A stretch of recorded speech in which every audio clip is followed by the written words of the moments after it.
Well, hello there. How y'all doing tonight? Apple dumpling, Al,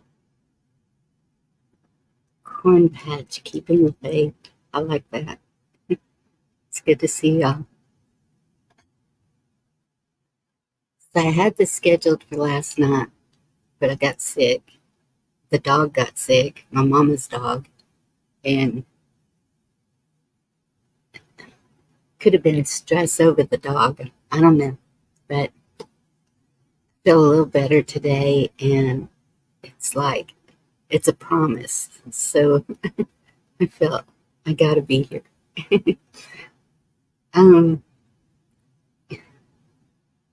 So didn't really get a lot of comments on the new intro, but there's a lot of meaning to it. It's like America, family, America, God, it's all there. There's a comment she makes, the reason I chose Wonder Woman, when she says, they are what you say they are, but they are so much more.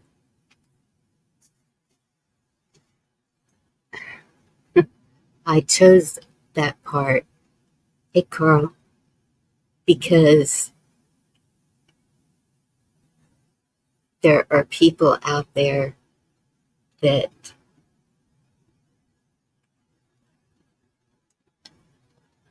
don't feel that we have done our part, that we have let this country get in the shape that it's in. And so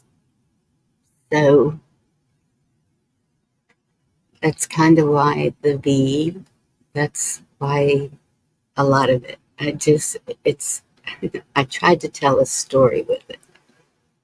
And yes, believe in love. And love is in there. I have found I will never trust my heart again. And I think that's where a lot of people are at also, is maybe.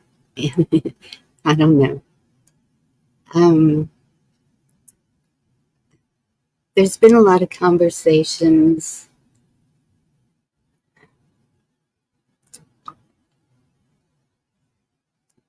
There's been a lot of teaching. There's been a lot of about the Constitution. And there's been a lot of discussion about women. And so the first thing I want to do is share the First Amendment.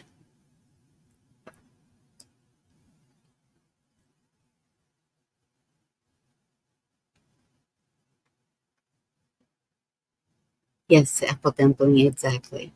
I believe that. Yeah. Carl, yeah, a bit.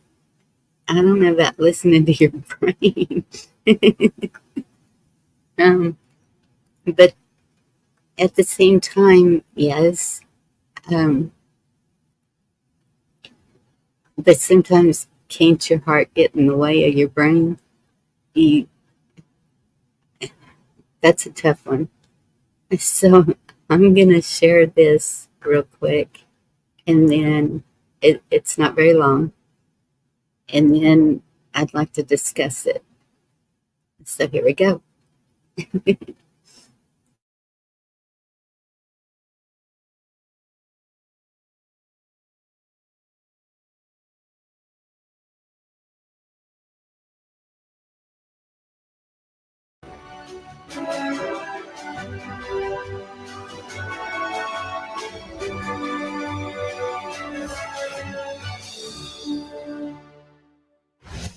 I'm Jeffrey Rosen, and I'm here at the National Constitution Center in front of the First Amendment tablet. Let's talk about why the founders believed that Congress can make no law abridging the freedom of speech, press, religion, assembly, and petition. Well, they had 4 reasons, which have been developed by the Supreme Court over the course of American history. First, freedom of conscience is an unalienable right because people have the right and the duty to think for themselves. Second, free speech makes our representatives accountable to we the people. Third, free speech is necessary for the discovery of truth and the rejection of falsehood. And fourth, free speech allows the public discussion necessary for democratic self-government. Remarkably, all 4 of these reasons are clearly and brilliantly expressed in 2 texts that we're going to talk about today.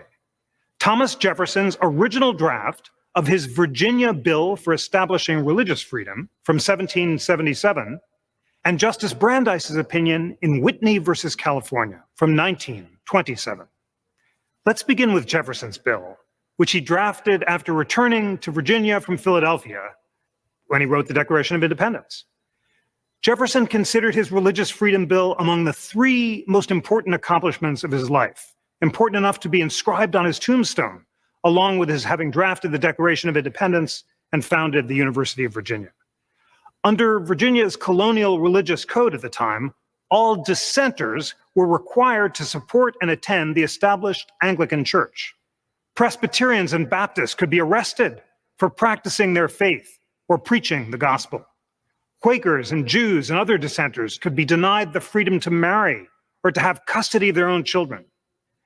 Jefferson proposed not only to disestablish the Anglican Church and remove all criminal punishments for dissent, but also to prohibit all compelled support for religion of any kind. He concluded that because freedom of conscience is a fundamental right, government can regulate overt acts against peace and good order, but it lacks all power to intrude into the field of opinion. Let's review each of Jefferson's 4 reasons. First, freedom of conscience is an unalienable right because people have the right and the duty to think for themselves. Jefferson said, well aware that the opinions and beliefs of men depend not on their own will, but follow involuntarily the evidence proposed to their minds, God hath created the mind free and manifested his supreme will, that free it shall remain by making it altogether insusceptible of restraint. In other words, Jefferson argued, freedom of conscience is by definition an unalienable right, one that can't be alienated or surrendered to government, because our opinions are the involuntary result of the evidence contemplated by our reasoning minds. We can't give presidents or priests or teachers or fellow citizens the power to think for us, even if we wanted to, because we are endowed by our Creator with the capacity to reason, and therefore we can't help thinking for ourselves. Second, free speech makes our representatives accountable to we the people. In his Religious Freedom Bill, Jefferson emphasized that it's crucial in a democracy for citizens to be able to criticize public officials, because legislators and religious leaders, being themselves fallible and uninspired, as Jefferson said, will always try to impose their own opinions and modes of thinking on others. Jefferson's prediction came to a head in the controversy over the Alien and Sedition Acts in 1798, when the Federalist Congress made it a crime to criticize the Federalist president, John Adams, but not the Republican vice president, Thomas Jefferson. Third, free speech is necessary for the discovery of truth and the rejection of falsehood. Jefferson concludes his Religious Freedom Bill with words expressing his unshakable faith in the power of reason and reasoned deliberation to distinguish truth from error. And the words that he used are inscribed in marble on the Jefferson Memorial in Washington. Truth is great and will prevail if left to herself. She is the proper and sufficient antagonist to error and has nothing to fear from the conflict unless by human interposition, disarmed of her natural weapons, free argument and debate. Fourth, free speech allows the public discussion necessary for democratic self-government. Jefferson believed that in a democracy, all citizens have an equal right and responsibility to exercise their rights of conscience. As he put it in the Virginia Bill, proscribing any citizen as unworthy the public confidence by laying upon him an incapacity of being called to offices of trust and emolument, unless he professes or renounces this or that religious opinion, is depriving him injuriously of those privileges and advantages to which, in common with his fellow citizens, he has a natural right. In 1927, in the greatest free speech opinion of the 20th century, Justice Louis Brandeis distilled Jefferson's 4 reasons for protecting free speech into a few inspiring paragraphs. The case was called Whitney versus California, and here we see the first Jewish justice insisting on the right of Anita Whitney, a white woman, to make a speech defending anti-lynching laws, which were designed to protect the life and liberty of African Americans. Whitney made her speech at a Communist Party meeting, and she was convicted under a California law that made it a crime to associate with organizations that advocated doctrines that might lead people to break the law. In 1926, Brandeis had read Jefferson's original draft of the Virginia Bill for establishing religious freedom. And in his Whitney opinion, the following year, Brandeis adopted and refined Jefferson's standard for ensuring that government could only punish overt acts of lawbreaking and not the expression of dangerous opinions.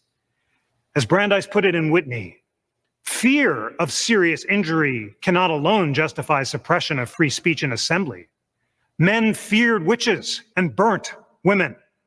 It is the function of speech to free men from the bondage of irrational fears.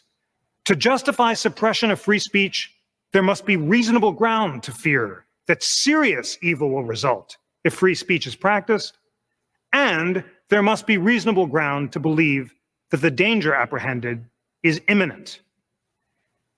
Brandeis's inspiring test for protecting free speech, namely, government can only ban speech if it's intended to and likely to cause imminent and serious injury, was based on his Jeffersonian faith in the power of what he called free and fearless reasoning to expose falsehood through public discussion.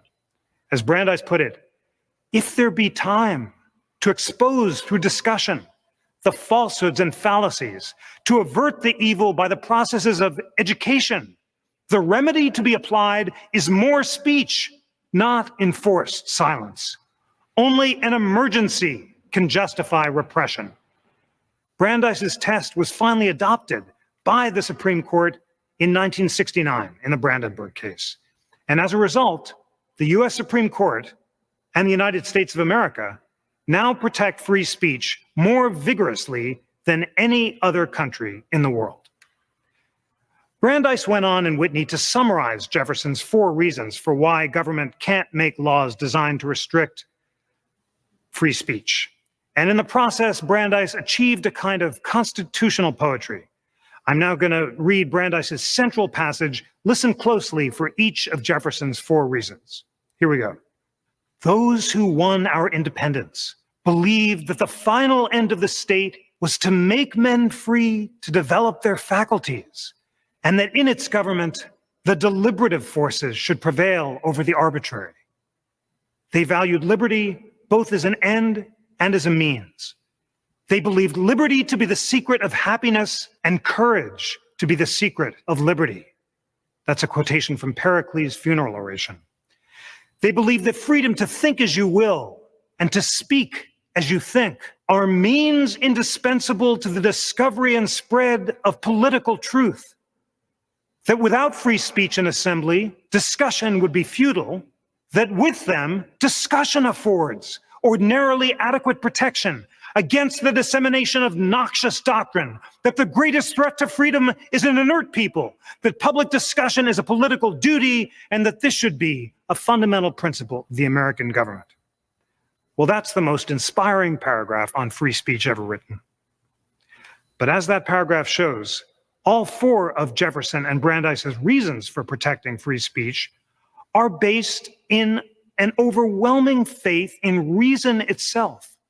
The First Amendment is based on that faith, that people will take time to develop their faculties of reason through education and public discussion, that public discussion will be a check on arbitrary and partisan demagogues rather than enabling them, that more speech will lead to the spread of more truth rather than more falsehood, and that people will, in fact, take time for discussion and deliberation rather than making impulsive decisions. All four of these founding faiths are being challenged in a polarized age of social media, which is based on a business model of enrage and engage. Twitter and Facebook and other platforms have accelerated public discourse to warp speed, creating virtual versions of the mob. Inflammatory posts based on passion travel farther and faster than arguments based on reason. And rather than encouraging deliberation, mass media can undermine it by creating filter bubbles and echo chambers in which citizens see only those opinions they already embrace. For these reasons, some are calling for America's free speech tradition to be reconsidered or amended. Here at the National Constitution Center, in front of the First Amendment tablet, we are proud to preserve, protect, and defend the faith in reasoned deliberation that is the foundation of the freedom of conscience protected by the First Amendment, which encompasses the 5 freedoms of speech, press, religion, petition, and assembly. As America's leading platform for nonpartisan constitutional education and debate, we bring together Americans of different perspectives to cultivate their faculties of reason. Only by listening to the best arguments on all sides of the constitutional questions at the center of American life can you exercise your right and duty to make up your own mind. Like Jefferson and Brandeis and Frederick Douglass and Ruth Bader Ginsburg and all of these great free speech heroes of American history, we are dedicated to what Jefferson called the illimitable freedom of the human mind. For here, as Jefferson said, we are not afraid to follow truth wherever it may lead, nor to tolerate any error so long as reason is left free to combat it.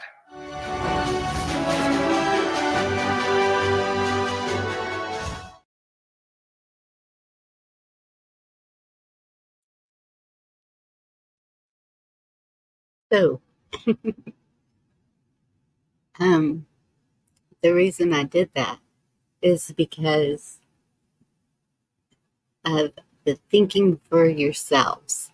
Each person has the ability to think for themselves, think what is best for themselves. It's going to be different for all of us. And each has their own opinions and perspectives. So we may not all agree, but to listen to each person's viewpoint on each topic is how we come to the conclusion what's best for ourselves. I think it's not somebody trying to force us to believe their way or force us to do their way. It's thinking for ourselves and doing what we feel is right for ourselves, our home, our city, our country. It's all of it. And that's why they're trying to destroy the First Amendment or reword it, whatever they're trying to do, because it's okay to go and protest for these other countries and tear everything up and cause division. And I believe that is the sole intention, is to cause division. But the First Amendment is why we have the Second Amendment. right?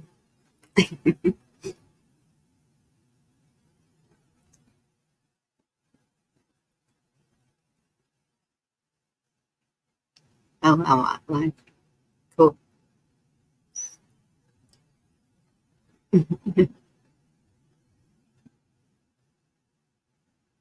Hey, Marshmallow Man, good to see you.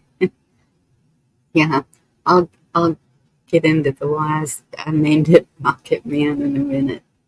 Um, and what, like, you said something earlier about, is that it? No. Where'd it go? Today in 1829, President Jackson made an offer to buy Texas for $5 million, but the Mexican government refused. I have never heard of a state being for sale, and I guess that's why we had the battles, because it wasn't for sale. I don't know. I, I would really hope that no state would sell out for any price.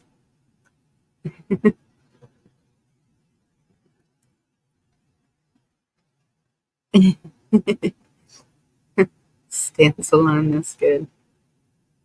Louisiana Purchase. Well, that's true. I don't know. We're not for sale. I think there's some that would like to take it, but we're not for sale.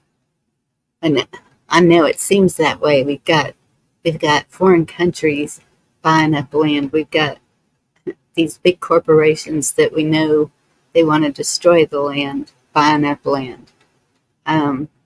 That's where you get a hold of your states and tell them, nope, we're not for that. We're against that. We are the people.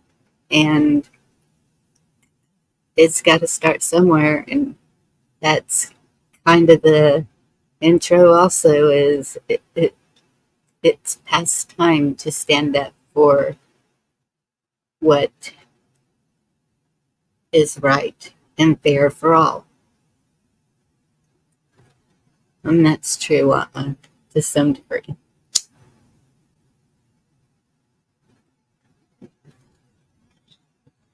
Even if it was with lives.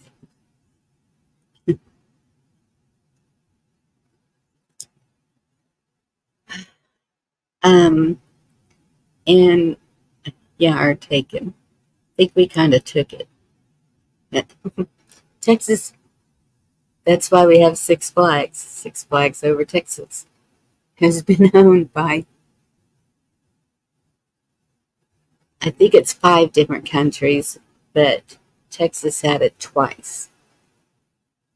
I don't know. I remember looking that up and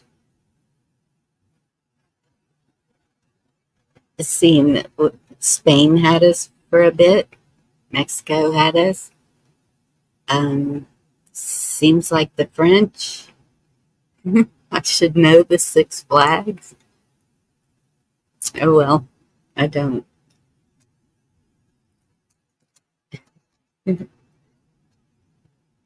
So let me go to this that I saved.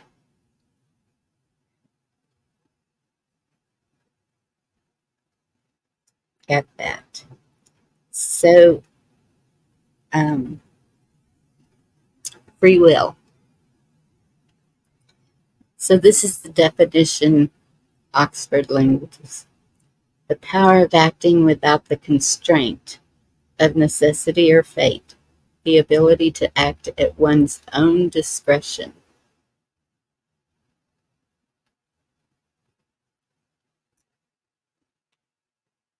So, yep, that pretty much describes that. And then the Bible discusses free will as the idea that God has given humans the power to make their own ethical decisions, such as good or evil, right or wrong, and virtue or wickedness. The Bible assumes that all people have free will, whether they are regenerate are unregenerate. Some examples of free will in the Bible include Matthew 23:37, Revelations 22:17, Moses 3:17.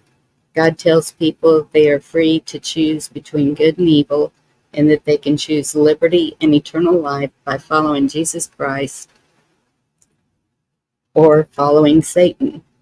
Matthew 22:37, free will is a gift from God that allows people to love Him with their whole hearts because they want to. Hey Matt, good to see you. Hey Eric.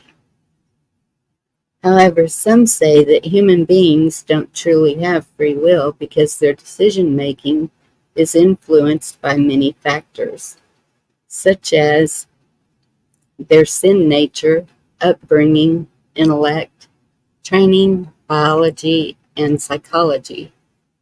For example, some say that people's choices can affect God's choices, which is okay.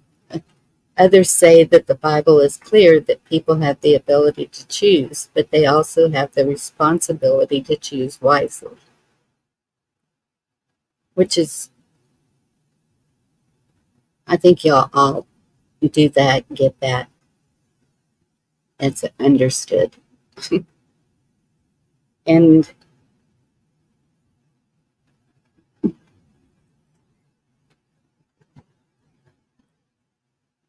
thank you, Hotline.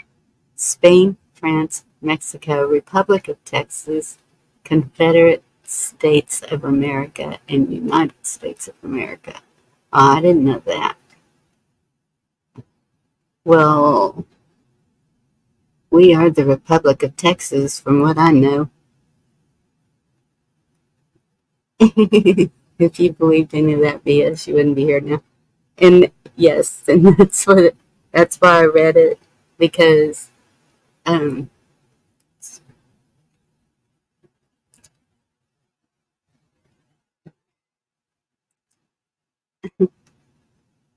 so that's where other people's words to you come in, is people can influence your thinking, influence your beliefs, influence your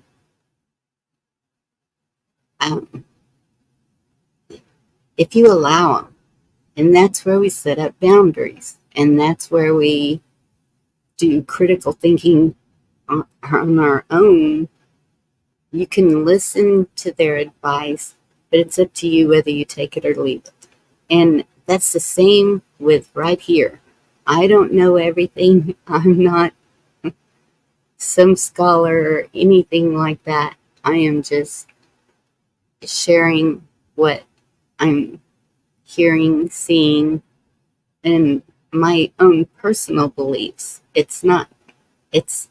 is not to change your ways or anything like that. I have not tried to force anything on y'all that you have to do it this way, or you have to think this way. No. Each one of y'all are individuals, and we all are, and our lives are different. And even though here we are on YouTube, thankfully that I have met all of y'all, we still have lives that we live in our own time. This is a gathering place for me, fellowship, and seeing where other people are at, what they're thinking, what they're feeling, what they're, what's going on. And thankfully, I've learned a lot from all of y'all, the good and the bad. And that's it.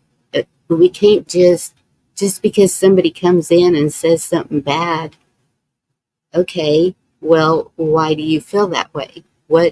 What's what's the drive that's making you think this? And so then it's like, okay, is it really bad? Or is it, this is just their opinion?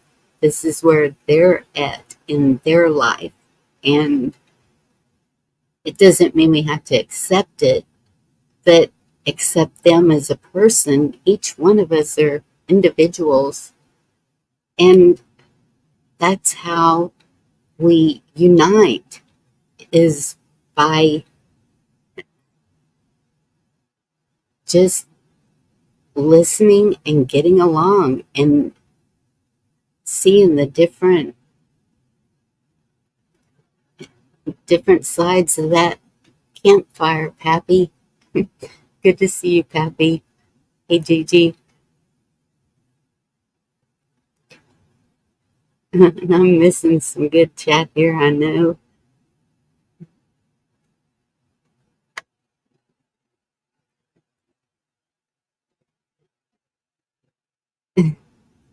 Apple dumpling, you do.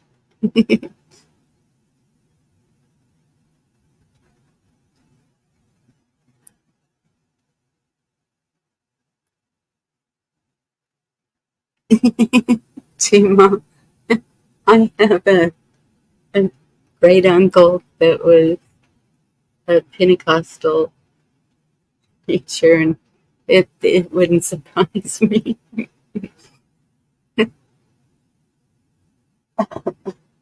Excuse me. Happy said it is free will thinking without applying sound spiritual wisdom that has brought us to so many problems in this time. People need to listen to the wisdom of the Holy Spirit that is a reliable guide. Absolutely.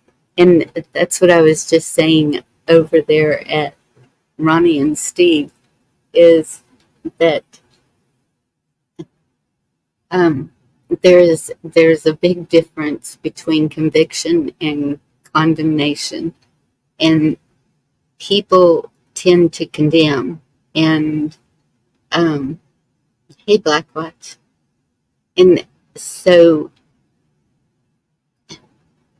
conviction comes from the Holy Spirit. And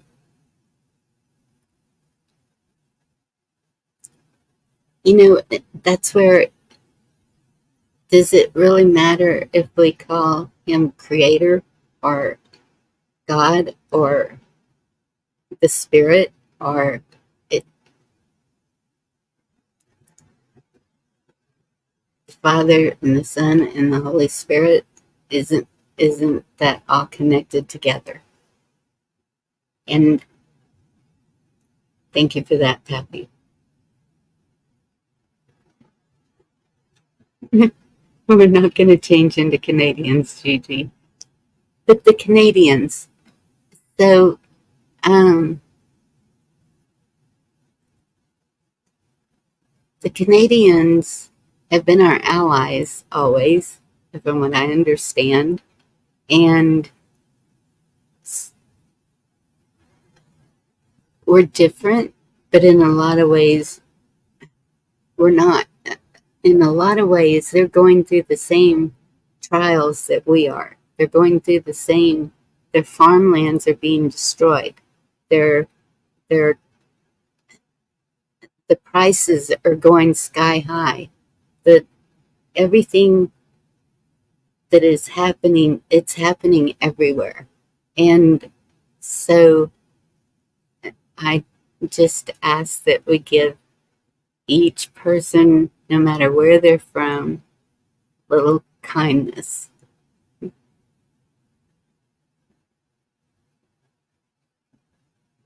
And I'm so sorry about that, Carl. That's invade Hawaii. What?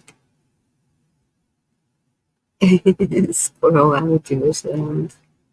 And you know, I've heard though of America and Canada, Canada joining together. Ronan, good to see you.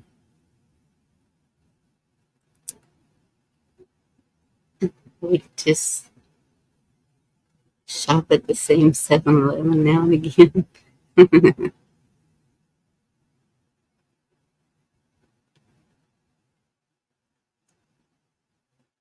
What ETs won't let us get nuked at least? Oh my goodness. Being convicted for wrong thinking is a loving teaching moment for those who set their pride aside and open their ears to hearing with the heart. I like that, Happy. Thank you. That's good. I'll drop the link. I'm gonna go over some other things too. So I was in a chat Friday night. Excuse me. I'm still not feeling real great, so I may be not sounding real great.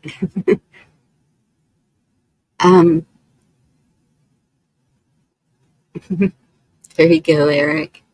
1939 Germany.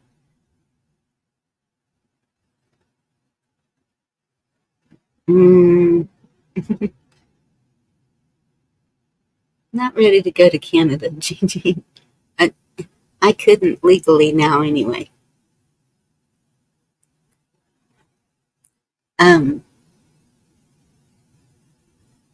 So I was in this chat Friday night at Mad Chats, and I was just lurking to begin with. And then they got into the discussion about men and women. And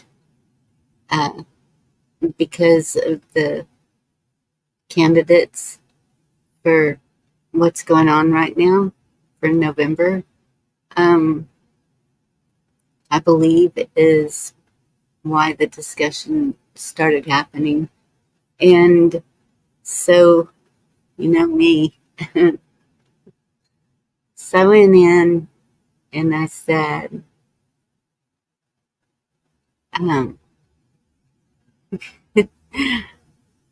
they'll shoot the messenger. I said, so if men have ruled for all this time, how well has that worked out for us? And so, of course, a lot of men commented back in their way, and I continued to elaborate on that. And then I said I didn't mean to cause a disruption. I just want to know why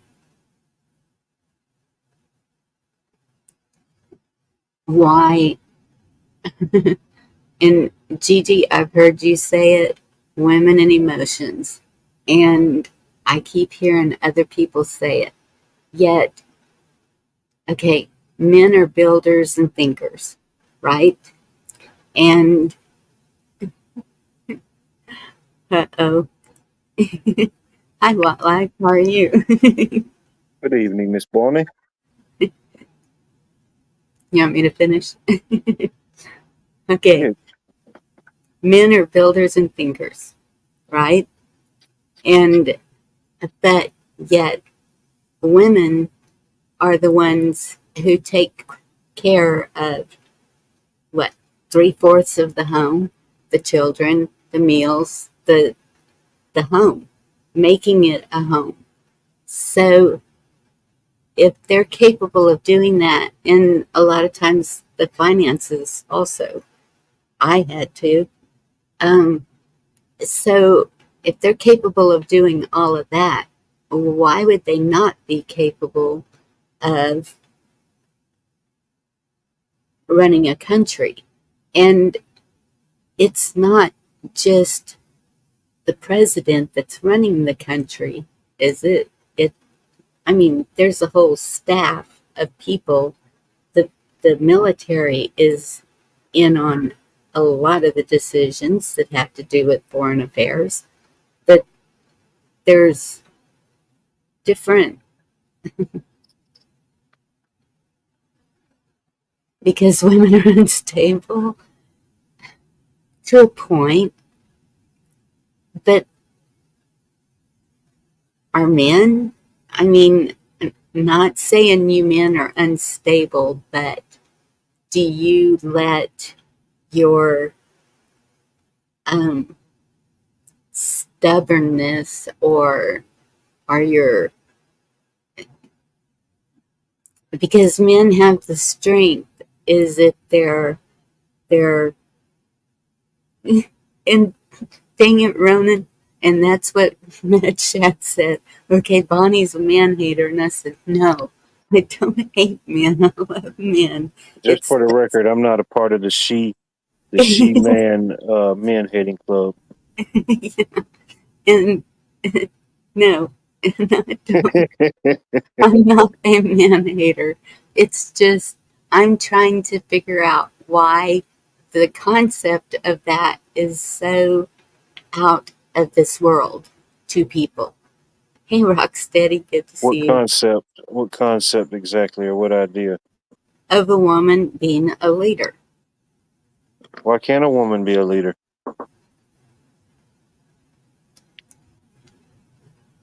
That's you just named a lot of things that women, have led in, Ronan says you're guilty by association. See what happens. Come on up, Ronan. I mean, we've all seen a great leader. I mean, we've all had a mother. I mean, hopefully, she was a good role model to what be, but we all came from a strong woman, a leader of some sort. It got us to where we are here now. Yes. And the compassion, and I'm sorry, I could be wrong, but I feel that women have more compassion than men. Is that a clear assessment? It could be.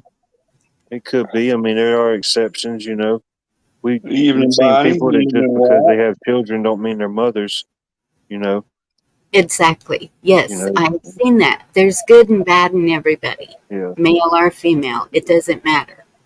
But I'm just talking about if you had someone that is really strong in their standings and loves the country, that's the most important, is the love for the country and how we can make it better. And so I don't think that. All I got to ask is, which woman should I think is worthy of being a leader? Well, definitely not the one running, and not the one in the past. Yeah, see, that's, to me, this is like a trick question, because they're really trying to endorse the idea of them in control, these corrupt women that we all know about. And that's what I'm not okay with, right? Exactly. I agree with that. And I do not feel that they have made good choices as a woman for that position so far. But what if a good one came along? Would it be? Well, that's what I mean. Show me one. That's what I need to see it. I need to merit first before I can make the call.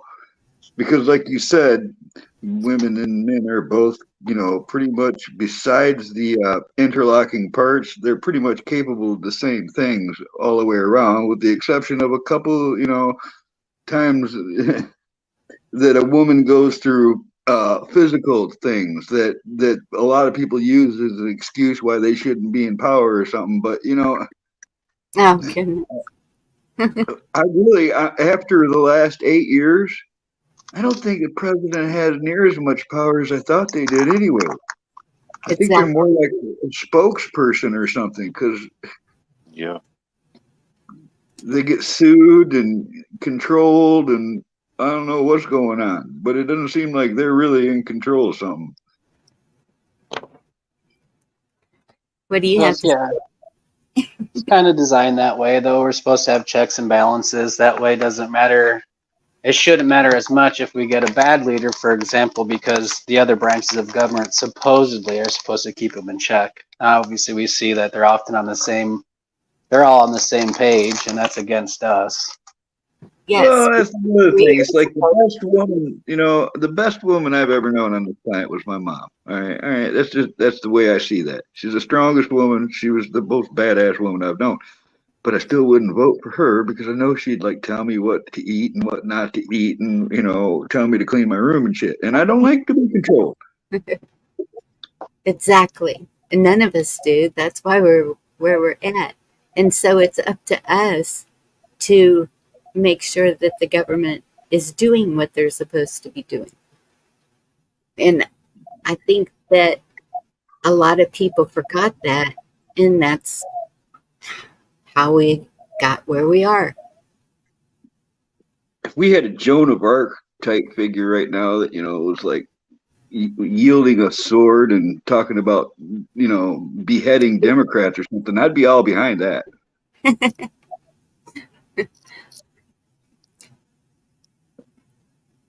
We do not agree with violence here. Metaversally speaking. Metaversally speaking. Is that how we do that? Minecraft? Yeah, it was Minecraft. Yes, in Minecraft. Yeah. No, my mother would not have made a good president either.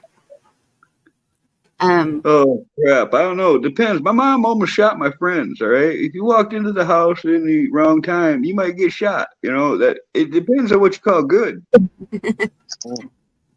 I have one daughter that I think could have the ability to be an asset to this country. She is very strong-willed. She's people listen when she speaks. She can go in and take control of that hospital and nothing flat. Doctors, nurses, everyone. So I admit it's not all women are capable of doing something like that. Definitely. Not all men are capable of doing that. That's a good point, Bonnie. So I guess the real question is, why hasn't like a real woman stepped up for the part? I mean, and I got a question. I got a question for you, Bonnie. Since you're asking all the questions, I got one right back at you. Okay, but I'm going to answer before I answer. Oh, yeah, okay. You're going to remember the question. So to answer, I believe because women have been suppressed for so many years that we are just now in the past, how long has it been? 10, 20 years? Actually able to have more of a voice than before. How do you figure? I mean, women have been able to vote for a lot longer than the last 20 years. It's 2024. Right. Yeah, but the vote, yes, but they haven't had their speech like they have now. They didn't always have that. Well, yeah, because now we have more laws protecting women than any other class. I mean, and I want to say too that Tulsi Gabbard, a lot of the stuff she says, I agree with. If it came down to like her and Kamala, I'd vote for her, or her and some crazy Democrat male. You choose it, that Waltz guy, whatever the VP for the other side is. I'd vote for Tulsi Gabbard in a heartbeat. In that case. I got that. Still, I got a question for Bonnie though. Do you think that women are more emotional?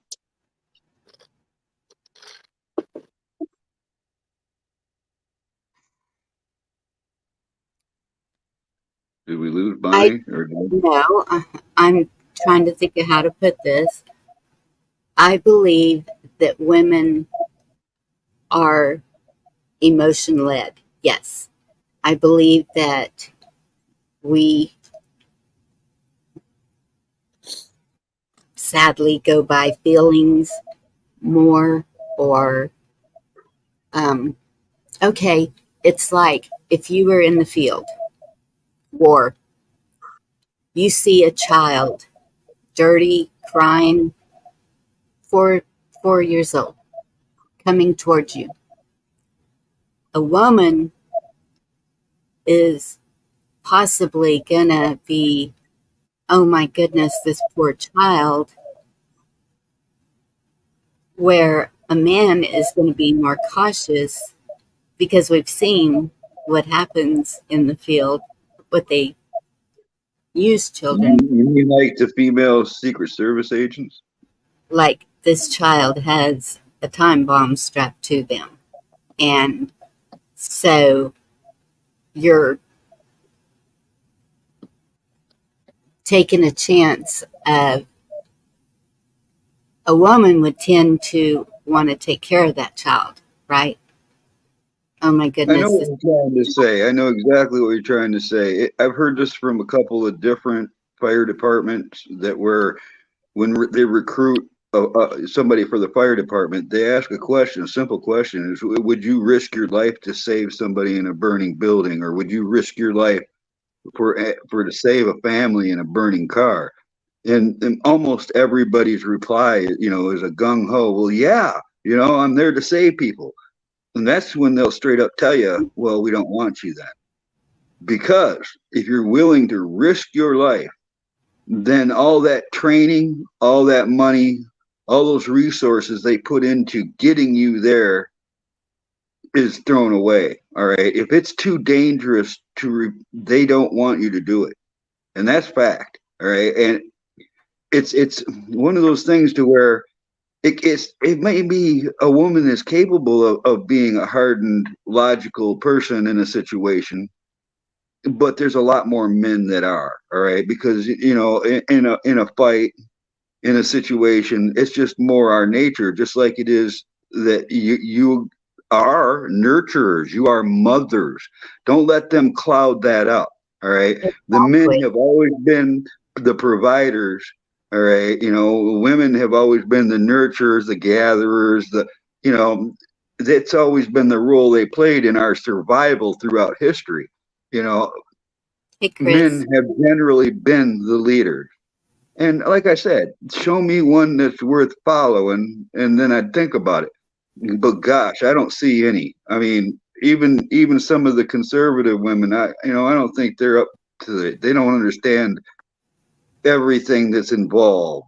You know, like to be the top leader, the commander in chief, and everything. And you know, Well, men studied guns since they were little kids. You know, and arms and you know, the military industrial complex and all these things. You can't just go in there and, you know, turn everybody's gun into a flower pot. You just can't. well, I personally would like better choices in the men also, and not just by Oh, yeah. So I didn't how want to much make it money, sided. Yeah, I agree. not just by how much money they can collect, or it shouldn't even be about money. It should be the best person for the job, period. And that job is the most important job of our country, the President of the United States. And with that, you have to think, how well are they going to get along with other countries? How long are they going to get along with those leaders? And look how many countries devalue women completely. Women are There's nothing to them. countries that they wouldn't even open up negotiations with a woman Exactly. leader.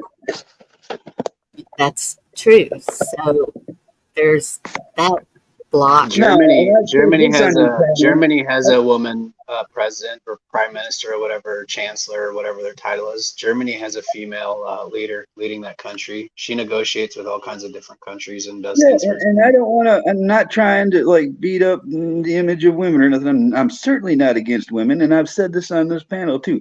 I think in most ways they're superior to us. I mean, they are like the 2.0 of us. They're the ones that can give birth. You know, they got better parts. You know, I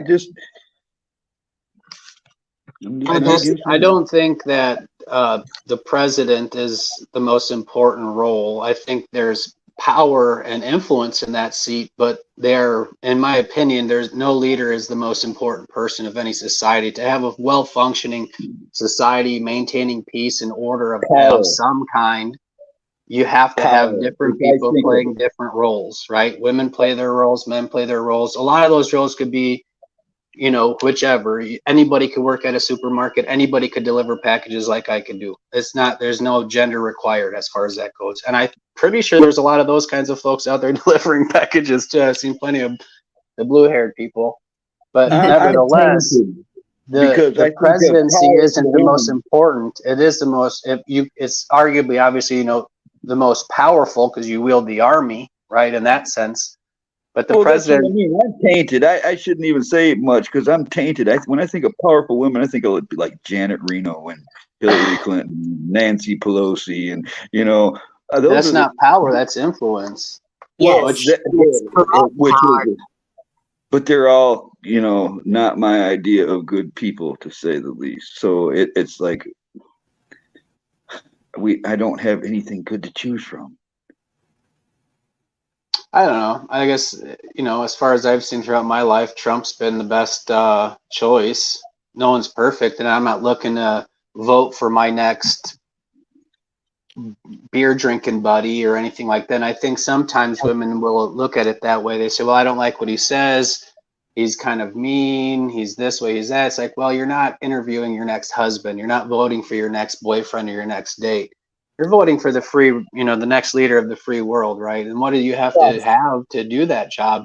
You kind of got to be a little bit of a dick. Otherwise, you get walked all over. Let's take a look at what's happening now in the United States. We have Mr. Potato Head in office, and everybody's shitting all over the United States. If you're a pushover, our money, you're alive. Hey, Bill. Right. I mean, when we had Trump 4 years ago, what did we had? No new wars, coming out of wars. We had peace in the Middle East. Remember the Abraham Accords? We had $1, $2 gas. We had people could afford their groceries. People had better paying jobs, and there were more jobs available, right? So it seems like, yeah, he might not be my drinking buddy, if you will. I might not take him hunting or want to go fishing with the guy. But when it comes to somebody who needs to be an SOB, I want that guy on my team. And I want him to tell the rest of the people, the rest of the world, F off. We're not getting involved in your wars. We're not playing that game. We're not doing that, right? And that's what he did, because we did actually have peace in the Middle East, the Abraham Accords, all the things I listed off. So I think it's not, I mean, we have to also consider in leadership roles, like a person that fits the bill, that does a good job, not just somebody we like or we think or we feel or our whatever emotions get the best of us. I'm not saying that men don't have emotions. I think I've seen that come up in chat quite a bit of times. They say men aren't allowed to show emotions. I don't believe that. I think we need more elders like Pappy is what we need. Hey, Kiss Off Wolverines. And anger is an emotion. Yeah, I agree with that. But there's also mind off of shit for a while, guys. I think there's also something about mistaking emotion for passion. What'd you say, frustration or anger, for someone being passionate about what they're talking about. I think often we have conversations and we're subconsciously, it's a debate. Yes. And it shouldn't be that. It should just be a conversation. You think what you want, believe what you want. I don't really care. It doesn't change my life at all. It doesn't affect me. Right. But often we take it personally. Yeah. Yeah. You know, I like to think I'm not emotional. All right. I like to be control of myself, you know. But Man, I get bummed out. I've been bummed out all fucking day long. One of my coworkers here, he was part-time. He was a drinker. I met this guy like 15 years ago when I had a shop down the road here. He started hanging out, and he's just one of those guys. He didn't have nowhere to go, and he just always walking around. He used to have a dog. He used to walk all around this area with him. And he used to be real fit. He's one of these, he's a ginger. He was 48 years old. And he's one of those guys that'll just fight anybody. You get in his face, you're gonna fight, and if you hit him and knock him down, he's getting back up, and you're gonna have to finish that, because he's one of those, he was a scrapper and he was a drinker, and he made a whole lot of enemies around this area. And well, last couple months, I just spoke about it like a week ago.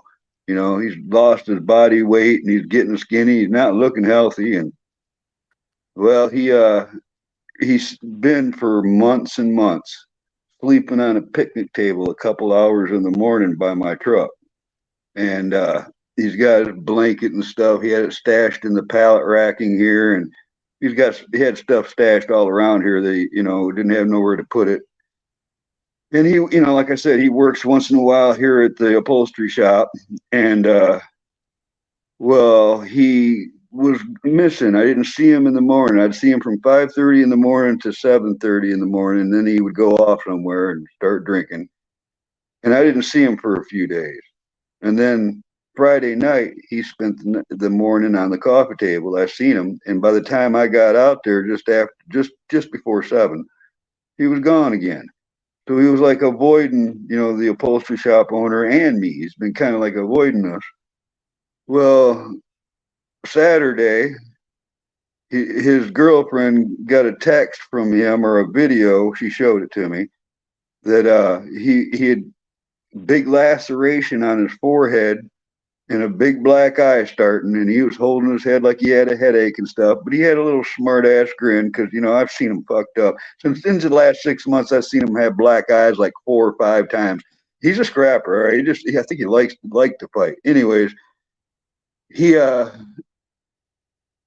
she went to go pick him up at it's a homeless hangout area here in town, and she found him sitting on a chair outside, and he wasn't responding. So she got him to the hospital, and he died of a brain hemorrhage. And now some people are saying that somebody caught him down by the river and then socked him, but she thinks he might have fell because he was drinking all the time. He could have, fell and hurt himself.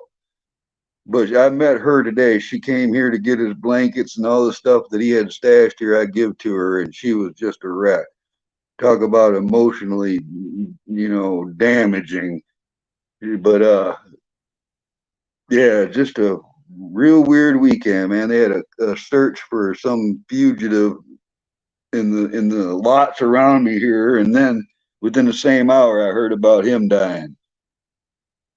Yeah, I saw your video with them searching for the fugitive.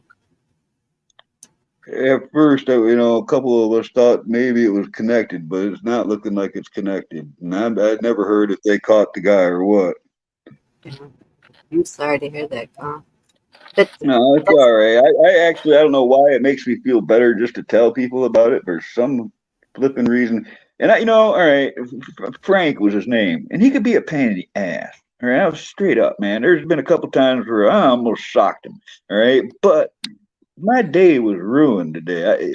I guess I liked him a little more than I admitted, Yeah, but so then that brings to question the mental status of a lot of people now that are turning to a lot of different self-medicating ways to get through everything.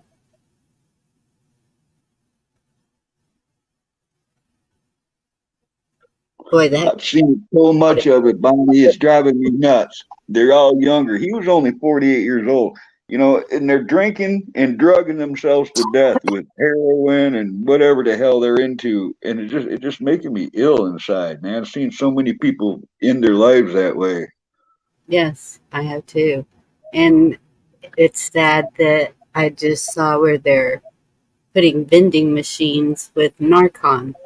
So you can just Oh yeah, put in a vending machine I to, heard they were doing that in like Oregon or Washington over there. I think they've been doing that a while now. Yeah, yeah, they're doing it. Taxpayer funded. yep, because it's like an epidemic. It's, I don't know. And so, Gma, yeah, I was fine until I had to tell his girlfriend how he talked about her. That's when the damn eyes leaked. All right, that I don't cry. It was just my eyes were leaking a little.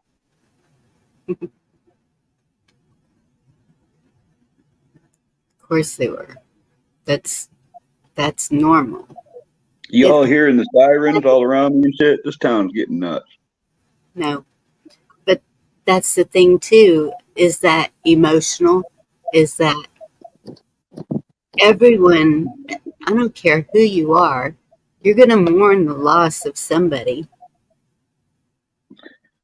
It's And like everyone that dies, it reminds you of everybody else that already died. It's like you go through it all again. That's what it's like to me.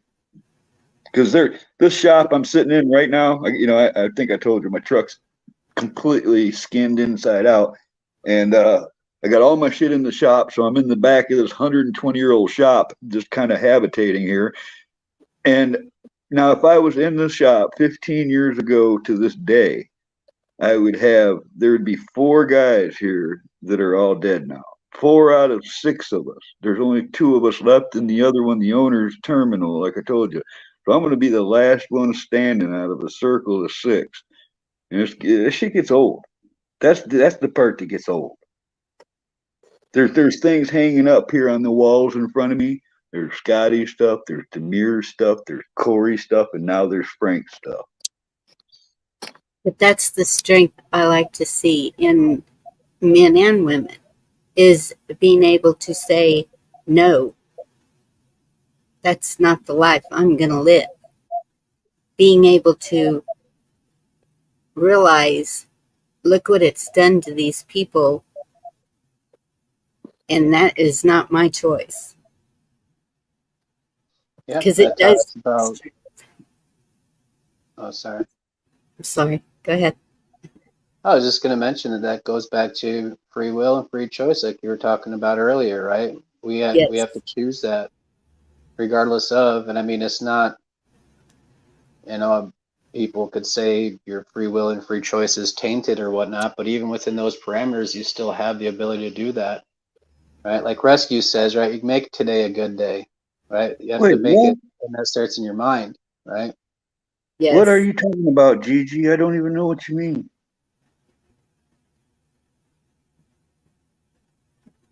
Oh, wow. I didn't know that. Hilarious, too. I'm Yeah. completely confused, Gigi. You didn't know I didn't think anything was not funny or anything. RFK Jr. is a pretty interesting dude. I like the guy even, well, he was running for president and all that stuff. He has a lot of interesting outtakes on things. I think he has an interesting sense of humor. I mean, I could see me and my buddies putting a dead bear in Central Park with a bike and making it look like a bicycle. Hit the bear. The bear was hit by a car, so they were going to take it back and skin it or whatever. But it, Heck yeah, don't waste it. It's good to see you, Blue Butterfly and Benji. Here. You blue butterfly.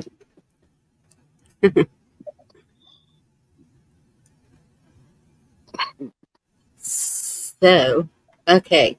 I think we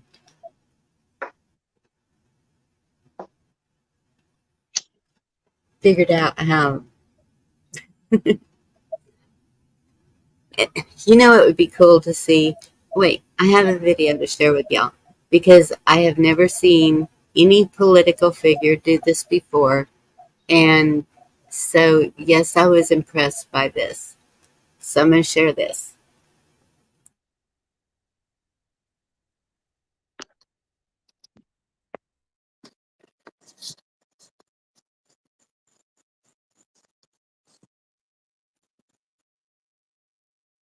It is very hot here. I notice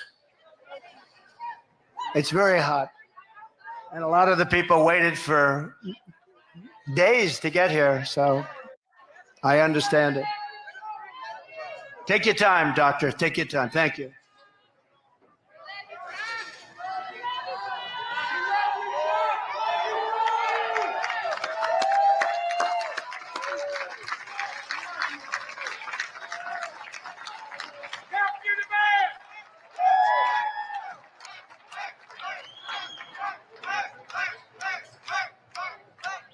Yeah. Take your time, please.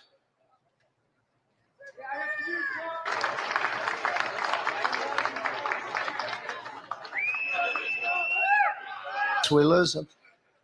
The only ones we don't lose are front row Joes. I don't know what they have going.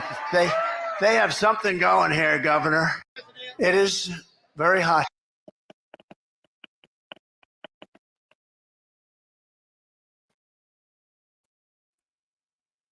I have not seen someone stop a speech because someone had a medical emergency in the stands or the audience or whatever. That was pretty neat. That was the right thing to do. What a monster. And you know what? Since you brought up RFK Jr., I think it would be possibly good if he was VP instead of Vance. What do y'all think? Yeah, it could happen. All right. I mean, I've heard that Trump said he has a cabinet position for RFK if he endorsed him. So I'm assuming that, there's some plan. But yeah, Trump came out and said that he's gonna have RFK Jr. go after the food industry specifically. I heard him say that he's gonna put him in charge of going after the food industry, see why all these kids are getting sick, all the big pharma, that kind of stuff. And that's actually, in my opinion, probably more a position of power than vice president. Vice president is kind of just lame. They don't like, what vice president has ever really done anything? That's true. You know what I mean? But these guys that he's putting in these different roles to actually make a change, and that's something that RFK Jr. is passionate about, then, hey, that's actually going to be more beneficial than him being a VP. I mean, it would be cool. You could literally say that LBJ did something. What'd he do? He didn't do nothing good. Well, that's what I mean. What did they do? I mean, no. I won't even go there, but I know he had a lot to do with what happened. I know. That's what I mean. I'm not saying they were good. I'm quite suspicious of that one. There was something y'all just mentioned. What was it? Damn it.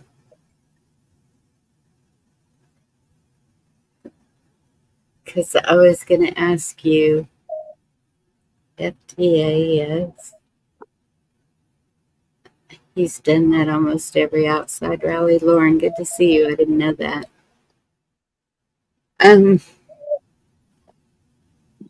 Man, I can't remember.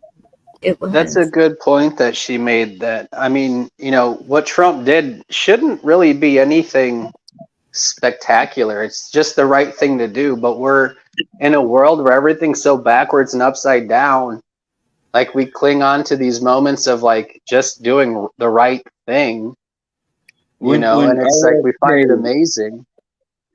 When RFK first came on this political scene recently, he was saying that a vaccine was the cause for his speech impediment. Do you remember that? Yes. Has he mentioned that? Because every time I've been expecting him to follow up on that, or at least, keep mentioning. I haven't heard him mention that in a long time. Mm-mm. I haven't either. Stuff like that makes me wonder. That's all. I should have wrote that down. Darn it. Okay, I have a funny about men. It's okay. Here we go.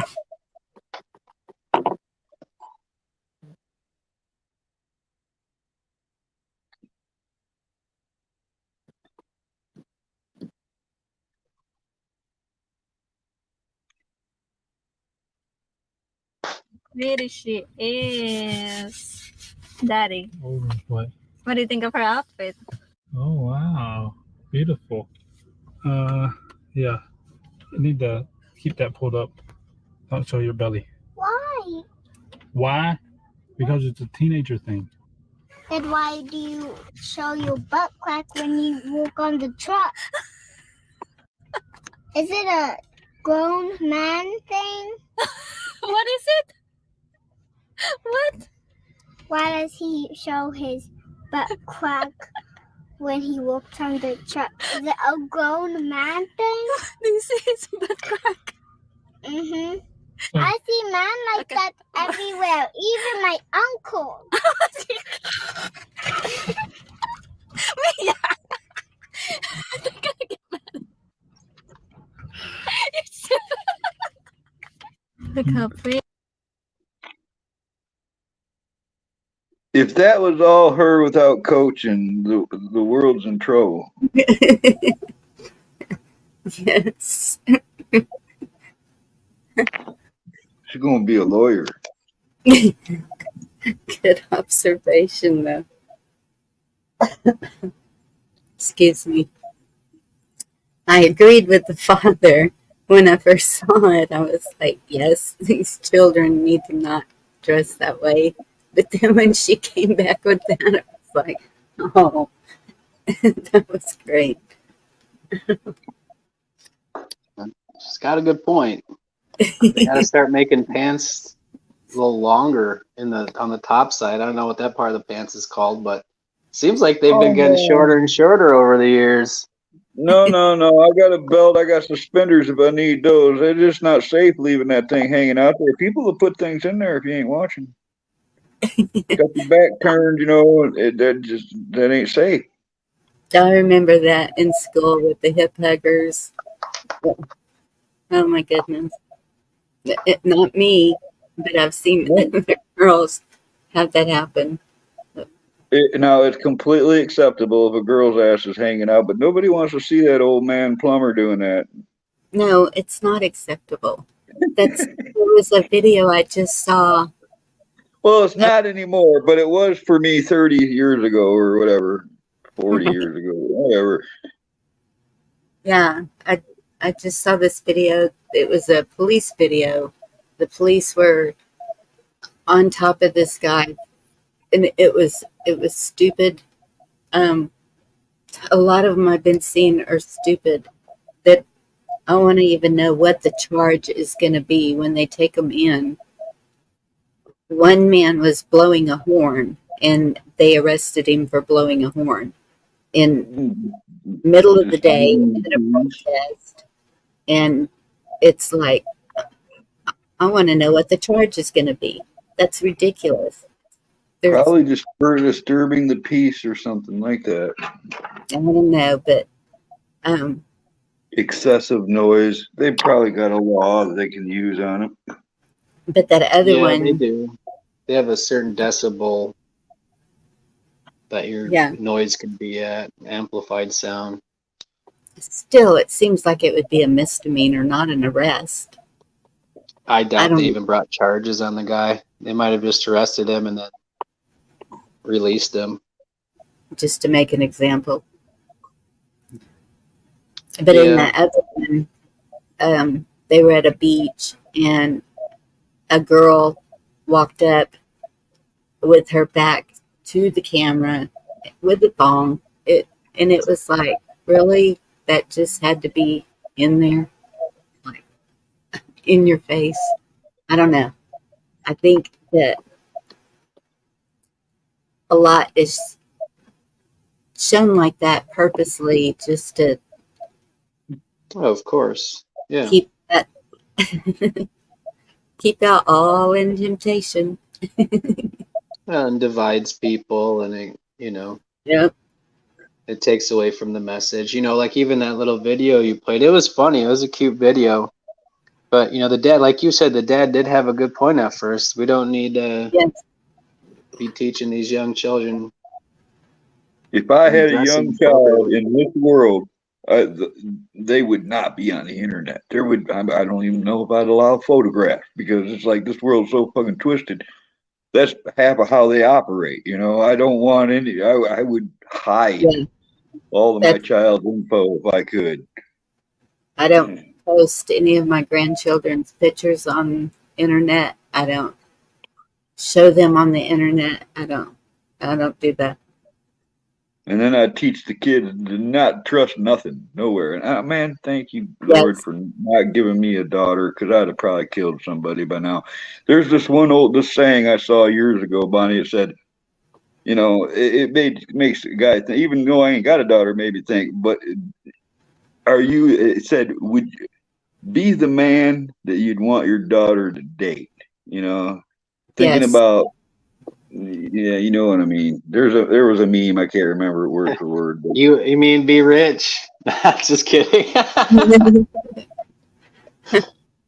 And so, well, no, Matt, when I think of that, I think about how they treat women. All right, because I've known a lot of assholes that manhandle women, and well, I'm just going to say abuse women, and just generally talk smack about women like they're a lower life form or something. Oh, women can't drive and all this shit. And I don't agree with that. I've been against that my whole flipping life, right? There's only ever been one way I could ever sleep while somebody else was driving. That was when my mom was driving. All right. You know, it's like, I know she was the best driver I've known. All right. But it's just, I know what you meant earlier, Bonnie, because there is a lot, you know, but she'll be barefoot, pregnant, and in the kitchen making me a sandwich or whatever. There's a lot of that mentality. And I do not agree with that. And I've said it many times. Try making a gal a sandwich and bringing it to her in bed and see how much that pays off for you, because that works a whole lot better. Or at least get her a pair of shoes, you know. It's the least you could do. Hey, Juan, good to hear from you. It's weird. It's weird I how was the going to do a synchronicities. wellness check. I just been sitting back listening, working on a few algorithms, a few theories of my own. But it's weird how things have their synchronicity of the topic that y'all was talking about, and then you said the word rich, and I've stumbled across this new acronym for rich, realizing I create happiness. Rich. I like that. Yep. And inevitably, a lot of things that y'all said or whatever could be summed up with that. You know, be the change you want to be the person that you want to be. You know, if you want to see something and it's in your power to do it, do it. Yes. Man, woman, it don't make a difference. If you have that idea, and then once we have that obligation, once we know better, then we have an obligation to do better, whatever that may be. You know, Yeah. a knowledge untold, a talent wasted, whatever it may be. I don't know. Everybody's different. The way I see it is, anything I put my mind to, I can do. Well, if you could ever get good at doing a poster, you might be able to do something. That's, you know, there it is right there. Every day something walks in the door that I've never done that. They've never done that. Nobody's ever done, but I'll still do it. Yeah, got to do it. Everything that's ever done was never done at once time. You know, it had to be done at some point. Yeah. It's ridiculous. I mean, you can do like 50 semi-truck seats and not one of them be the same. You know, I mean, there is some ridiculousness to it.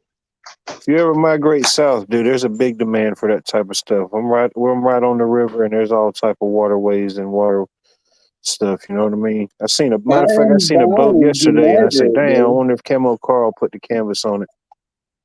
Brother, I am bound to migrate too, and I want everybody's information and location, because if I pulled it up, if I could get it right, I could just drive all around this country going place to place of people I know. I've got many invites, all right, and I think it would be just a hoot, all There you right, to go. meet everybody. And but honest to God, this life is costing a lot. It's not hard to Yeah. reach the goals I've set. All right, I mean it's not easy to reach those goals. It, Costs more to go to a different time zone these days. Well, I've got to have everything right. I got to have new tires, all this stuff on the truck, and I've opened up a can of worms here that I wanted to do it for a long time. And since I had the time and the location, I tore my truck completely apart, and I've been doing all kinds of shit to it. And I'm just now getting to the stage where I can start putting it back together. Close. I would have probably been there if Yeah. it wasn't for weekend sucking. But yeah, I got to get Probably it. got 10 of everything. I Probably ripped got the 10 of whole. everything in that truck. I ripped everything out. While I took all the insulation out, I removed every spot of rust. I fiberglass reinforced. I've got welded hard points inside. I've got on the wiring's Dude, next. I've got board insulation instead of the old fiber insulation, and then I'm repainting everything. I've rust proofed so everything, and you're I've doing got a full rehaul, full yeah, overload. Yep, and it just keeps costing. Hey, It keeps, and then the paints and all the stuff that you need to do it. Just the prices are twice what they used to be, man. It's ridiculous. Just yeah. like a thing of caulk, just a plain thing of black caulk. Right? You put it in a caulk gun. That's like fucking $18, dude. That for a tube of caulk is $18. So another question that I asked at Shats was because we got into talking about space and other planets and possibly other life on other planets. And I said, so why is it man's desire to go to outer space? Because they're trying to get away from this world that they've messed up. That sounds accurate. I was joking, but he said, yes, and they still do. They're trying to get to outer space. Why is I really feel like I dropped the ball, Bonnie. I could have been building a space ark for like the last 40 years. I'd be almost done by now. We could all be the hell out of here. I dropped the ball. I did. Yeah, I think some people want to go to space. I'm content here with what we got. I'm I not don't intrigued in know. going to If, outer space. think about it this way, Ronan. If you were like if little green aliens really existed and you were like flying through space and you happened on this mess, all right, and you saw what was going on here, would you stay? Because I'd turn my ass around and just leave. Like I didn't see nothing. Well, it depends on where he came from, Hmm. what they saw. I mean, we're making an assumption that they come like there's some kind of benevolent, peaceful creatures that are just No, lollygagging through the no, no. galaxy I and they think stumble pretty across much the world here. any species that advanced, the mating rituals alone here on this planet would flip them out, man. I guess. I don't know. I mean, what does their mating ritual look like? You no? know? Well, let's be real. I mean, if that's the deal, I mean, theirs could be way worse. It could be something, I don't know.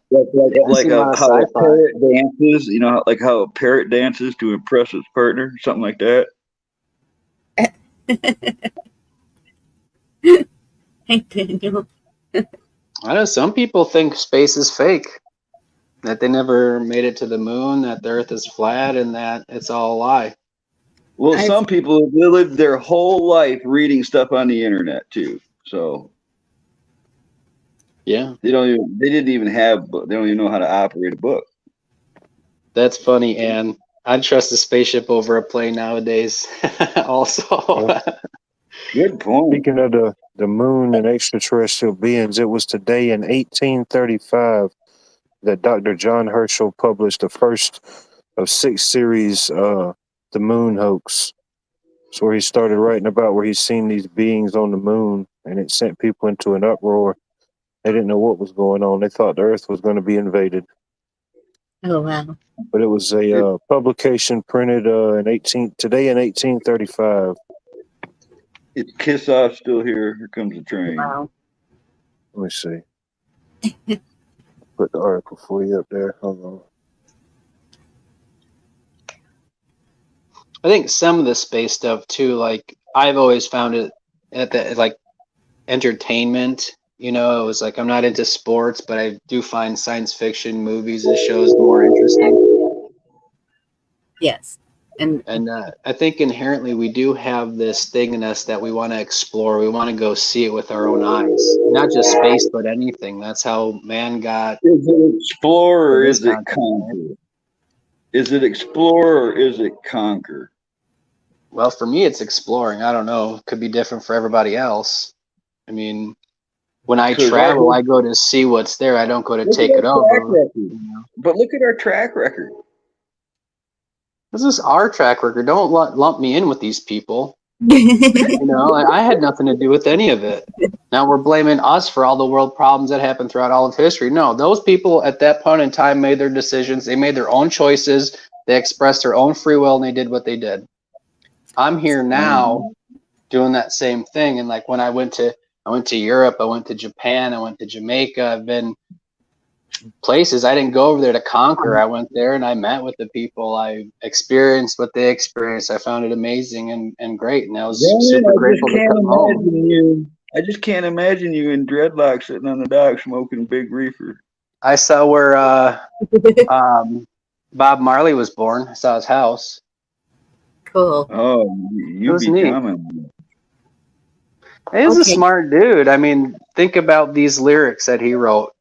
Pirates, yes, they rob, slide to the merchant ship minutes after from the bottomless pit. Right? So even though, like back when slavery days, we know there was a pit, they'd put the slaves in and sell them, etc. However, in today's age, it's the same thing what the United States corporation is doing to all the children being born. They're taking them, putting them in their citizenship. After they're born, they're papering them up, right? Enslaving them. And I like him. I think he's a pretty good musician and lyricist. I don't know. I've seen. I like the topography. I like documentaries and stuff. There was a sunken pirate city there called Port Royal. It's off the coast. Kind of always I would love to like scuba dive or snorkel that area.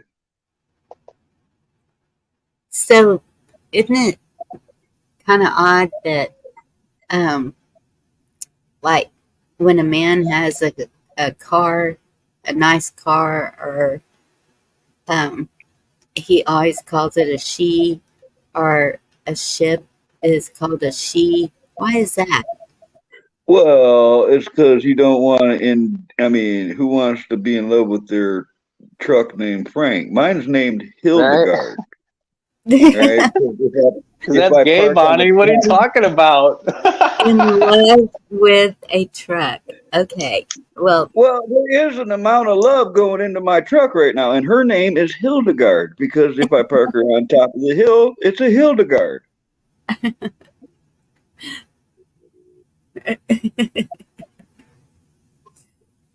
Oh my goodness.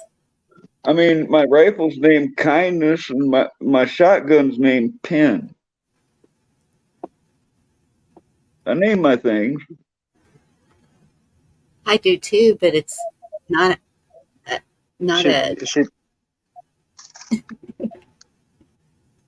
has no gender.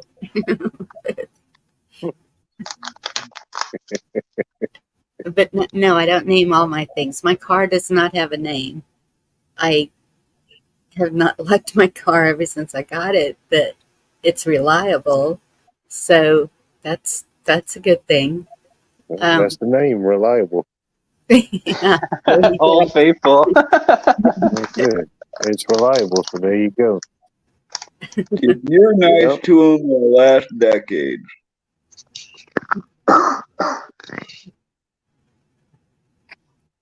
Should be a compliment, I would think. You know, we like our cars.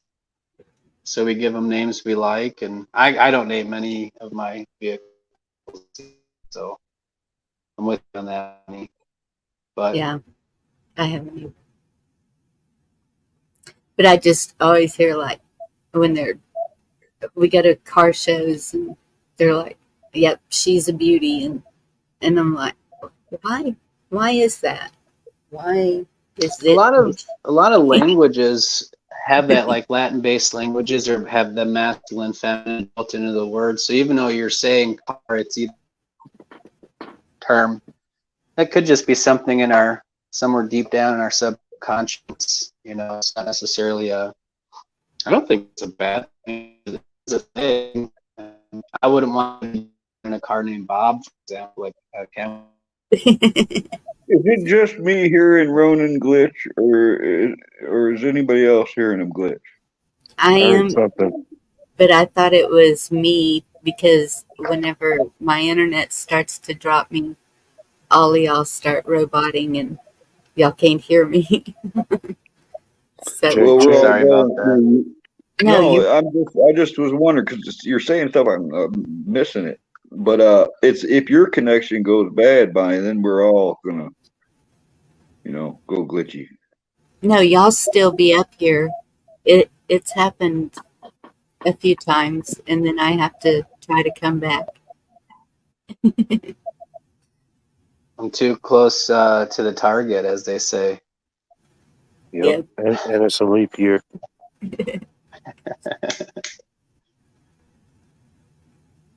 Do you gentlemen mind excusing me for a second? I'll be right back. Okay. Try to be good. Yep. Which one of us pulled the chair out for her? Did you leave the toilet seat down, Camo? Well, I do if there's a gal around, but why don't they ever leave it up for us? Oof, that's pretty deep, bro. I don't know if I can get into that.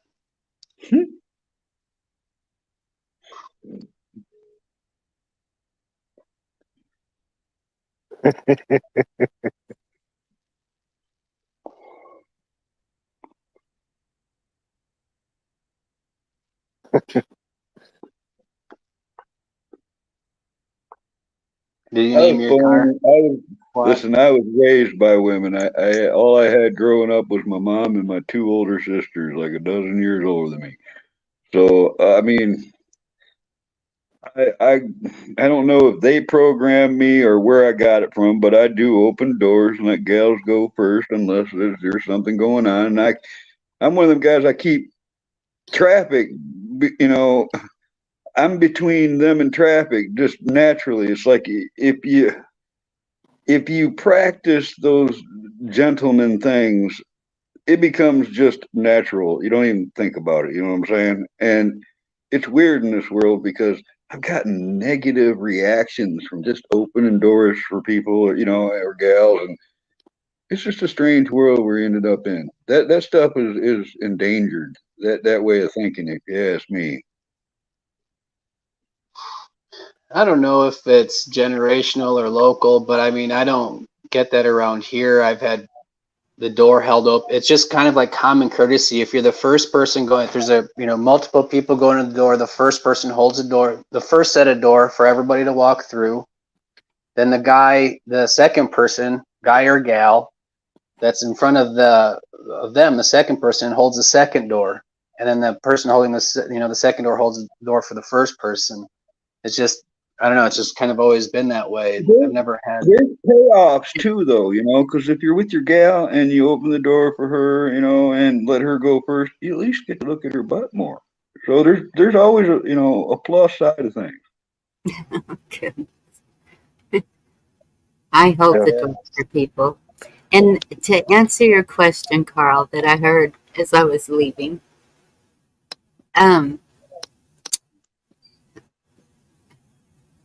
I think possibly it's because once you have children, I'll just say I think it's easier for a man to hold it longer than a woman.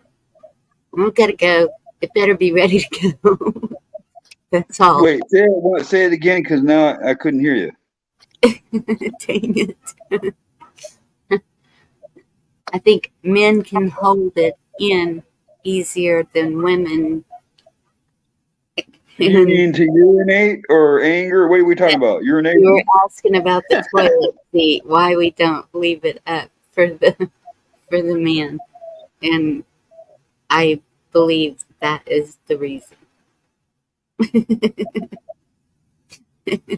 Just take the toilet seat off. Evens the playing ground completely. Or add a urinal just for the man. Well, listen, there is a gal that works here at the shop. She's a young gal, all right? And here she works with us old guys and a couple of young rookies once in a while. Well, one of them's not here no more. Anyways, I always make sure that toilet is presentable for her, and she don't know it. I don't tell her. Nobody knows this, but it's habit for me. I would feel embarrassed, even if somebody else makes a mess out of that toilet. I would be embarrassed that she would have to use it. All right, that's like ingrained into me. All right, I think my mother tricked me as a kid or something, but I cannot let that shit ride. You know, it has to. If somebody messed that toilet up and she had to go use it, I'd be disappointed in whoever did that. Oh, yeah, with the grandsons or the sons, and I guess I'm talking about full-grown adults here at the shop, though. I mean, you know. Well, okay, then yeah, I would be even more mad. But yeah, I guess they leave the seat down and can't aim, and yeah, that's then it's shower time again. Oh, those guys throw toilet paper all over the flipping place. They leave crap laying all over the place. They don't give a shit. They don't.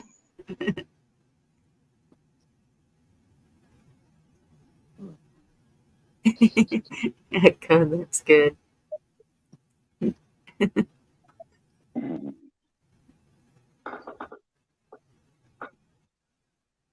True blue. Smiles are free. Bulldog red. Go dogs.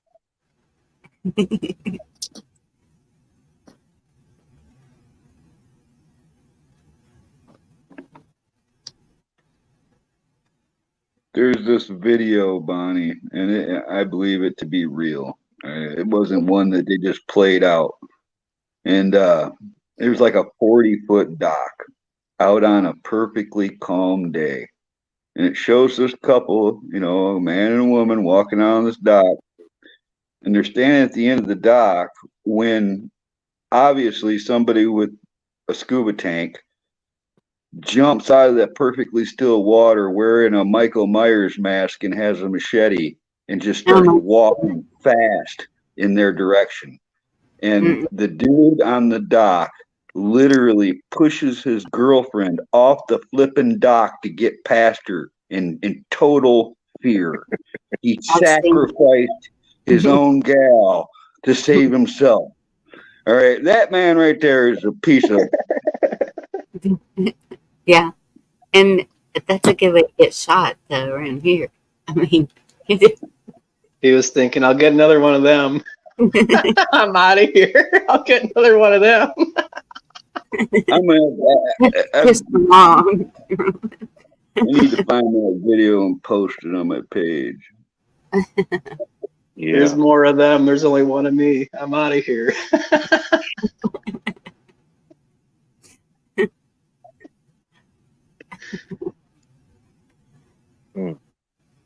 It's getting ready to be that season.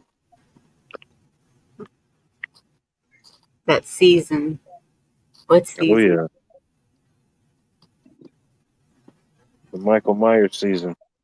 Yeah, Halloween. We got a bunch of candy in the store already. Yeah, it's out. They already got the Halloween stuff out at the Lowe's. Yeah. Oh no! So, man, we hadn't even made it to Labor Day yet. Y'all got to give it a few weeks. Yeah. Somebody who pees in a swimming pool loves me. What? Swim piss. Says Camel Carl, I love you. Well, thank you. Right back Oh, up to swim piss. I guess they're one of those ones that peed in the swimming pool. You know, you run into them warm spots.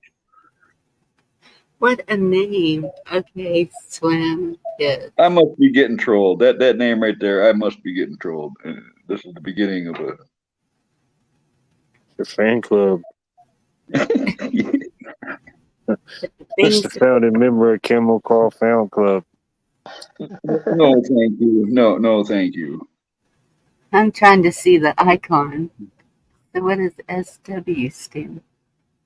No, Maybe probably I'm stands for just swim saying it piss. wrong. Maybe it's swimpus. Yeah, I guess you could say swimpus instead of the other way. Yeah, there you go. Swimpus. That sounds better. I've heard of a simp. Probably Portuguese. Oh man, I don't know Portuguese. I Nobody don't even does. know. This sounds good. I don't even know how to. I don't even know how to swear in that language. You ever notice that when a foreigner teaches you their language, the first thing they teach you is like how to swear? The bad words, yep. Always. Yeah, I can cuss in like 5 languages. Think about it. Or food. They'll teach you how to say food. Agwa's pretty common around here because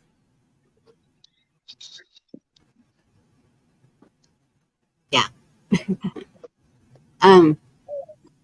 Okay, so I have one for y'all. All right. What do you think about telepathy? And I thought that Well, why don't you know what we're thinking? telepathy and telepathy Sounds were delicious. the same thing. And they could They're- be, they're- because I can't find a difference between the two. Telepathy is being able to read mind. Telekinesis is being able to move something. Teleportation is being able to move from location to location. There's a lot of tellies out there, you know, telegraphs and telephones, and yeah, All the they always tellies. all the tellies, like Telly Savalas. Remember him? Teletubbies. Yeah. Hey, Hmm. Don't forget about it. You know you almost did.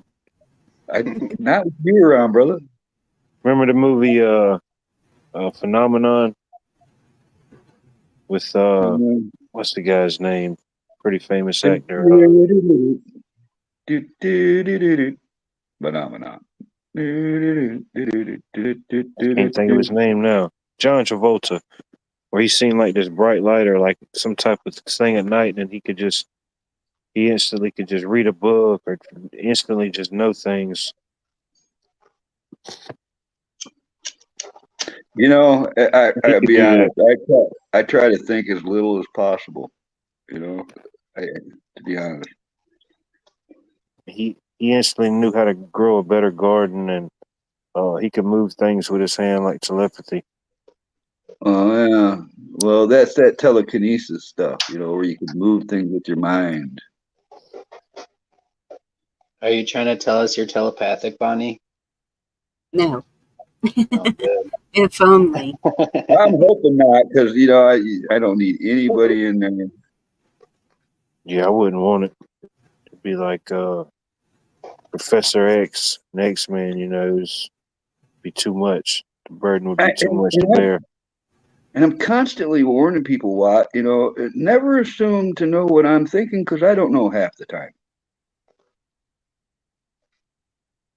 Yeah, can't do that now more than ever. So what do you think about the chakras? Choppers? Chakras. Do you think there's something to it? Chakra. Or, Chakras. oh, it's okay. I'm saying it wrong. Sorry about that. Chakras. I was just making sure we're saying the same. That's all.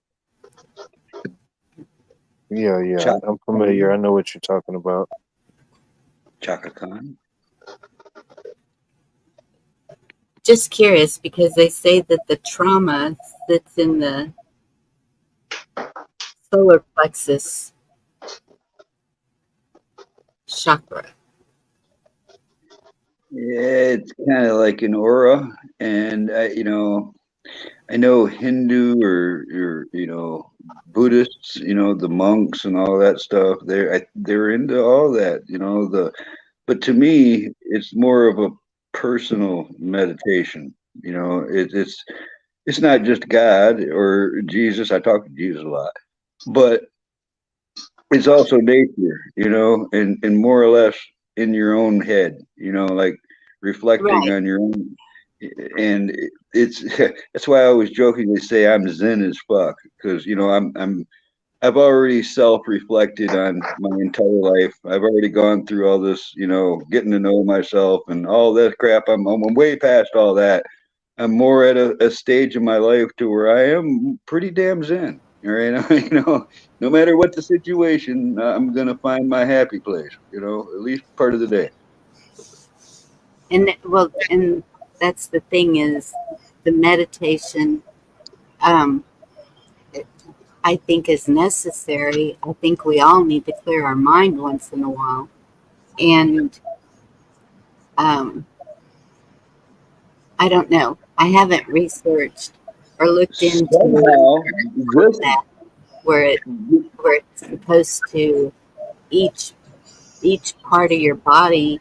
I know that we have healing energies inside of us. I know this for well, then sure. explain this, because I mean, I felt an urge to get up here and talk to people tonight. I know I knew you were going live, and I planned on being here, and somehow I feel like this is helping me. All right, just talking to everybody and in chats, I feel this. This has helped me Yes, get through the day. All right. yes, I agree. I I mean, mean, I would have survived it, but man, I was, it's helping me cope. Is the best way to put it. I think the whole chakra thing is kind of people trying to explain something that's really hard to explain or almost unexplicable. It's something we see it in people in the sense of, there are people that when they're walking and as you watch people walk, you'll see some people lead with their head, some people lead with their chest or their stomach, and some people, lead with their pelvis area. And I know those are all like the chakra zones, and it's an observation we've seen over time in people, I think. And so when you say like trauma is carried in, what did you say, like the abdomen or something like that? I didn't the quite catch solar that. plexus would be the abdomen, So which like is You and guys you are reminding me of a different. and so it's like you know that seems to be a major part of gut health. Seems to be connected to almost everything in your body. That where if you have good gut health, then everything is working properly, right? And so that's why that even came up. And no, the mom not reading chat. What happened? Ronan, that reminds me of something else, like how a person carries themselves in like an unknown area, like somebody stranded in a broke down car and they got to walk through a bad part of the city. All right, everyone that sees that person walk through there, first off, knows they're an outsider, and second off, they're going to be able to tell if they're vulnerable, if they're prey, and you can really see that in a person by how they carry themselves. If they're aware of their surroundings, if they look worried about something, if they look completely at ease or focused on one thing, you can see it in a person's stride and the way they stand and everything. What you were talking about what reminds me of that. Yeah, so it's just like over time, people in antiquity and wherever, that was kind of like the best way of explaining it or how, they understood it, I suppose. But it's, it's like a balance. It's not necessarily having one be more dominant than the other, as far as I understand. I don't really pay too much attention to it. I think Yeah, I just don't get it. I guess I don't see how it's helpful, even knowing all that stuff, and then you still end up praying and meditating, and whether you have trauma or it's another area of need that you may have, as you dwell on that and you start making choices, right, using your free will to better that circumstance little by little, and being diligent and working towards that. So if that helps you identify a problem, that's great. I think that's one way people read other people too. That's how you get some of these folks that say they're telepathic or that they're seers or they could read the future. I think they're probably just good at reading people. They understand that. They see how you carry yourself, the words you choose to speak with, your It's mannerisms. yes, and I think that it's the same with people um who tell the future or whatever. I think that they go by a lot. It's learning how to read people, how that person is going to respond to what they want to hear. And so that's why I've never done that. I've never gone to somebody to tell me my future because I'm not going to, I just don't believe it. I I think that saw that, G-Ma. I've had people read my poems. Weirdly enough, I had two professional poem readers read my poem like it was almost 20 years apart, all right? And I'm not into this stuff, but they were, they're like, I'll do it for free, and they grab my hand and they look at my hand and they go, wow. And I go, what do you mean? And both of them, they did this. They're like, your lifeline was interrupted like several times throughout your hand. You're not even supposed to be alive. That's what they both told me. yeah, I I went don't, to a, go ahead. oh no, I was just gonna say I went to a local flea market this past weekend, and there's a lady that sits out there from she says she's from New Orleans, from that type of area, region, whatever. But she does that type of thing. Oh, Um, when I acknowledge it when Well, I walk that's past her, too, but G-Ma. I've never stopped to have anything done. I walk by and seen people in there talking to her. They doing whatever they doing, but yeah. And I did see that G-Ma, Merkel. I was giggling. and hello, Blessed. Sorry about Yeah, I feel like we're excuse not me. talking to chat. People came in. I didn't even say hello to Ann or nobody. But to be in our defense chat, if you're talking on a panel and then you just glance at the chat and read one comment, it totally sidetracks you. Sometimes you don't even remember what the hell you were just saying.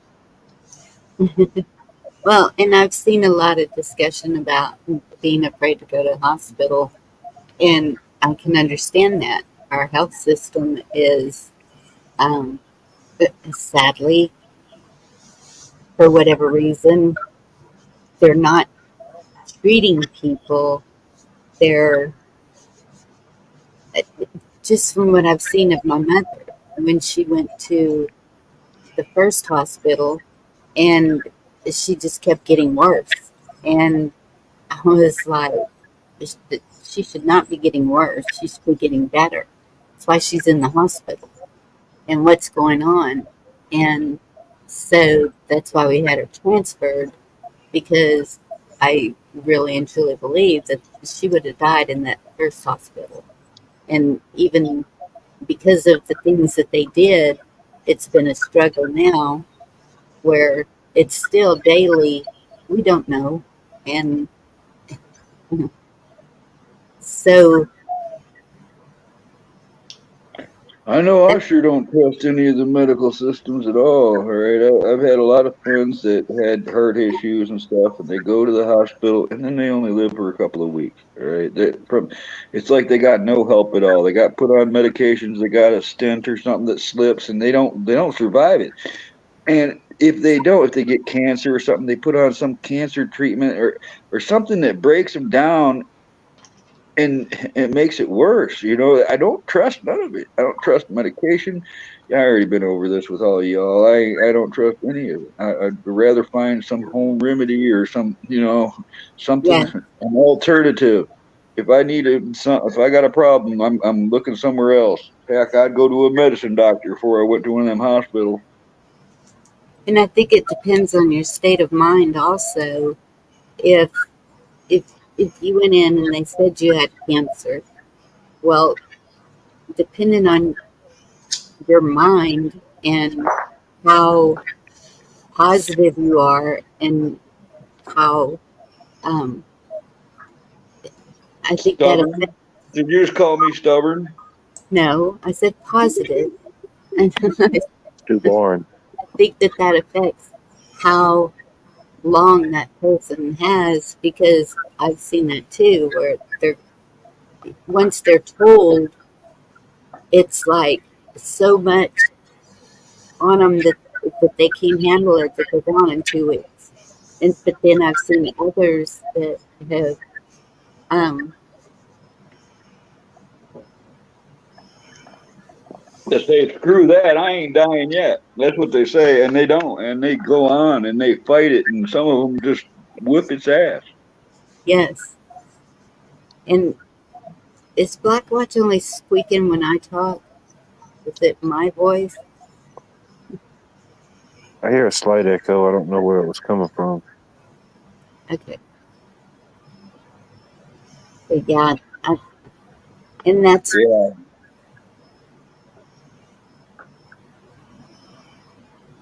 where I think that the faith comes in, and I keep going back to that because when somebody tells me something, um, something could be evil, well, if you allow it, don't allow it. Don't allow it to be evil. You have that power. It's And supposed to be about empathy, not profit.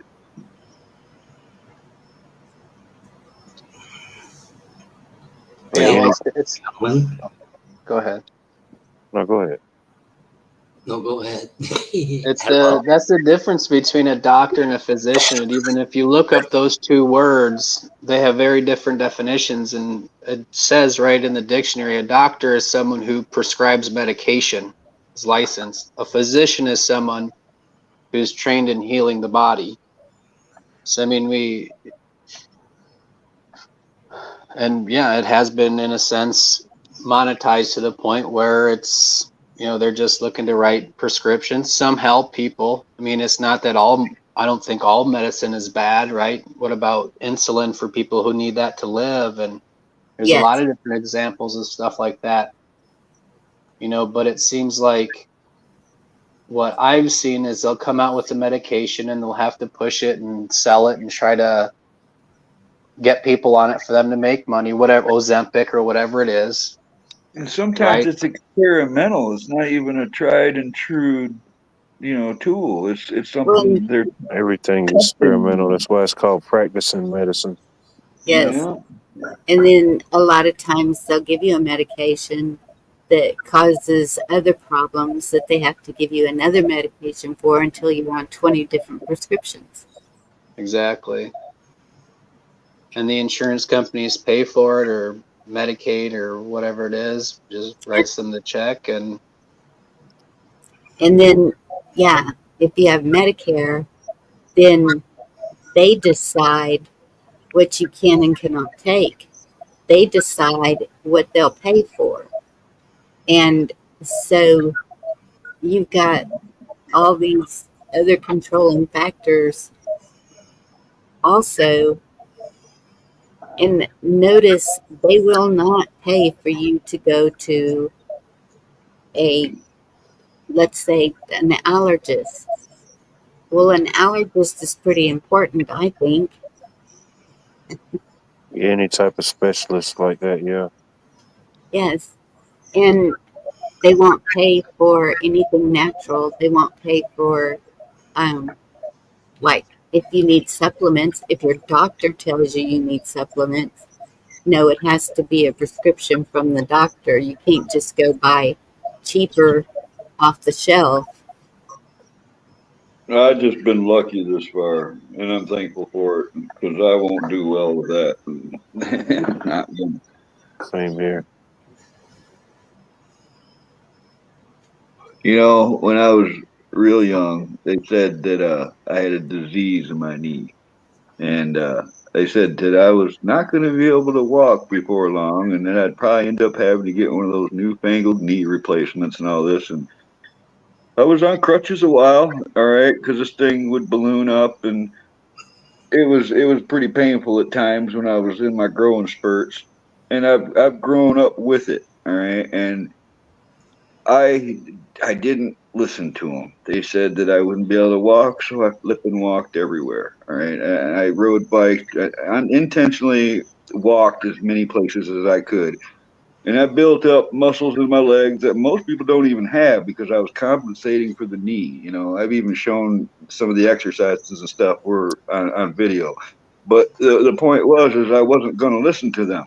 And that's the way I feel about a lot of that shit. You know, if you told me I had cancer, I'd be like, all right, I'm headed to the store. I'm getting some orange juice. I'm getting some honey, and I'm going to walk my ass off, and I'm going to beat this. All right, I just wouldn't go, oh, well, okay, what can we do about it? You know, all right, I'll take the chemo. I'm not going to do that. I'm going to take a different course, my own flipping way, like I've always done. You know, I've been a rebel all my life, and I know I ain't going to change now. Yeah, I think the chemo is just poison. I don't know, but I just, I yeah, I wouldn't think try. what you were saying though, it's a lot of how you take it. You know, if you surrender to the idea, you might Yeah, be done for.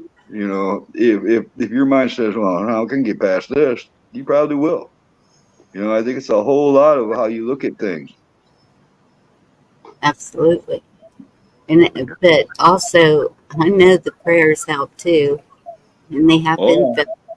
And because I know a lot of people have been praying for my mama, but she's pretty stubborn, hard headed.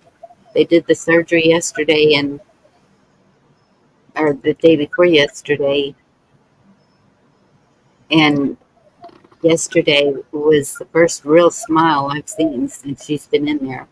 It's been over a month, and they did the tracheotomy, and so we were deciding if that was even a good thing because you know it sounds like last resort when you first hear it, and um, that's where my daughter comes in because she took a pharmaceutical class.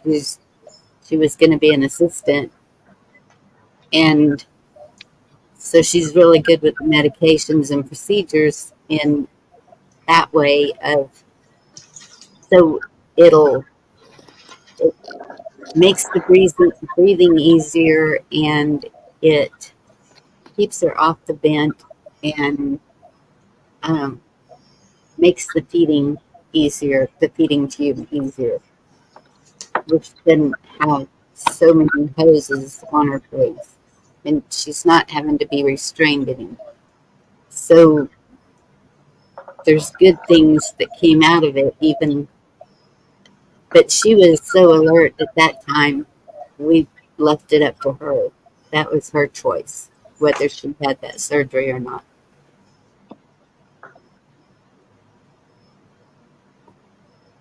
And that's true, Pappy. It's because of the food, water, air, soil, and what's being put in it that's causing almost all of I'm, everything that's going on. at this point, I'm proud to be a conspiracy theorist because I've been thinking that all for a long time. That you know they're slowly eliminating us. They're slowly lowering our birth rates in this country. They're introduced a lot of toxins into our lifestyles. Yep. Yeah. Why did they need to put all those chemicals in tobacco? In tobacco, I have seen so much information about nicotine being good for you, and But a Marlboro has 120 chemicals added to it. But tobacco in its raw state, it's good. It has a lot of medicinal purposes. It's just all those 100 and something chemicals, that's in there. yes, Even nicotine. There's some vegetables that have nicotine that's naturally found in those vegetables, like some tomatoes or potatoes, some eggplants. There's a couple other ones, that naturally have levels of nicotine in them. yes, and They used to give a wad of tobacco to their animals because it kills worms. it used to be what they put on a snake bite, wasn't it? Hey, Elaine. Well, and a lot of that stuff was typically used in situations where it needed to be applied medically, right? Not necessarily recreationally.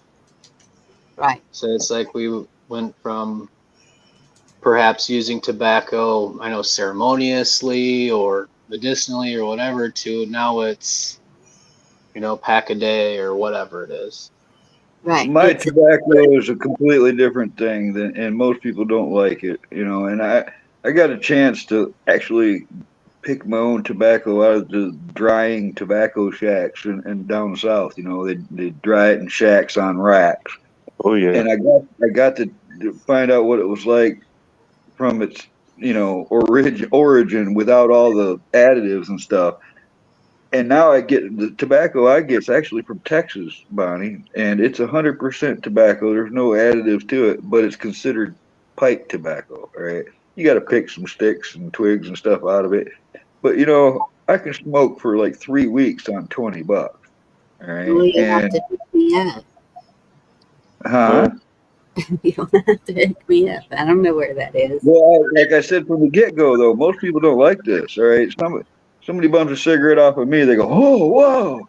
Because What the it's hell so is that? strong. They're very strong. It's. Yeah. Grow your own. You can order the seeds, tobacco seeds online. Well, I do roll my own, and I used to buy it. Yeah. I used to buy it like in a back room out of 5-gallon buckets and stuff. They've been selling raw tobacco for a long time. You just got to find where and how to get it, And there's a few brands that are good, but I'm partial to one, Well, and we know whenever that hit in 2020, they were saying smokers, for whatever reason, seemed to have an easier time or not even catch whatever it was. And I heard that too. I heard that a couple times throughout the few years of this. and not medical information, but cilantro pulls the metals out of your body. I eat a ton of cilantro. I love it. Oh, you eat the cilantro, you don't smoke it? No, I don't smoke. I put it on salads, tacos. I grow a lot of it, so yeah, I love it. I've been doing it wrong. Some people say it tastes like soap, but I love it. Yeah. Hello. Oh, Truly carries tobacco seeds. Thank you, Pappy, because I order my vegetable seeds from them. Another Hoss seeds. They have a couple varieties of tobacco seeds as well.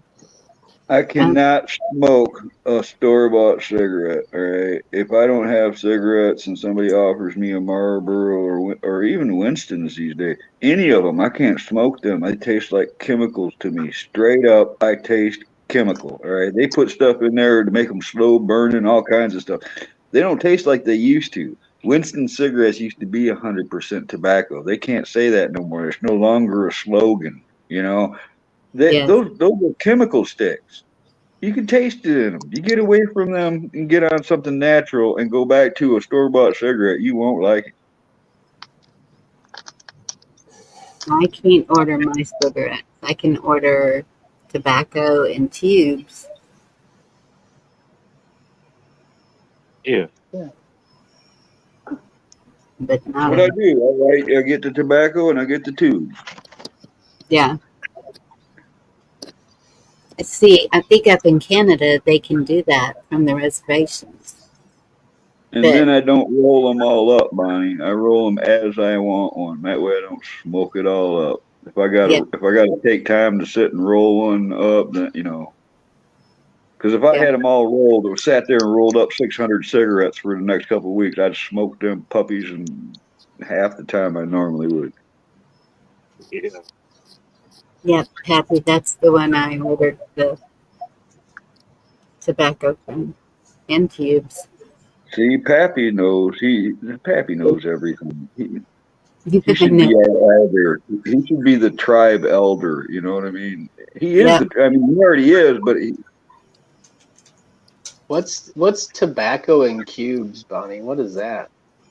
I have never heard of tobacco in cubes. Wait, Oh, I thought no, you were saying you ordered them online. I must have misheard. tubes. Tobacco in tubes. Oh, tubes. Right on. That makes more sense. Thank you. I was gonna say cube tobacco. What's happening with this? But then whenever I thought about it after you said that, and actually, um, is it Bugle Boy or I think some of the chewing tobacco bugler, comes in tubes bugler. in like square cube thing. Yeah, they have Back like in pouches I've seen. Yeah, they used to call it a chaw, and they had to call it a twist. Back 150 years ago, they'd call it a tobacco twist, and they would take tobacco leaves and twist them all up in like a pretzel shape while it was wet, and then let it dry out in that, and then you could carry it around and just rip a little piece off of it as you needed it for your pipe. But a chaw, if you got a yeah. chunk of it, it's called a chaw. That's for the tobacco chewers, and a twist was a for the smokers. Twist sounds like a cigar. Well, it literally looked like a pretzel. You know, it was a big wad of tobacco they would wring out while it was wet into a shape and let it dry out so you could put it in your pouch and stuff and just rip a little chunk off of it. You'll see them in some of the authentic, older movies.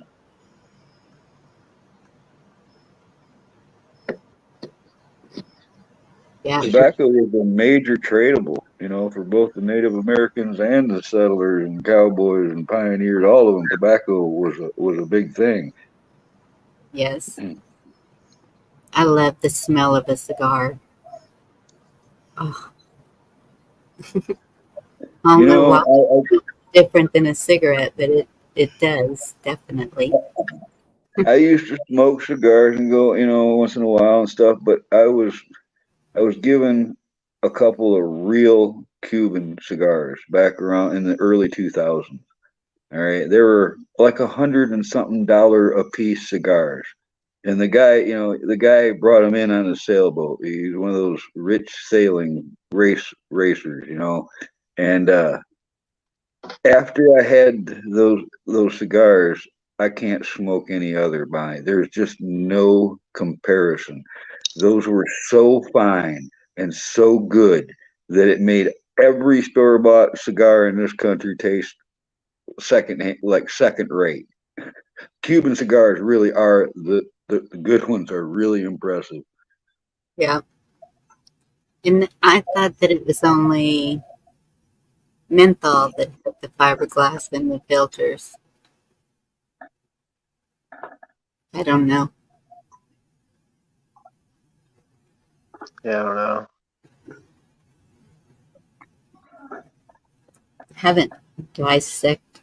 Well, I wouldn't even know how I would tell. I don't know. I know that a lot of the chewing tobacco that comes in cans, that stuff has fiberglass in it, formaldehyde, all kinds of crazy shit. Oh my gosh. Yeah. Tell St. Peter at the Golden Gate, you just hate to make them wait, but you just gotta We have another cigarette. we have Smoke, smoke, smoke that cigarette. Puff, puff, puff, till you smoke yourself to death. a great song, Carl. We have a lot of dippers around here. You can see the ring in the back pocket of their Wrangler jeans because they always carry dip.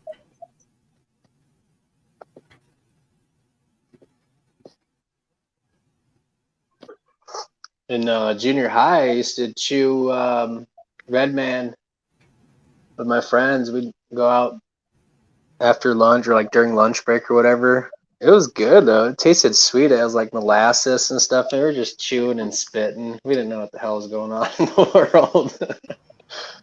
Well, I got some candy cigarettes right here. We grew up with those. You know, the Flintstones cartoons used to have a Winston cigarette ad when we were kids, man. Smoking was advertised in our face. Every movie, every actor had a cigarette in their hand. It was everywhere. Doctor Yeah. recommended. I know. I have one of those. It says doctor recommended, and I think it was Camel cigarettes. Oh, we lost. Thank you for coming up, Watt Live. Is this working now, Bonnie? Yep, we can hear you now. I had to change USB ports for whatever reason. And Watt Life left. I'm still here. There's a video on YouTube. I don't know if they transferred it from, television. But there's a CEO, I believe, of Philip Morris in Georgia. And he's saying, all the other tobacco out there is poison. Our stuff is the good stuff. You want to look it up? Yeah. That's what they said, just like what you're talking about, Bonnie. I did notice something personally, though. When I walk into a brick wall, I don't sit there and go, I wonder what part of me hit first. Yeah. Why are you walking into brick walls, man? Well, I don't know. It was just there. It was either the door or the brick wall. But I didn't worry about what part of me hit first. I didn't go, I wonder what kind of person I am. Do I lead with my head? Oh, you're talking about your chakras? Is that what you're getting at? I mean, if you observe people, this is documented in all kinds of books and stuff. It's the true. way people are. When you said that, I was like, wow, that is kind of true. But yeah, I mean, it's like people that lead with their head, they're typically headstrong, right? Things have to be very logical for them, right? Different stuff like that. Did you ever know any of those guys that were really kind of skinny, but they held their arms out like they were all muscle bound and stuff? I knew a couple of those guys growing up. Like they were out, always hold their arms open. Like ready to fight at any moment in time. They're ready to throw down. Yeah, those guys. Yeah, I've seen them. I got a question for you, Bonnie. Of course, this wasn't working, so I'm going back a ways. Let's presume a female, woman president is not unheard of. Just think about this. And you do not know the outcome, okay? You have no clue of what you're called history. So you're president of the United States from about 35 to 45. Well, can't do that, 8 years, whatever. Crossing, 39 to 41. Would you wait for Pearl Harbor? Black Watch, why is it every time you ask questions like that, it's like some trick question a teacher would have asked me in your high school or something? Hey, you're not Bonnie. I asked Bonnie. I know, but generally speaking, it's like we got 7 oranges and you take away 3 peaches and there's 4 bananas left. No, this is quite simple. Bonnie gets it. Would you wait for Pearl Harbor, Bonnie? Was there a warning of Pearl Harbor? No, you get my point. Yes, I get your point, but was there a warning of Pearl Harbor? Was there a warning that they were going to attack? No, you're not getting my point. Yes, I am, because if there's no warning, how can anybody possibly do anything until it happens? Let me explain. World War II started September the 3rd, 1939. Britain and France declared war on Germany. Would you have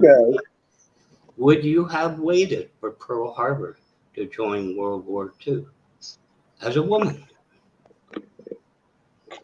our country? Yes, you're president of the United States. You got the call. You hold the, you call the ball on where you go. Of course, there's Congress involved, but At this time and of what is going on right now, I don't feel that we should be, I feel that we should be strengthening ourselves at this time instead of worrying about helping other countries. But at the same time, it's our duty to help other countries that are our allies. So that's I'm not in that position. maybe I'm going back too far. It's been an hour trying to play around with this thing. What's up, Eric? The point is, you talked about a woman leading a country, the capabilities, as Life says, woman can do it. So we're going to assume you're president of the United States.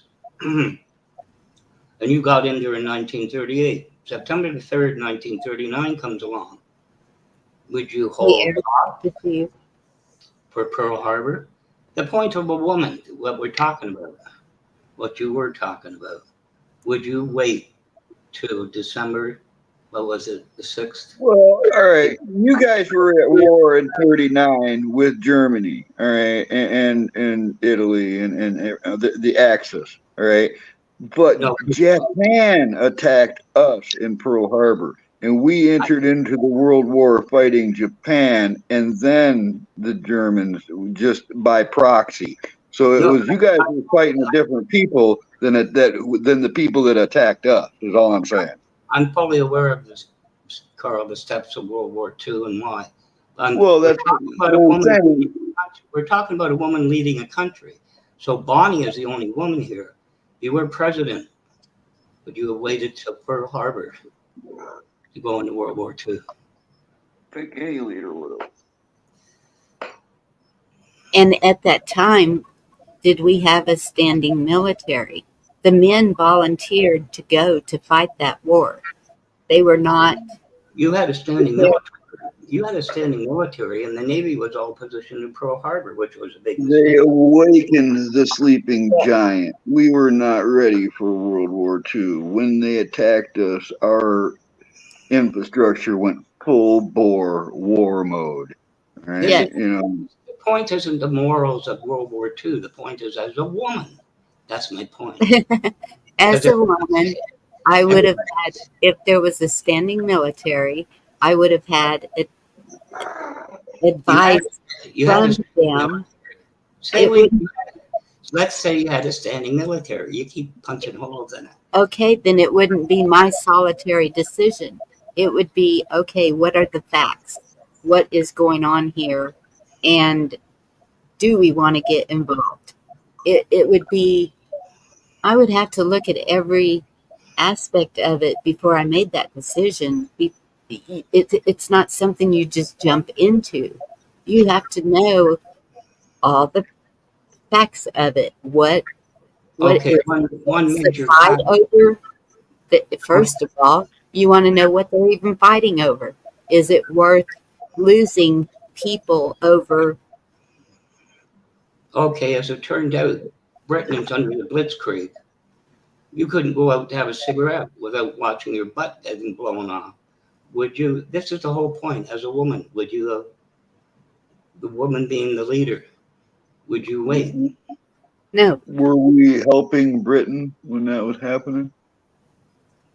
With Britain, France, Poland, the list goes on and on and on and on. France already fell very quickly.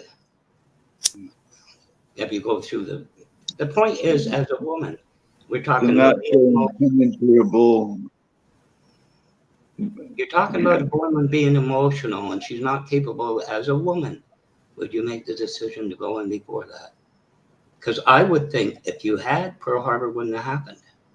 But that's irrelevant. We're talking about a woman's capability of leading a country. And I know you have to go to Congress to declare war. You just don't. The Prime Minister of Britain can't say, let's go to war.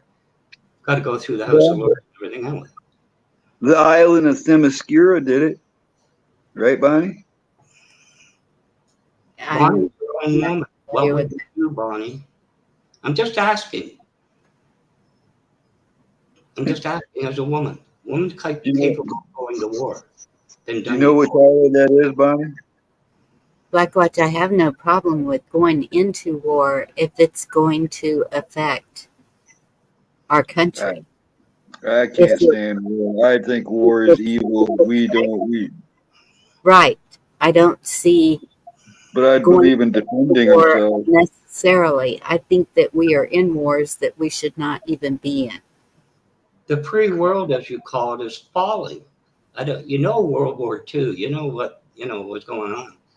But That's I'm funny, just saying Benjamin. the capability of a woman is what I'm talking about here. Well, what about Margaret Trudeau? Queen Mar- Elizabeth, Margaret was brought into the equation to give him 2 sons. That was it. What are you talking about? Well, I mean, there's been women in power.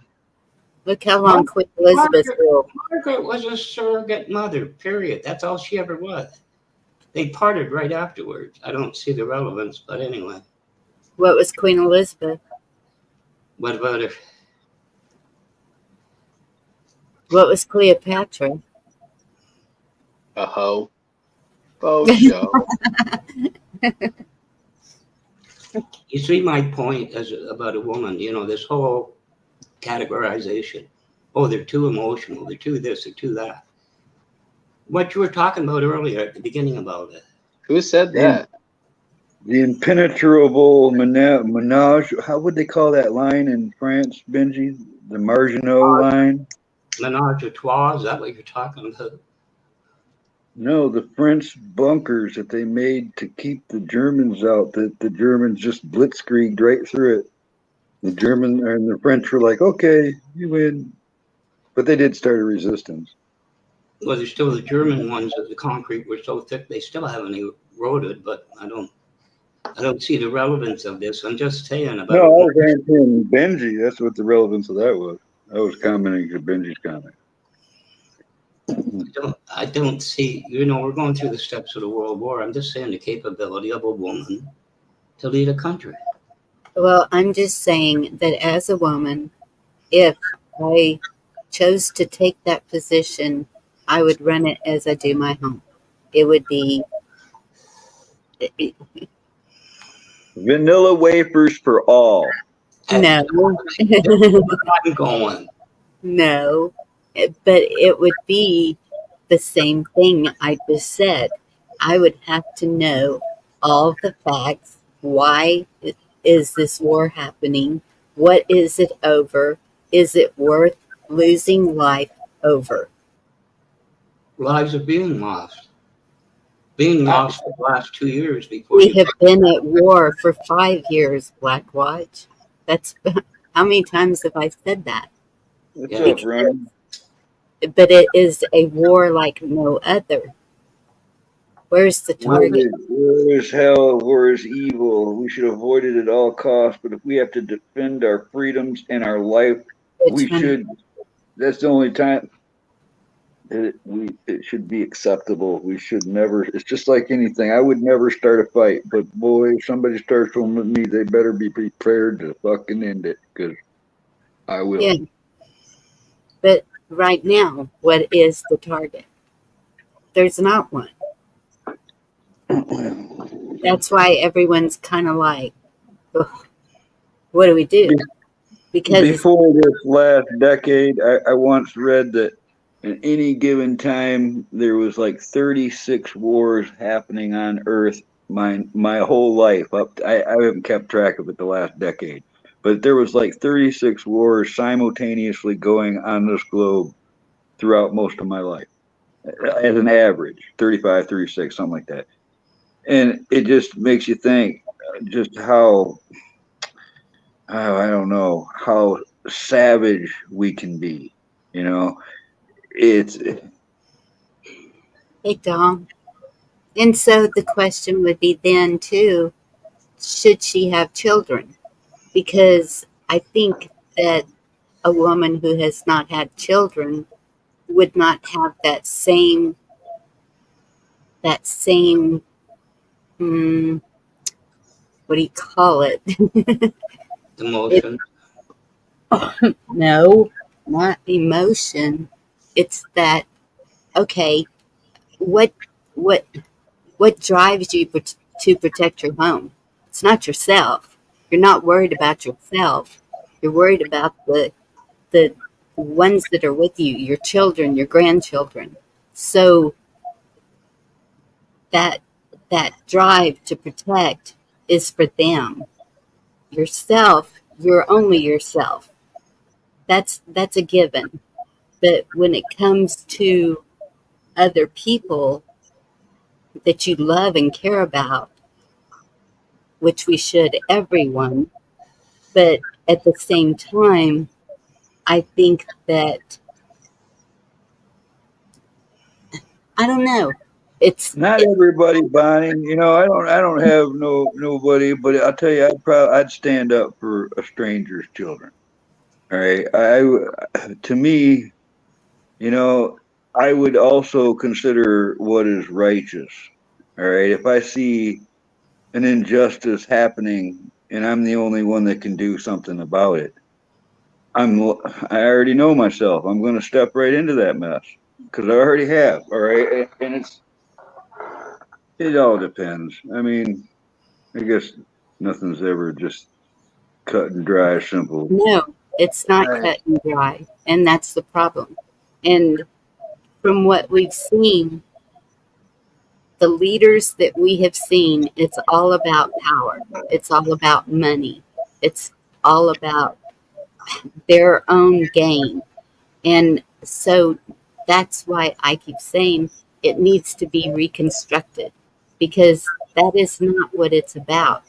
It is, it, that's why the people need to be telling them what they can and cannot do, not them telling the people what they can and cannot do. They are ruling lives completely, and that has to stop. It's just like if somebody says, oh, they're not taking care of their children good. They have no business coming and examining with a fine-tooth comb, magnifying glass, whatever, of your home, your job, your finances. None of that is any of their business. And if you have a well or not, or what you have on your well, how much your well produces, if you have animals, what kind of animals you have, and what are you doing to produce from those animals. And oh, but it's got to be USDA approved. All of it, every aspect of our life is being controlled by the government, and it should not be. Yeah, I certainly don't support that because I believe that if a man has a piece of property, no, it's nobody's business what he does on that property. All right? That's the way I think it should be. And what Pappy said, we've been at war since 9/11, when the war on terror was declared and used as an excuse. Then the Patriot Act took our rights to object away. It's been invading our privacy legally ever since. It's good to see you, Tom. Eric. Yes. On that initial point, I'll go with Carl about a man. However, Bonnie, you're talking about motherly instinct, which a man can't have. The protection. No, I think men can have that instinct also. Well, not the motherly, they kind of be a paternal instinct. Yeah. The maternal instinct would be the motherly instinct, right? The paternal instinct would be the fatherly instinct. And that's just the thing. In the relationship, you need both, right? You need a well-rounded family to raise a well-rounded child, if you will. The man plays his role, the woman plays his role, and in their relationship, they get to decide that for themselves, right? If the dad's going to stay home and raise a child, and the mom's going to go to work, or if mom's going to stay home and dad's going to go to work, or in today's day and age, everybody's going to work because everyone's broke, right? However they choose to set up their own household, that's up to them. I Yes. still think my idea was better. All right. I mean, you get all these grandmothers out here that, you know, they're protective over their grandchildren and their children and stuff, and they mean business. You get all these grandmothers together, you arm them, you train them, and you create a grandmother brigade. And I think they would be one of the most deadly units out there. I think, you know, I think it's worth doing. I could tell you a story on that one in a chat one night, Carl. There was, Well, a, it's going to be the one-offs. there was a thing about weapons, right? And they were saying, well, the justifying a hair trigger. So they said, what about the grandma that can't have the strength? And then the next thing they turned around and said, but she's smoking pot too. I don't want a 94-year-old woman at my door that's in pain on pot with a hair trigger. you want to rethink that. That's called living, brother. I don't know where you're from, but shit, I think I've met 120 of those kinds of women in my life, and they're all great. I love every single one of them. They're amazing. I just know a whole Take bunch no of them. shit, no nonsense. I know a bunch of them. They would have fixed that bayonet and say, "Fine, if you got to go through me before you get to them," and they would just jump right in there. I'm I sure don't of it. want some grandma looking at me with an evil eye saying, you're spoiling my buzz, and I'm packing a 9mm and a 45. Well, you Canadians are just so scared of guns. Like, you always bring it back to that Really? subject. Like, it's like, you're so afraid of everything. I don't know. Case in point, Ronan, why was the Geneva Convention written and sanctioned? I don't give a shit. I don't live in Geneva. They don't govern me. Oh, Jesus The Lord. fuck of Geneva. They could do whatever they want, say whatever they want. The G7, the G8, they could all do whatever they want. I don't care. None of them have anything to do with me. You don't know anything about it, do you? Not one. I don't need to. I don't need to. Tell me, Ronan, if anything, what was the shared goal of World War I and II? Don't help them, Bonnie. World domination. Try again. I don't know what game you're playing, but I'm not having any of it. I don't care. Just stop talking about it and it goes away. Answer the question then. What was it? What do you want? What it was the answer you were looking for, I should say. I wasn't looking for it. It's fact. The creation of the state of Israel. That was the whole point of World War I and the whole Nazi thing and Japan bombing Pearl Harbor, like you so eloquently suggested earlier, and all these other events and things that didn't have anything to do with it. Wait a minute. You didn't say World War I and World War II. See, there's a valid point I got to address in chat because Echo's brought it up. Now I think about it. You know, they say an army runs on their stomach. Well, a grandmother's cook like a motherfucker. They bake shit. They could like run on their own. They're like they could be So Pappy said, ultimately, the diseases, the conflicts, the divisive politics, the blurring of the moral boundaries, the confusion about right and wrong, etc., are all really intentional distractions. War of good versus evil.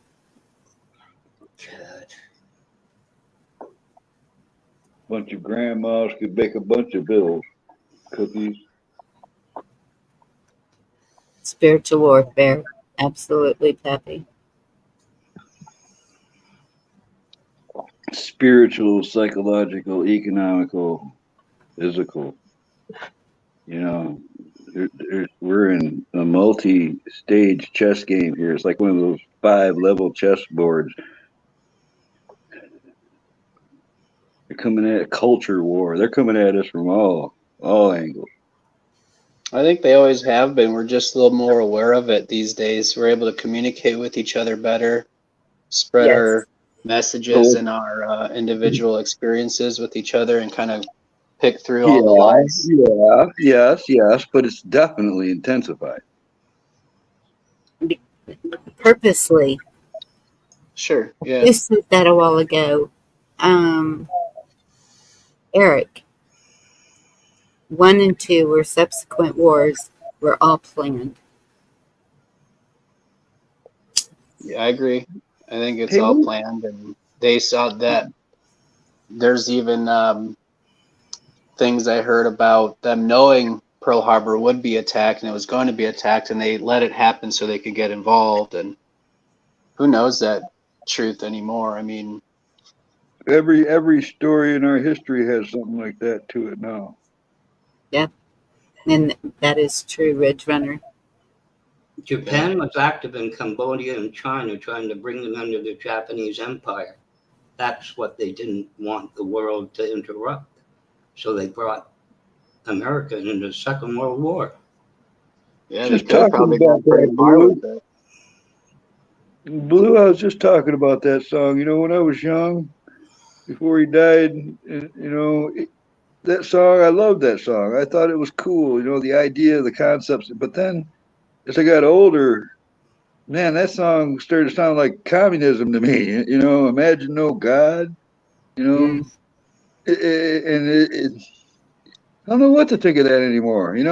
I was really sad when Lennon died, but now I wonder what the heck he was trying to get across with that song. Kind Yeah, of one world orderish.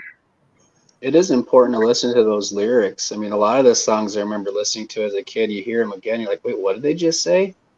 I Yes. know, right? I know. Yeah. You find out it was like, talking about somebody cheating on somebody or something. It's like, what? Wait, what? Yep. Right, Blue. I mean, I don't know. If anything, the last 10 years has made us all really look at things carefully, from all angles and use discernment. And I don't know. I think a lot of people are doing it. It's just funny how things get called out so quick now. That's interesting. Churchill knew about Pearl Harbor but kept quiet because they needed the United States to enter World War II. Jeez, why not? I've heard that, but it's just strange to me because the Germans were going to win. They were the superior force, and then they attacked Russia. They opened up a whole new front, and that really, if they wouldn't have done that, they things would have been different if they didn't attack Russia. You know what's so funny? I see a lot of people talking about going to Russia. Russia has opened up to immigrants. And so I keep seeing these men comment, yep, it's time to go to Russia, time to. And Some of that. I believe that Russia did that because their military needs strengthening. And I think that he's trying to get more. Wasn't Um, it Putin that just said that he welcomes any conservatives to uh, gain Russian what do you call it? Nationalism or whatever. Where yes, he's inviting any conservatives that want to join the country. yes. But I think it's to strengthen his army. I don't think it's Probably is.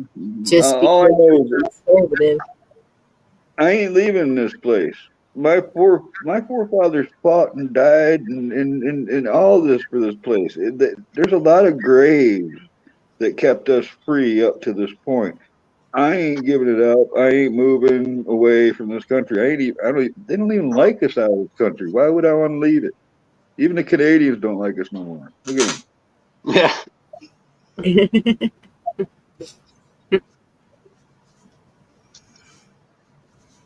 I could answer that, but you wouldn't like the answer. No, please do. I used to love to go to Canada. I used to go Condescension there quite a bit. doesn't merit a response to that one.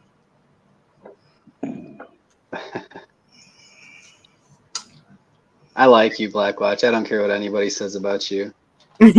You're a good man. I don't care. Well, we share that because I don't give a shit what anybody thinks about me either, Ronan.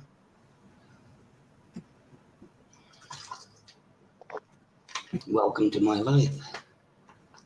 Right, Eric. But imagine if they didn't do that, if they didn't open up that new front. I agree with you, Carl. I think they probably would have made it a lot further. And it seemed like they were allies, right? Stalin and Hitler, they had their little lines drawn. But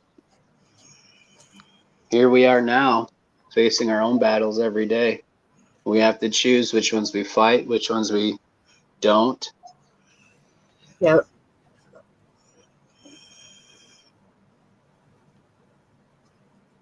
Yeah, I'm not leaving either region. Yeah, me neither. I like it here. Yep. With my guns and tobacco and all that.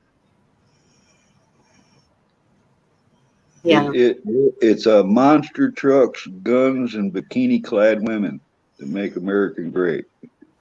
Really made the whole world great if you think about it. Everyone's better off because of America. Oh, I think we played too much of the world's policeman at points in our history. I think, there's that make America great thing. To me, what I hear when they say make America great again, it's like the Bible says. I don't know. I'm terrible at reciting it because I know there's different versions I read. But it basically says first to remove the straw from your own eyes so you could do it for the next, or you could do it for another. You have to be. It's like me. I can barely help anybody. I don't have a lot of money and stuff. But somebody that's well-to-do or secure or able to can help others, but you got to take care of yourself first, and if our country crumbles, we can't help nobody. So I think we got to fix this real quick before we to go helping and sending money to everybody else and shit. Just worry about us for a minute. That's what I said. They did an amazing movie on that, Carl. Had a beautiful message. It was called Pay It Forward. So I'm with you on that. Yeah. Yeah, I agree with what Pappy Two Bears is saying up there. I think that I find it ironic, I guess is what I'm trying to say, that like science says, there's science, like mainstream science now, I guess, says that there is no God, but yet they're looking for the God particle and just all this idiotic stuff. I don't think it was just happenstance that we're here. We've been looking for that for a while, and it's strange if you go researching that. There is the satanic churches are involved in all of that, and the Vatican's telescope is named Lucifer. There's things in there that are big red flags. On the whole CERN stuff and like the weird like ceremonies or whatever you call them that they've done there, and it's a showing, that's for sure.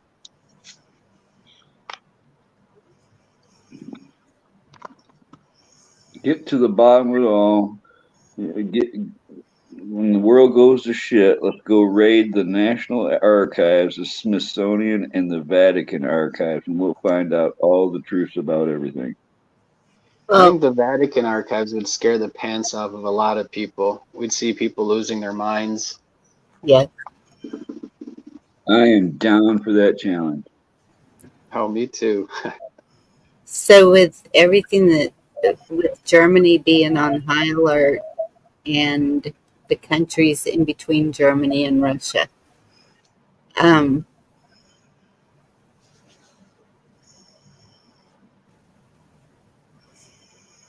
do you feel, so Germany's our allies now, correct? We have a lot of military stationed in Germany. Well, all right. There was two Germanys, remember. In 1989 is when it unified again. The wall came down. Right. But since we were part of the conquering force in Germany in World War II, we were giving like control over what kind of military they could have and stuff like this. And then our economies intertwined, and we became involved. We had bases. We still have bases there. Armored divisions and stuff have always been there. But it's one of those complicated relationships, Yes. Most countries have their major military communication bases in Germany. Canada does. I think that's where it comes down to also the question that Black Watch kept asking me. is having someone who has been in a war and knows the ins and outs of it to sit down and say, okay, this is how it could go. Show me different scenarios. And there's other factors. You don't just say, yep, we're jumping in.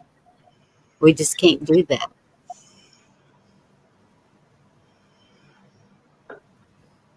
We were the greatest frontier, they know. Yep, Debbie King, good to see you. I think that's what NATO's goal was supposed to be. Try to head this stuff off. Try to talk. Try to bring it back and defuse it. Didn't the USA create NATO? No. It's his biggest contributor. I think we are It's all NATO. our soldiers, yeah.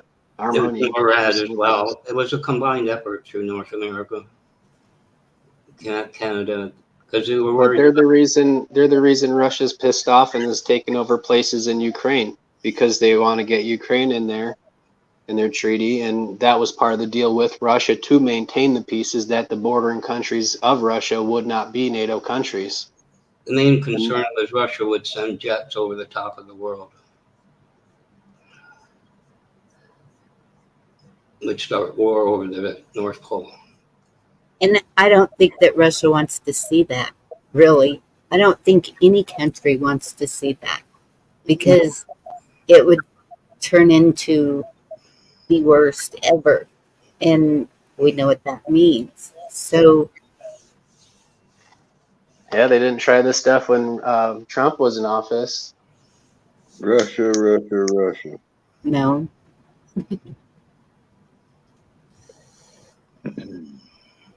And that's part of the propaganda coming out of Russia too, right? So what happens is they put a bunch of sanctions on them. What did Russia do? They opened up their own McDonald's. They have all their own stuff. Gas is cheaper there. So in a sense, it's like a PSYOP type thing coming out of their country. I don't know a bunch of people that are going to marry Russian women. I do see it on YouTube. I see there's my Russian wife, and like I don't know why they're putting that stuff out there like that, but it's part of a PSYOP. I see them all going to Philippine women for some reason. I don't know. We need to stand together, no border, all together, stand against our terrorist government. I've heard those dudes that get the mail order brides explain why they have mail order brides. And American men, more than one of them I've heard say that the reason they do that is because American women are too independent. In other words, they don't get the same amount of control from an American woman because she ain't gonna take that shit. All right, I thought that was kind of hilarious. Well, it's kind of true, because it all goes back to the division of the family. The women had to become independent, raising their children by themselves. Not to mention a bunch of skinny jeans wearing soy boys out there. Well, and there's that. And that is the attack on masculinity. I am all for mega masculinity, whatever you call it. But to find that now is rare. I think some men's masculinity needs attacking because they go like, I can't help it. I'm a man. I couldn't think for myself. So she's got poor my kid. Case in point. Well, that's sure as hell ain't never come out of my mouth. Not all, Carl, not all. This is the point. They try to class us and lump us all together, but there is a big faction out there. I couldn't help it. That's my baby's mama. That's, I think, one of those things to be said about both sides of the fence. Yes.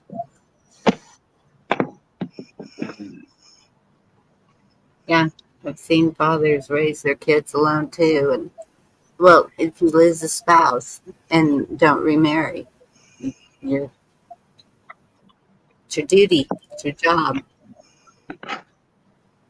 That was the whole point, Carl, of Bonnie's BDSM discussion that she started that Sunday. To be able to control. Well, I mean, I guess I'm old fashioned and all, but when I was growing up, I figured I'd meet the right girl, marry her, have kids, and I'd be doing all the, working, and she'd be doing all the homing and raising kids. And I thought it was going to be, like the nuclear family that I had grown up seeing portrayed on the TV and, wherever. But it just seems pretty hard to obtain in this current environment, Exactly. And that's what I think a lot of people's goal were, seeing my grandparents and how it worked and seeing what they produced in their lives. I think the essence of what Bonnie was talking about that Sunday permeates every generation. It's always there. Somehow a woman is supposed to be held to a higher standard than a man. And that's the problem. But then they don't want us at a higher standard. But you know what I'm talking about. Well, she's supposed to be able to take care of that. It's her fault. I could be a little more explicit. That men, Yeah. And, well, I couldn't help. I'm a man. I couldn't help it. Really, that's a poor excuse for a man. I think it's self-evident.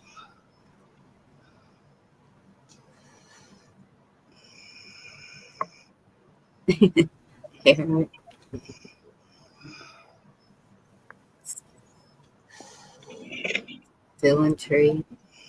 Yeah.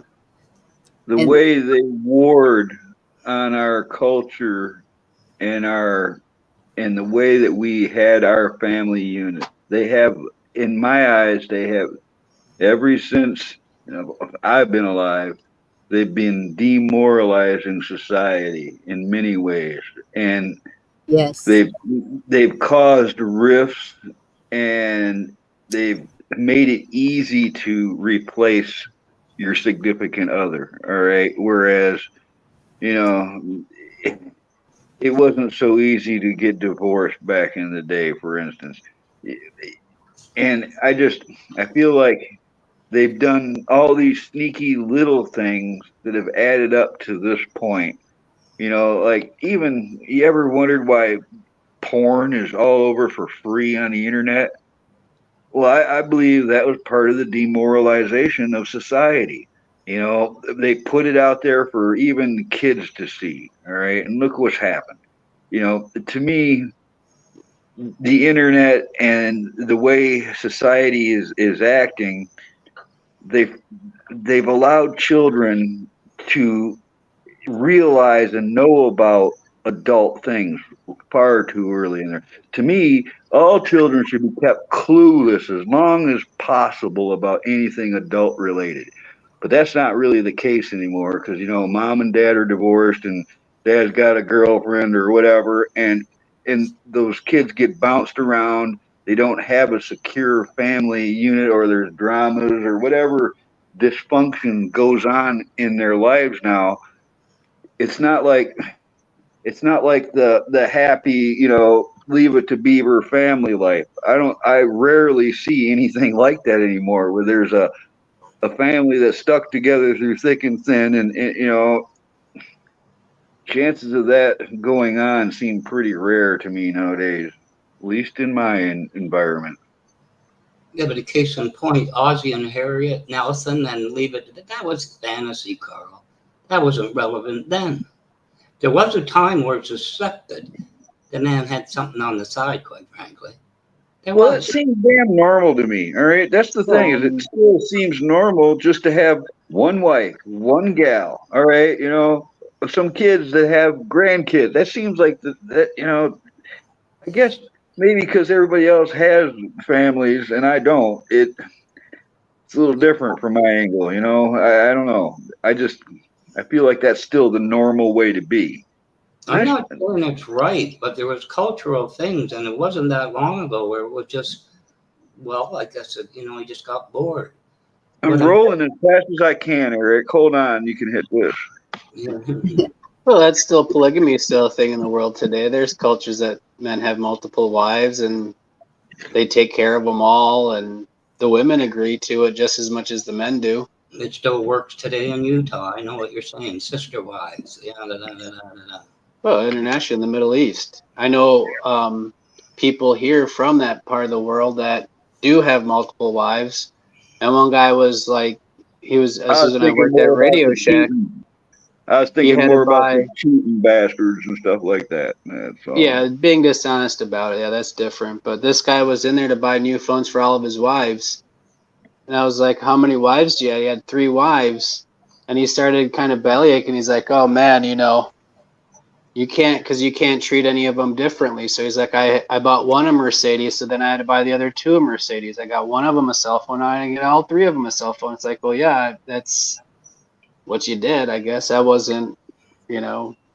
I've seen a couple times in my life where a guy I know has a beautiful wife, beautiful kids, nice house, you know, farm, animals, pets, and they throw it all away by cheating on one of them cheats on the other, or you know, one of them gets into alcohol or drug abuse or something, and it just they throw it away, man. And then they play the victim, right, Carl? Yeah, that's true too. That is true. I've heard that one. I don't know. Personally, I know way more men that are faithful and loyal to their wives. I can't recall. Well, I guess I do know one guy that cheated on his wife. Like of the people I know. I've lost complete and total respect for friends I've had that I found out they were cheating on their wives, and it just disgusted me to the point where I didn't want to hang around it no more, man. And the very fact they're telling you about it, Carl, speaks volumes for their character, doesn't it? Yeah, the way they're proud about it and stuff. Yeah, that's enough to turn a guy's gut. Yeah. Another notch on their belt kind of shit. That's a good one, ER. That's the point. There's no they here. It's individual decision.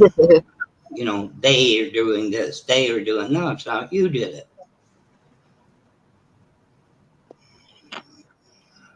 Anyway. That's what we all want, right, Brenner? That my time has passed. I'm just what I am. You don't know that. Yes, I do. Life is full of twists and turns. Never really know what's around the next bend. But I get how you feel at times. I mean, there's moments where I'm totally content with being on my own. And then I think about being with somebody, and it's like the things I've already gone through, you know, like gaining an entire big family because I'm with some gal for years or something. But then when we end, you lose that whole family. Connections you had with the kids or whatever, they just dematerialize right in your face. And that, to me, that's like heartbreaking shit. All right. And I'm getting to the point where I'm gun shy. All right. I almost think I prefer being alone, where I don't have anybody that gets attached to me, and I don't get attached to nobody else. Because, man, it seems like anybody that gets around me, they drop dead, you know. And oh, God. I know that sounds pretty raw, but man, I've had a lot of people die around me. All right, and we all have. That's life. It's gonna attachment. I'm thinking I have worries about attachment now. But that shouldn't stop you from. You can be attached to people and not be married to them or in bed with them or whatever. you have to have that social connection. That's why you're here, Carl. Dang it. I know. I mean, you guys make me feel better. I've said it a couple times tonight, but I appreciate being with all you folks, all of you, even Blackwatch. When I like in this mood, man, where I'm sitting here by myself. I just lost a buddy. You know, I didn't even freaking know I liked him that much. But it's you guys help me cope with some shit in life that you don't even know about just by letting me hang out or whatever. Any life lost is gonna affect you. I believe. I think Bonnie's right, Carl. If you take the analogy, close the door and you lock it, and at some point you're like, where did I put that damn key? You lock the door. I got bolt cutters.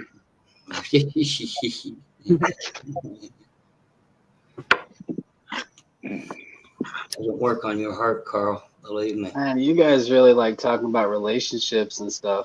Is it getting too mushy for you, man? No, it's not getting too mushy. It's just like, I don't know, if you want to be in a relationship, go put yourself out there and you'll find someone. If you don't, then don't. It's fine too. It's your choice. You know what I mean? It's not. This is like the worst time in the world to go looking for a relationship. Like right before the apocalypse. I think I'm going to wait until after the apocalypse. The survivors will be the tough ones. But at the same time, you have a loader. I mean, there's advantages. But you can't wait for the world to change. It never will be what you want it to be, or in a way where you would be better off. That'll never happen. It's a personal choice. It's you. It's something in you that either has to change or you have to acknowledge or something like that, and then go out and find that. I mean, come on, man. If you want that. I don't have a home.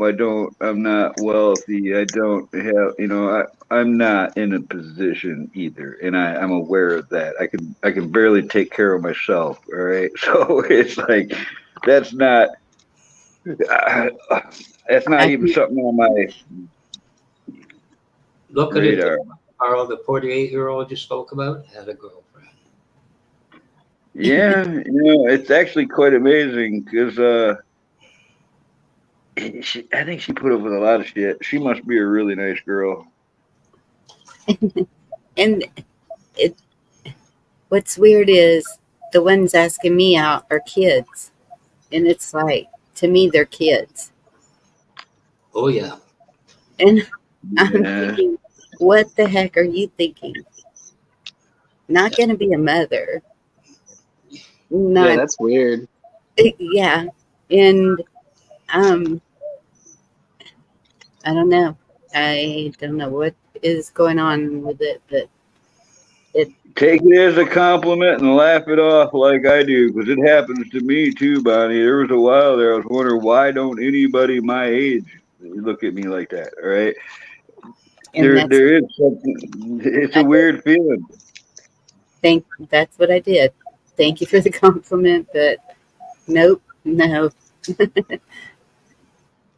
Too bad it wasn't contagious, eh, Bonnie? I am. Really? Well, chat's on it, Bonnie. Look what Steel and Tree said. Lauren's on it too. Wait, what? They're calling you a cougar. No. You go strutting your stuff around Texas, breaking all the young men's hearts. Well, they can just be looking somewhere else. Oh, they're looking somewhere else. All right. I'm kidding. Got news for you, and in the end, the young men wouldn't know what to do with it. Take my word on that. Yeah, I don't know. I've heard some pretty unusual things, and that's another thing, is the unusual things. I'm just not not into unusual things. You got us. It's not what I'm talking about.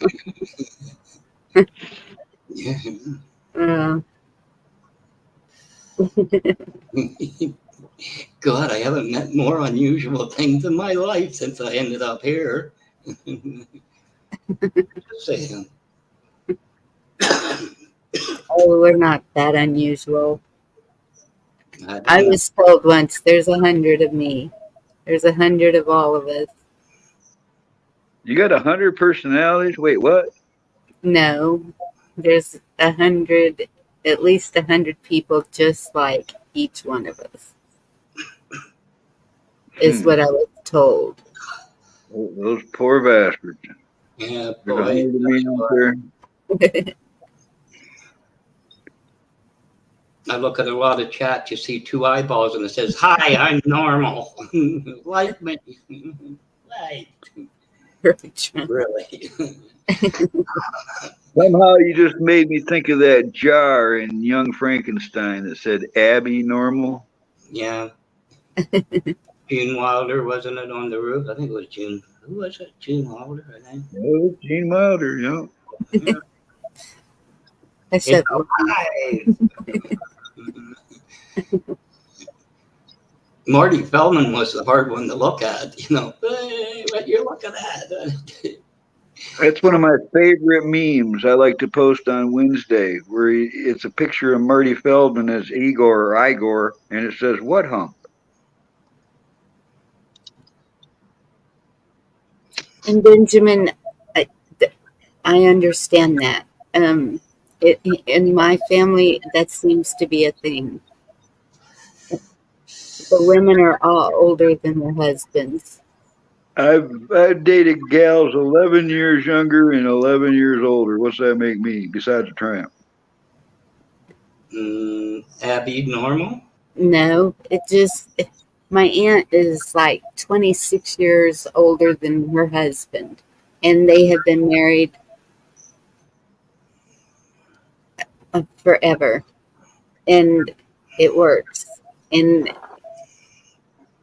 you know, now she's getting to the age of losing her memory and stuff like that, and he is right there for her. He's he is amazing. I And saw an opposite effect of something like that once, Bonnie. It was ugly. They were together for decades, ever since the 70s, and then when she got old, he'd been, he just worked out, and he was a very popular dude while she got old and decrepit, and he ended up leaving her, and it was ugly.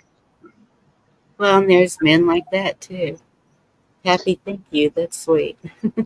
Yeah, usually that's called an Oedipus complex. It's something that, again, has been written about. Even some of the ancient stuff, or I call it ancient, but it's the really old stuff. They talk about that. It's like It's Wonder kind of Woman weird. again.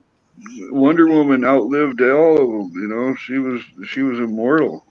That's in her older age. That's one of her regrets is outliving everyone. She talked about. I'm with Carl on this, Bonnie. I think that's like hitting the triactor at the Kentucky Derby, you know? I don't think it's going to happen. But it does.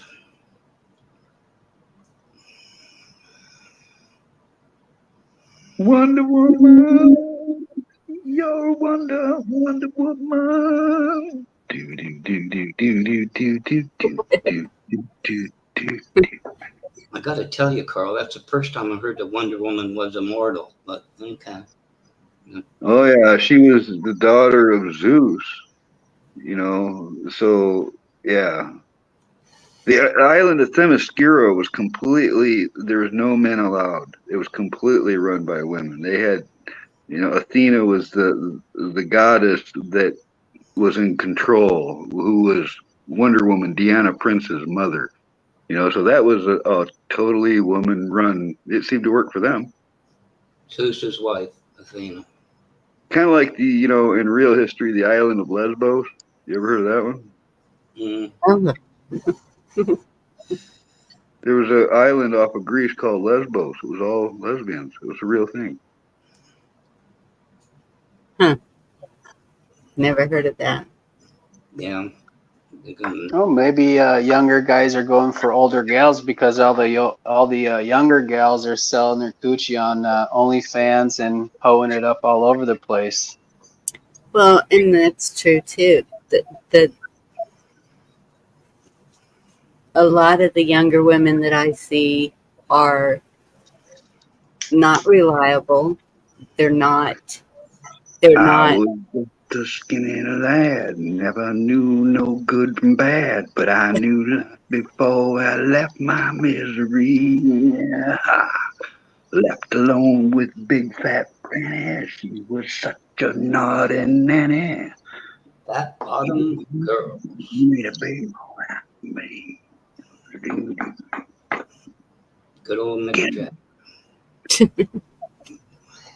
Anyway, they don't like to stay at home. They don't like to cook. Uh, not all the time. Maybe once in a while. So, and I don't know how you teach that into them. I tried, and some got it and some didn't. All of my boys cook. My boys love to cook. They compete with each other cooking. and But I can see where, and I don't know if it's a society thing. I don't know if it's um, I don't know. I don't know what the reason for it is. You got a point. Woman can have a Bachelor of Arts and a PhD, and she doesn't know what a spatula is used for. Yeah. Right. I think the island of Lesbos didn't make it because they ran out of more lesbians. Because if they don't have a man there making more lesbians, how are they going to? I think that's what happened to them. They just Good went night, thin. Pappy. Ask Athena. Night, Peppy, and thank you. Night, Pappy.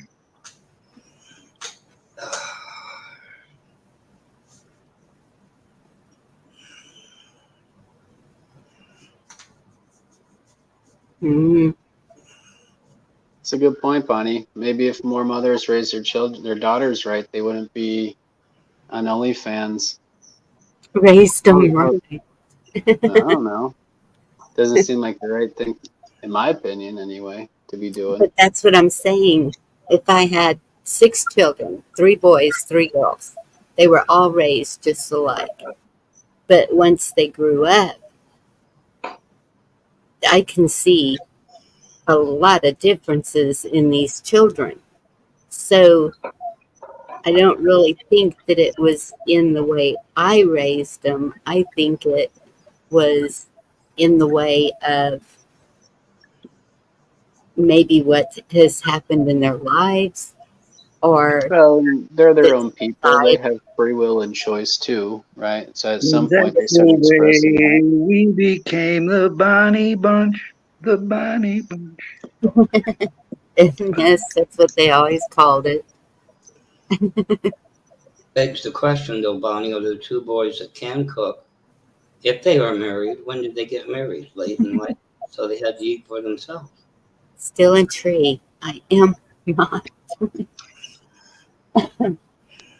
And where did that come from? No, Shit.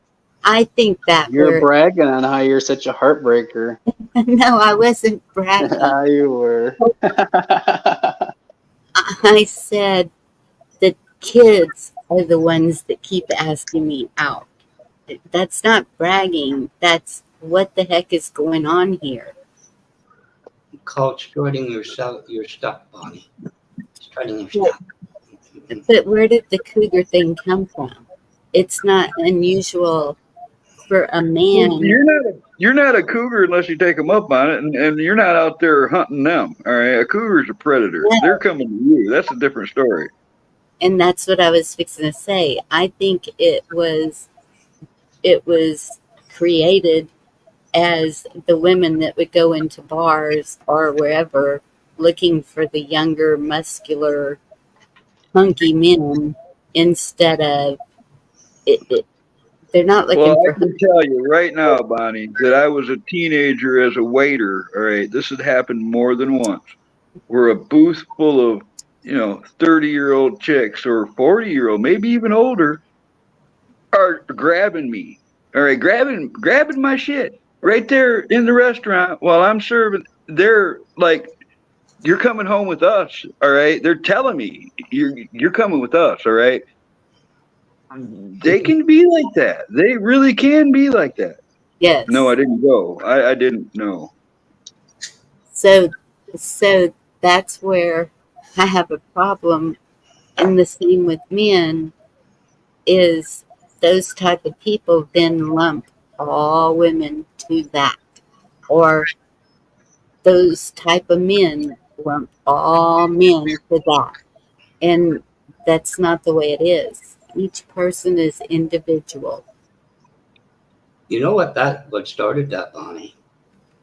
Chippendales. There you go. I think before Chippendales there was a whole lot of strip clubs. I know, but I can't remember the dance group before Chippendales. That's where I keep saying that like men and women are capable of pretty much the same things, except for the interlocking parts. Because I've actually heard women talk in groups that didn't know I was anywhere near. All right, they were talking like guys talk when there's no women around. All right, I've seriously heard those talk. I've heard it from young women. I've heard it from older women. Women can be just like men when it comes to that stuff.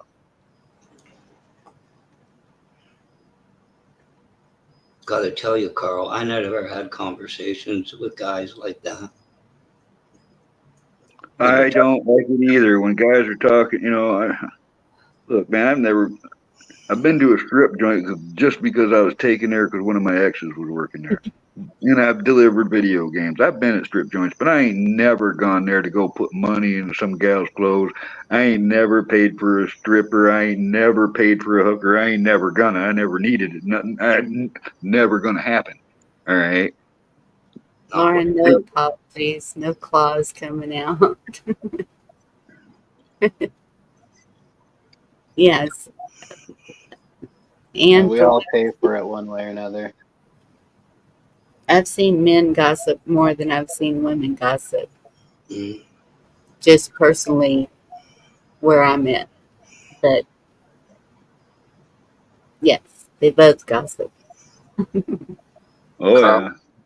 Carl, you know what my dad exemplified to me, and I didn't really catch it? Tom, We all go to stags. You have the stags and everything.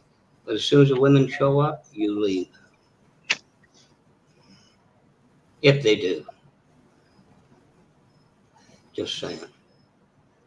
We are not talking about that, Eric, and I don't call it junk.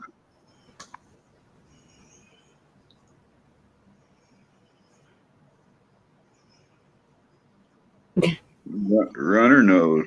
I mean,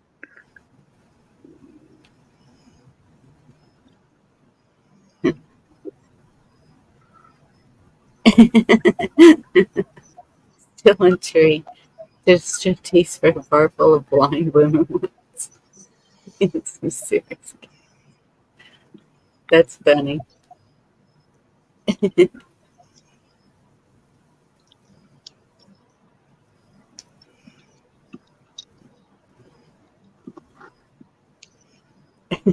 Benjamin.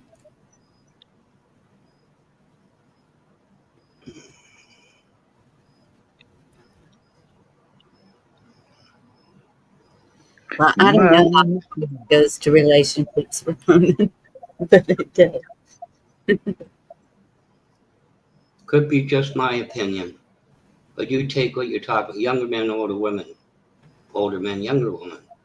May last a little while, but it will not last long.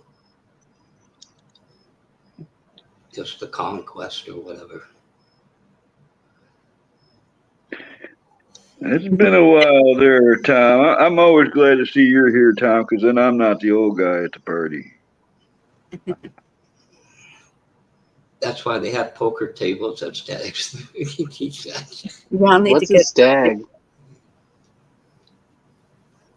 What is that? A stag? What is that? Like, That's I know it's a horse, but bachelor's party before the wedding. oh, bachelor party. Okay. A stag.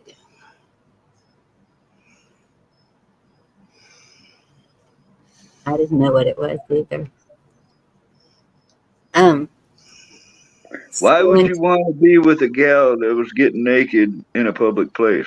Isn't that better when you're alone with her in a room somewhere where ain't nobody else around? Isn't that better? You would think. But that's judging the woman, Carl. It's the other way around, too, no? You ever looked at some of that Chippendale thing, you know, like you talked about the restaurant, you know? Mm-hmm. dated a stripper. Yeah, well, that's not something I would have ever done. You never Well, date a I stripper? was young. All right, I was young. I just came back to Michigan, and I met this little blonde that was walking around town, looked lost, and I started talking to her, and she needed food, and I bought her cigarettes, and she followed me home. All right, and she never left. And she said, "Well, my mom's taking care of my baby. I really want to get my baby back. I don't want to dance no more. I just want to get a regular life going." So I said, all right, well, we get an apartment, because we were already messing around. And I got an apartment and I got a job and, started furnishing the place and, buying her clothes and stuff. And I come home from work one day early and took a back little alleyway. And just as I was going by a house, I look in to see her bending over kissing a guy and handing him a beer. All right. So this is like 3 months into this adventure. I'm like, oh, I walk right into that house. That, oh, all right, this is new. And I went back to the apartment, took everything I bought, put it all in pieces. There wasn't a good thing left. I put it all in the dumpster, nice and neat. But I removed everything that I owned in that apartment, and then I left. Right, and a couple weeks go by. I'm going into town one night, and there she is in an alleyway with the big motherfucker as I go into the party store. And the dude walks in after me, and I go to the counter, and he goes out before me. And when I go out, he's face to face. Hey, you fucking with Rhonda? That's what he says to my face. And then I saw him flinch with a full 40-ounce beer he was trying to hit me upside the head with, and that's when I went off on him. And I stopped when I realized that traffic on the main highway was stopped, watching what I was doing. And I just remember counting 1, 2, 3, 4, 5, and followed him to the curb. And well, I heard him bad, and she was screaming in my face, "What are you doing? You're killing him!" And I just got up and I realized I'm probably going to jail. So I went back to where I was staying and said, left everything there and said, I'm probably going to jail. So I went back up there, and there was fire department and police and ambulance and all kinds of shit up there. And I put my hands out when I saw the cop. I knew. He's like, "You're good, Carl." I said, "What do you mean?" And he said, "Oh yeah, Bob in the store saw the whole thing. Said the guy tried to hit you, and that's what happened." And I and that's what dating a stripper can be. Dramatic shit. All right, they'll bring you into stuff you had no idea was coming. But you're so. Oh, I fucked that guy up. I put him in the hospital. I broke his ribs. I broke his jaw. I broke both of his wrists because he tried to catch himself when I pushed him over the curb, the concrete curb. So he tried to catch himself with his arms. He was in the hospital and fucked up.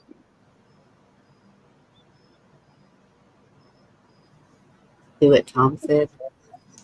So, if a man is looking for a relationship, why would he look to a stripper?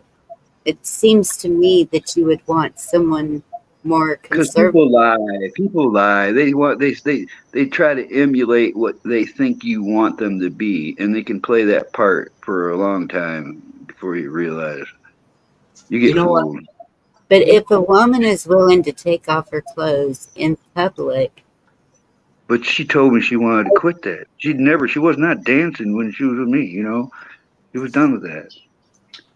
I don't understand it. But that's the way I was raised. You are. Oh, I see it now. A lady, and public, and that stripping part comes for your husband only, not the whole world. So I just see that differently than you do. I, You know I what? see it differently at this age, and I saw it then too myself. I have to admit, it's like things change. It's like, when I was young, I could look at a young gal in a skirt and go, "Wow, check that out." Now I do it, and I go, "Man, I ain't no fucking pervert. I'm fucking twice her. I could be her fucking grandpa." There's all kind. It's like things change over time as you age. Things are not the same. I look back at those mistakes I made and go, "What the hell was I thinking?" I obviously wasn't. You know what? To me, Bonnie, some men don't get in a strip club. She's not looking at you. She's fixated at that point on the wall. You don't exist. Yeah. Well, she's looking for that money. What are you talking about? She's looking for them greenbacks. That's why she's there. She's She's looking at already your got the, billfold. she already got the 8-foot gorilla in the back as her manager. He's taken most of it. Where you been? Not strip clubs, I guess. I don't know. I mean, Getting it? That's You why know, I a don't know lot how they do things in Canada, not a but good. I've lot talked to strippers here and they make a ton of money. They keep all their tips. They do pay. She was saying she pays, like, if she gives a lap dance, she has to rent that booth. And it's like $5 to rent the booth. Right. And then she charged like $20 for the dude, or however much money she can get out of him. I don't think there's a real limit on it. It's just like whatever, how much ever they can get. You ever been to Germany? No. I've seen where a Oh lot yeah, actually I have, but not to strip clubs in Germany. Red light, whatever it is. Anyway, I've seen where a lot of them don't even like that they're doing that, and so they get drugged up just so they can do it, yeah. or drunk or whatever. Oh yeah, and a lot of it, it's I'm sure of that. trauma from childhood and just unhappy, and it manifests that way. Potentially. I think that usually, it's kind of like a joke, but I'm not joking about it. But there is some kind of daddy issue somewhere along the line there. Yeah, something. I don't know. And I mean, I know I've heard it's good money, but so is bartending, so is waitressing. Of course, waitressing it's a lot to do with your personality and how good of a waitress you are.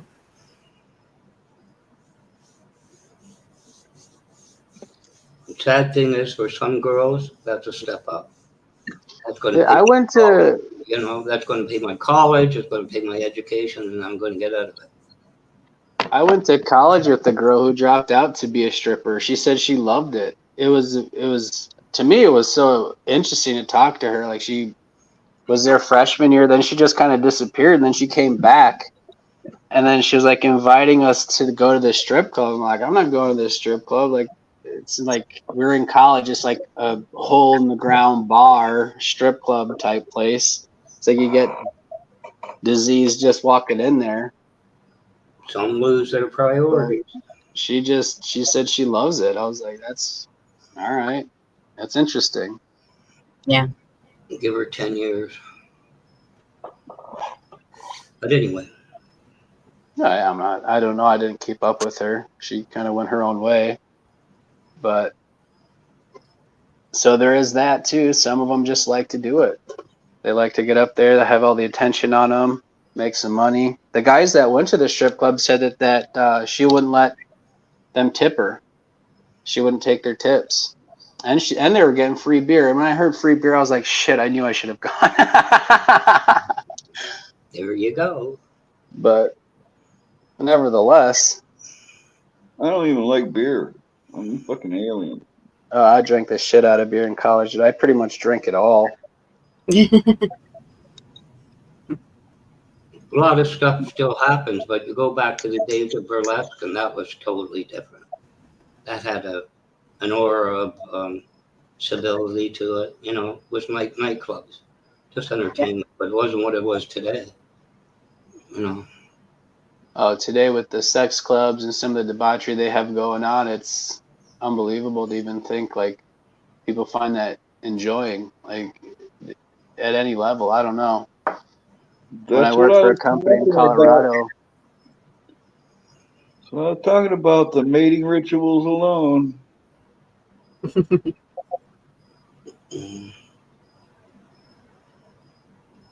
Yeah, well, There she is, Virginia Roots. Were we talking about something weird? must have been the beer and the hey tap. Virginia, Virginia always has good questions. Dropping the link.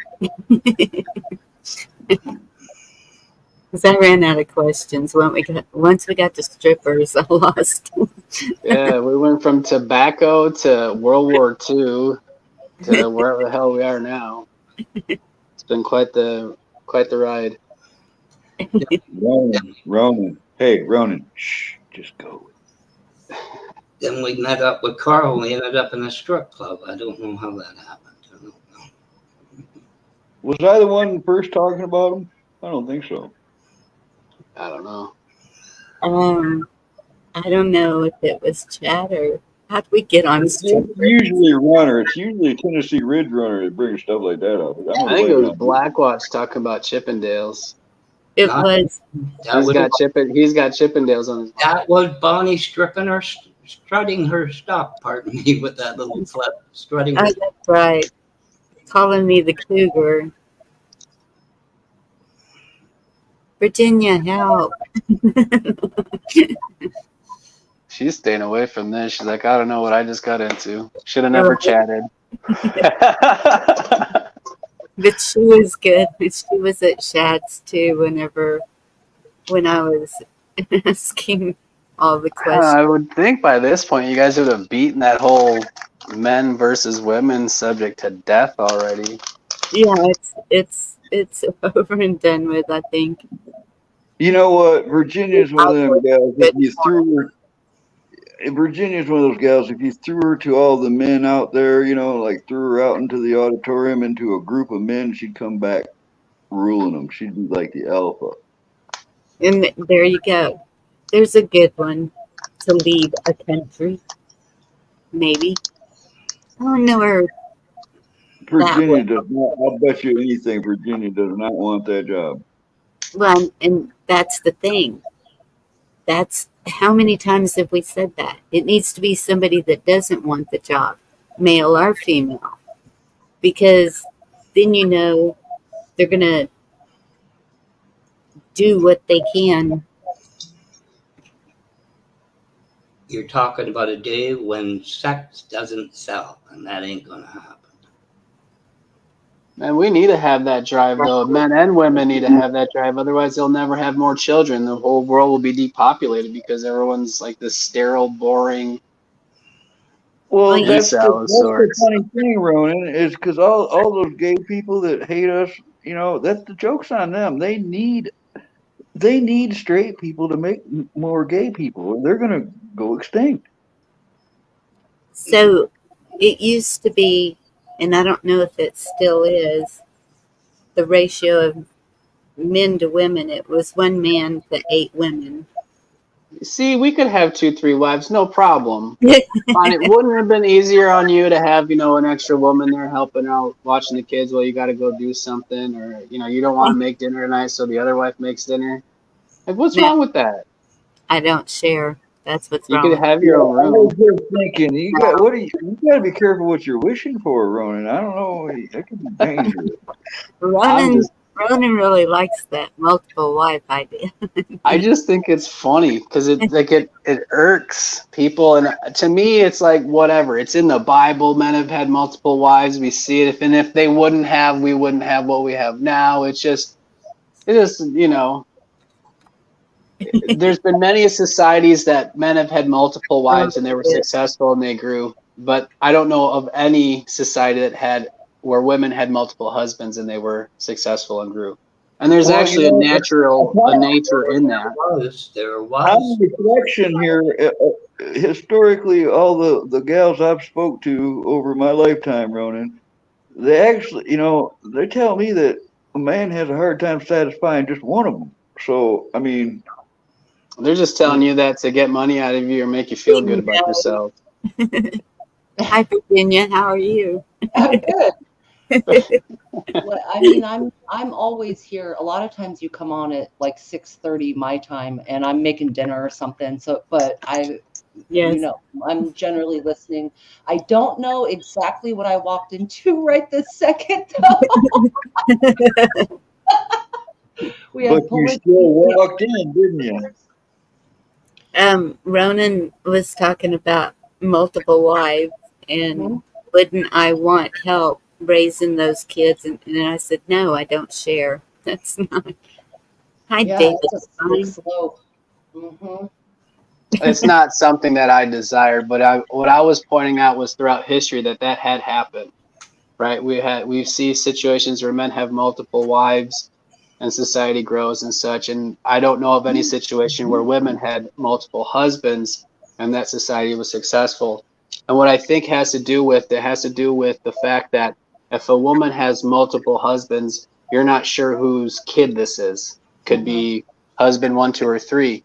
But when you reverse that and a man has multiple wives, you know dang sure whose child that is.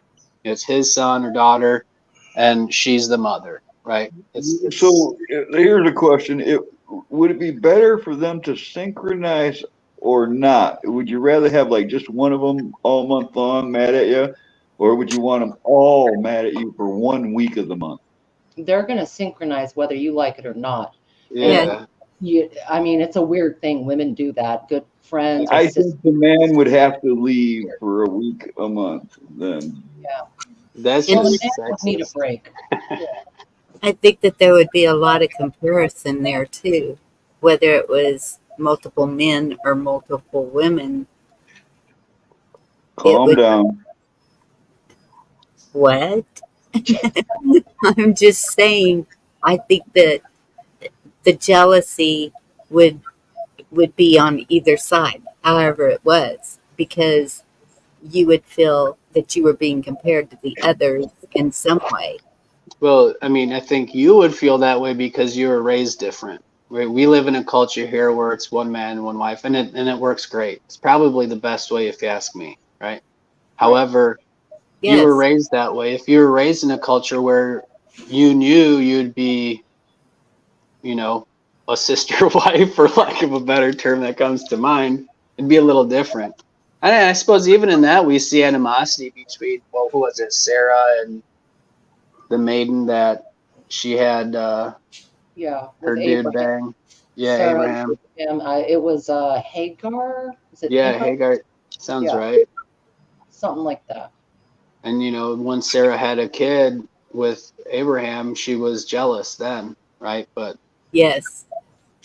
so it Was did happen. that not freaking hilarious, David Devine, when I said that? Because I say calm. That's how I greet David. I tell him to calm down. And I think that was freaking hilarious because Bonnie thought I was telling her to calm down. She's like, what?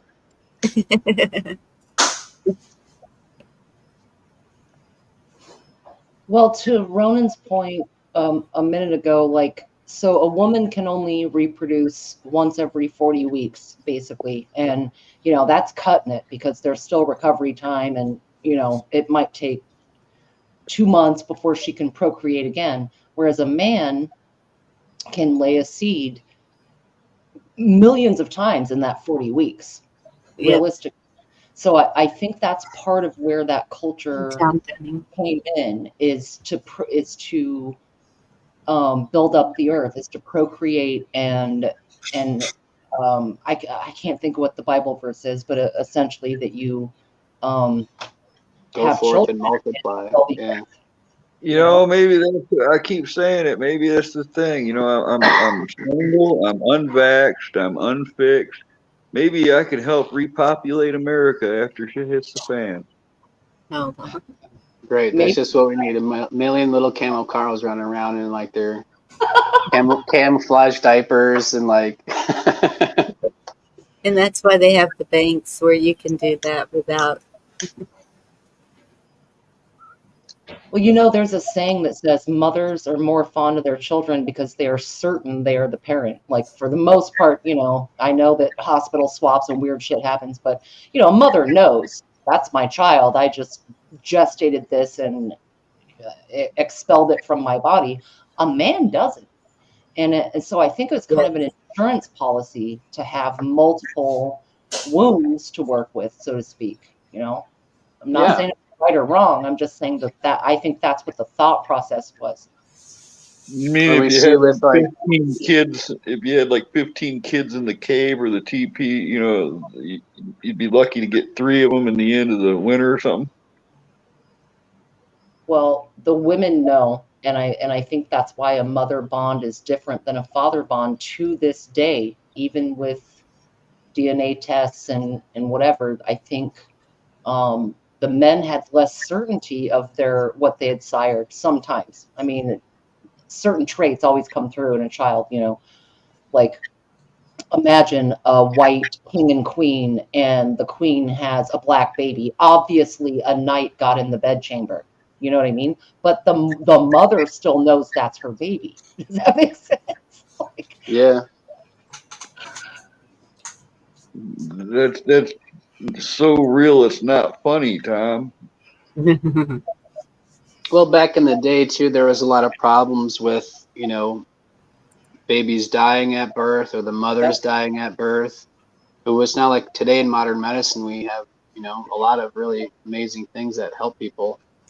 Not all of it's good, but thing for a female until about 150 years ago was pregnancy and childbirth. It was like the deadliest thing for a woman to do. Yep. Hi, Virginia. Hey, Blackwatch. How you doing?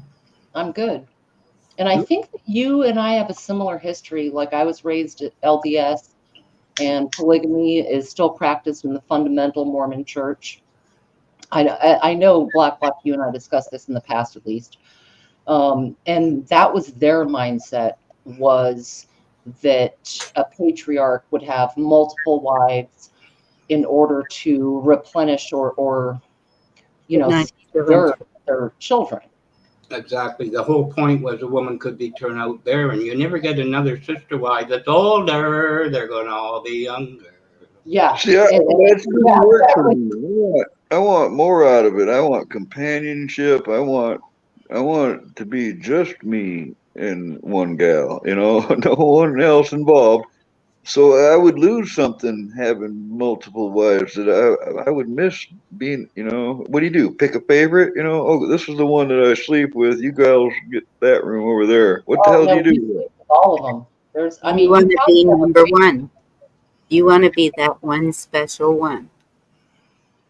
Yeah, it just seems wrong. It would be like, you know, I would want her to be my best friend, you know, and that would seem, I just can't wrap my mind around that. That's all. Right.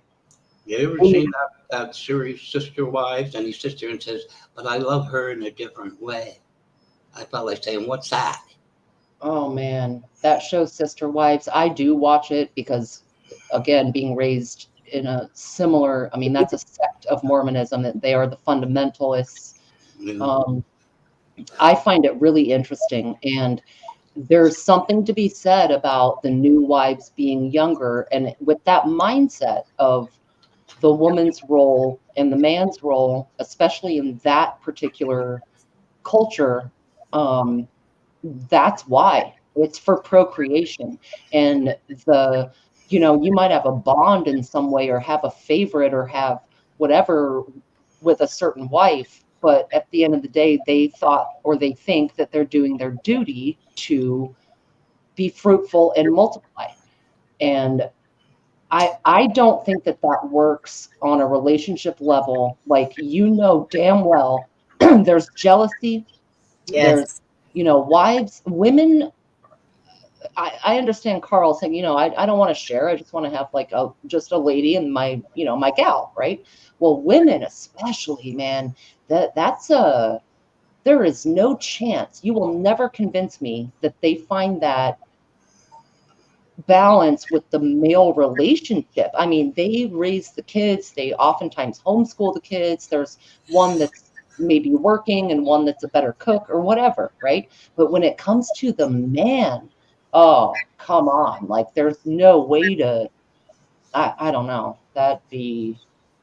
There's another interesting aspect of it, Virginia. Have you ever run into a more prejudicial religion than Mormon?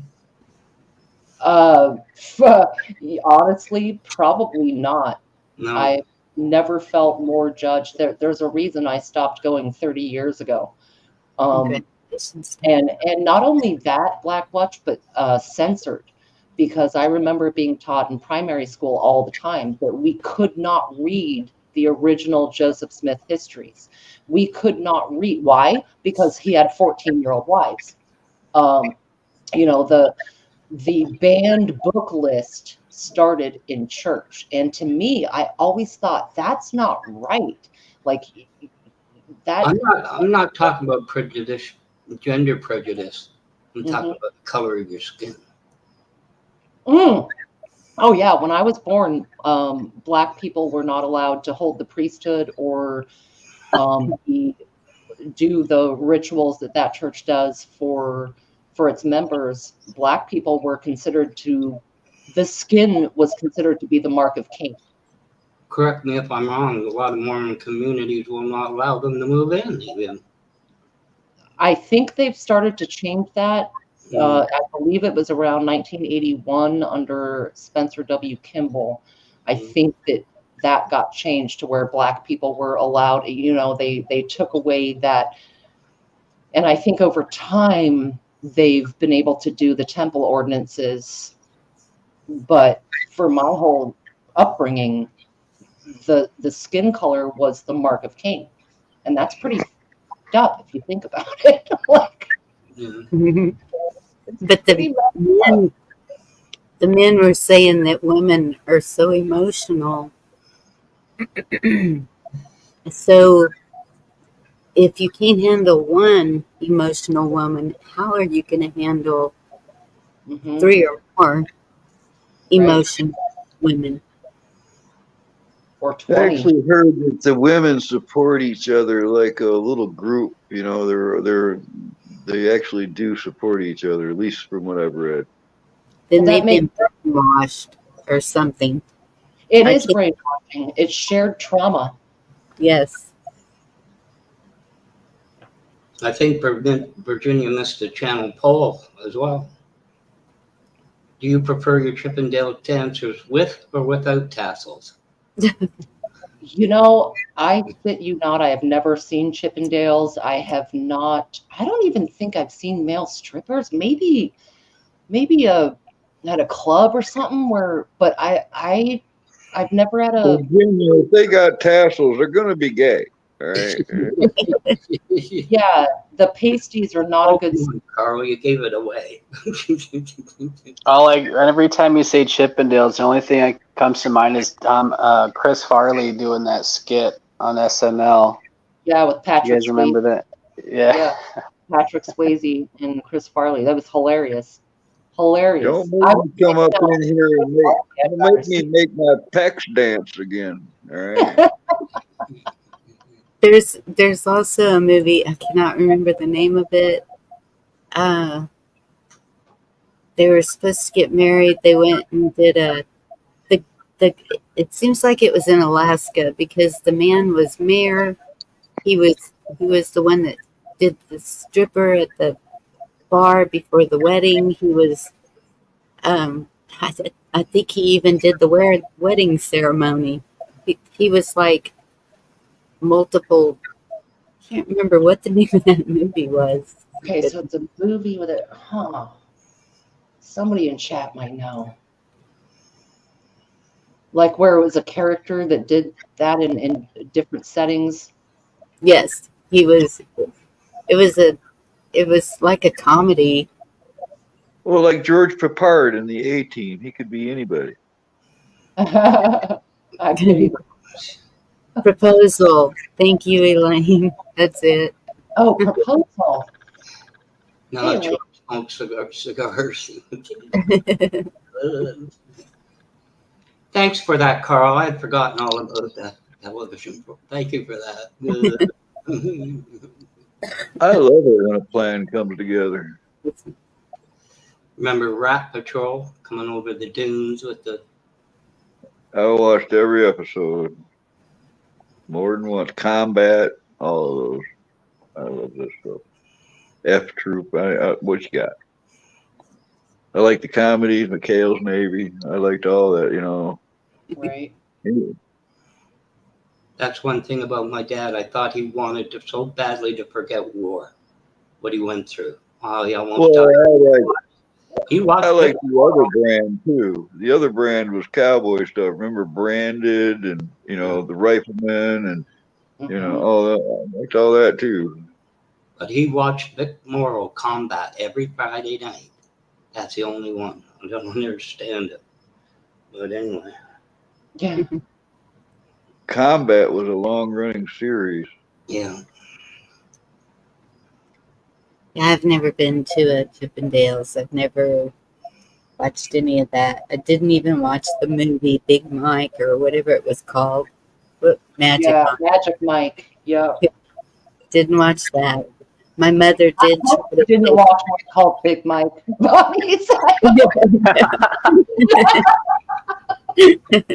I hope you did not. I guess because I keep hearing that about Michelle. It's why that is common hearing it. But my mother did try to take me to a Chippendales once, and I would not go. Aww. Echo, Rage in the Cage reminds me of Steve Bannon. Steve Bannon. Rage in the Cage. I know who both of those people are. He's another Canadian. He's on the other side of Canada.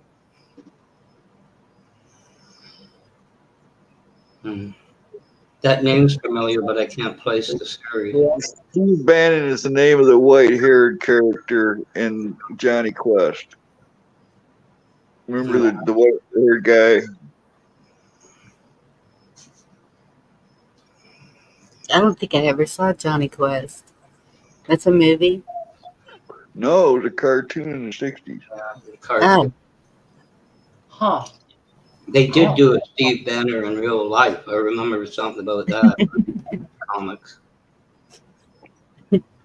Bless you, Lane. Remember the little Indian sidekick, Haji?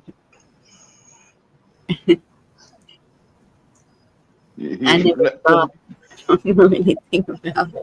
It was an action adventure cartoon about a young boy named Johnny Quest. His best friend was named Haji from India, and his dad and his uncle were always, you know, getting into trouble and going on adventures and stuff.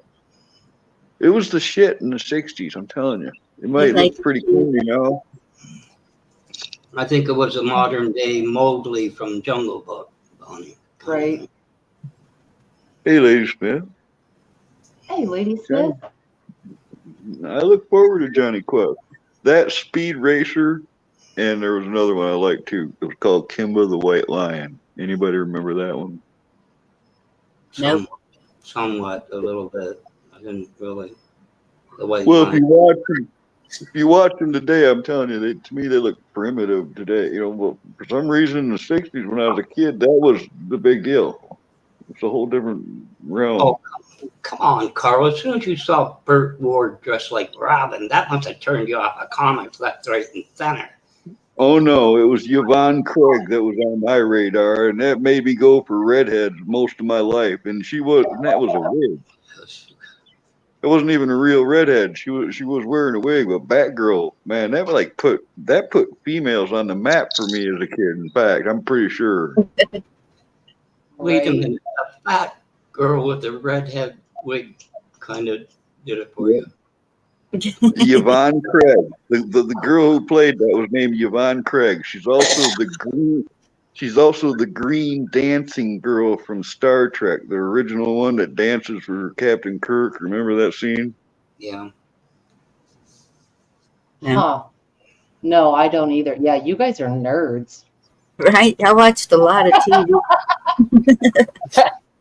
I told you I'm 10% nerd, 10% hippie, 10% redneck.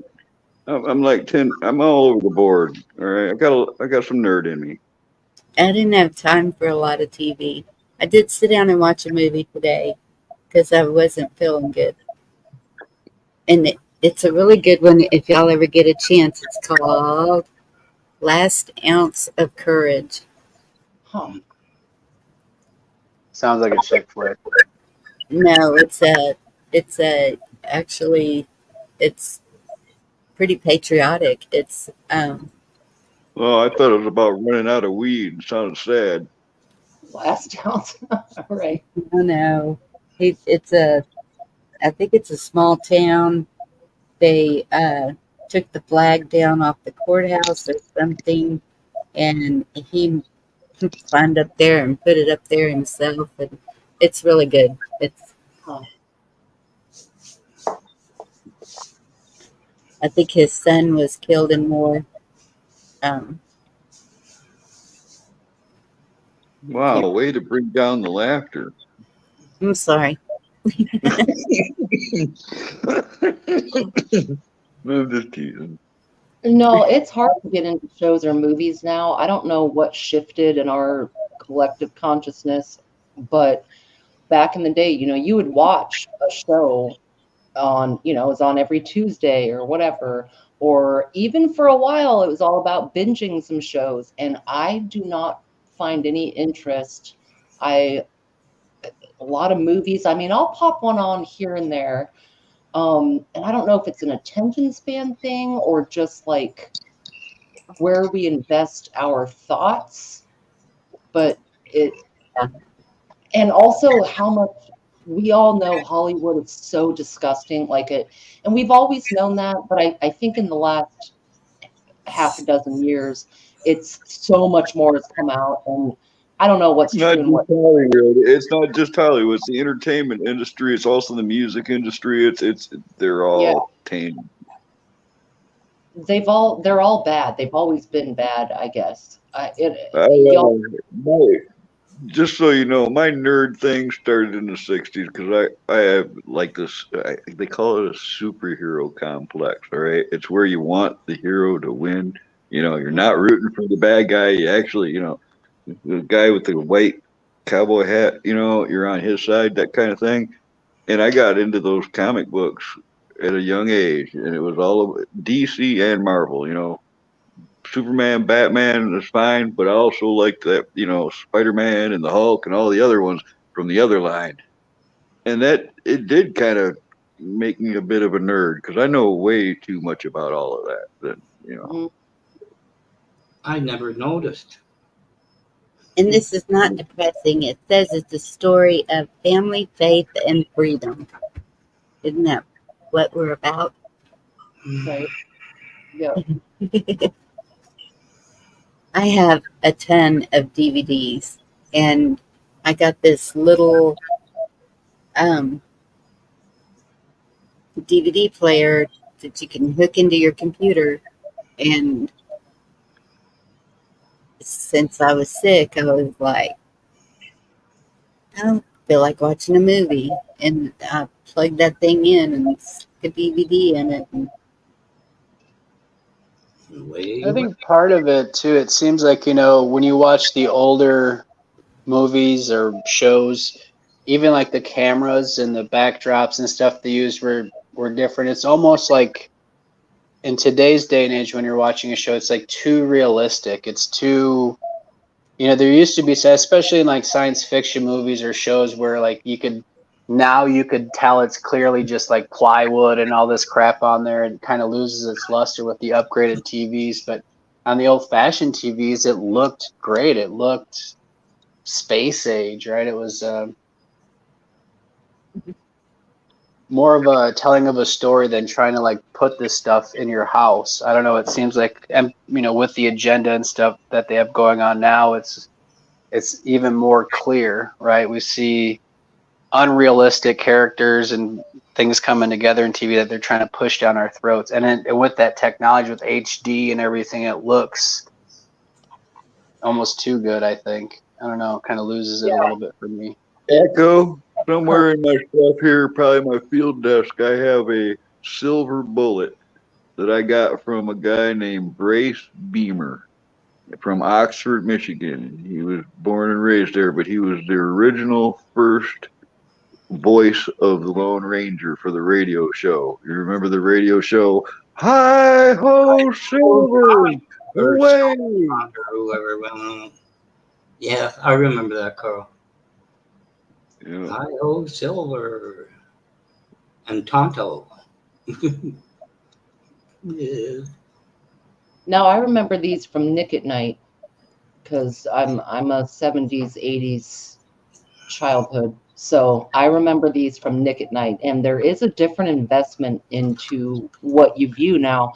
I don't know if the message is any worse, because when you look back, like Rocky and Bullwinkle, for example, the cartoon from late 60s, early 70s, somewhere in there, that it's pretty wacky if you listen to it and watch what they're doing and saying, you know. So I don't know if we're getting less poison with a different facade, whatever, now, because looking back, a lot of the weirdest shit ended up being true and disclosure. So I don't know how to organize certain things that I see that come out nowadays, because over time, it seems like that's how they reveal things to us. Right. A lot of the movies are telling. Mm-hmm. What do you mean reveal? What do you mean? Let's say Life imitating art, imitating life, imitating art, imitating life.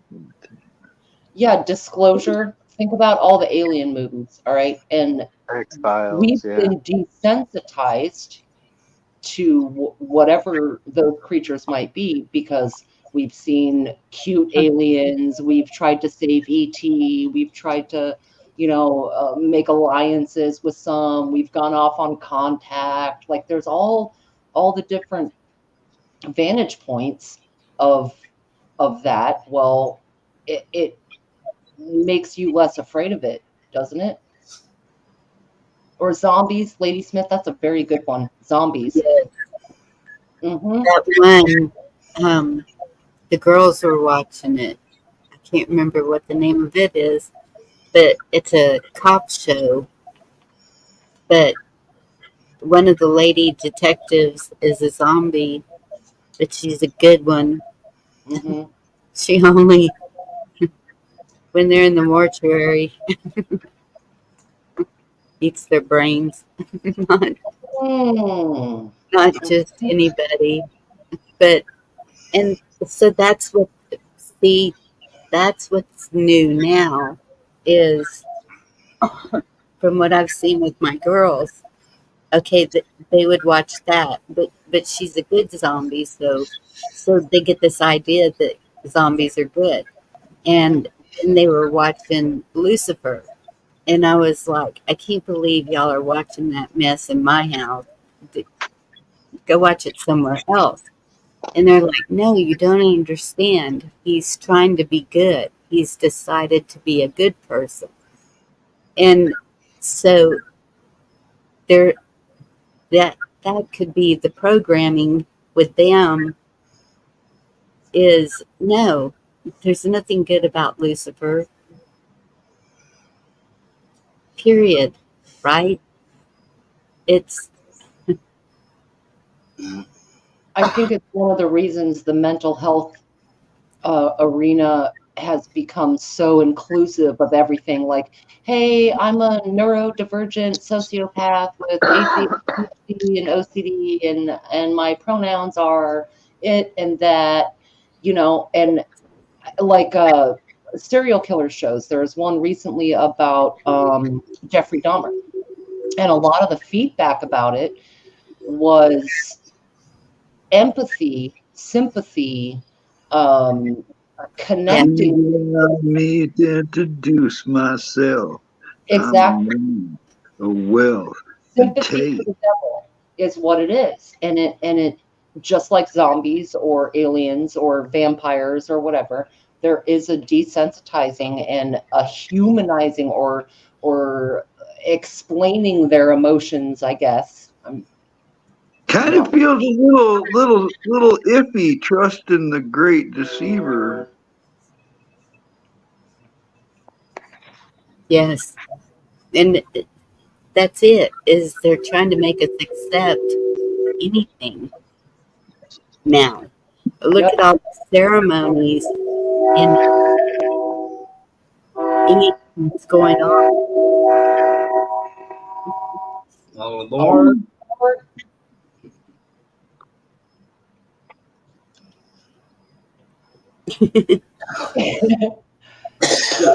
Ceremonies like the Olympic one or even concerts, Bonnie, like they're Yeah, whack. that there's something demonic in everything. Like almost. Petticoat Junction. Well, that's what Hollywood is, right? Like the wood that the old magi, I don't know what you call them, the witches and the warlocks and stuff like that. That was made out of Hollywood. That was their magical spell casting. There's just way too many of those for it to be coincidence, too, Ronan. Y'all know the sign used to say Hollywood Land. The land Yep. came out years ago, but it used to be Hollywood Land. Isn't that something? Yeah.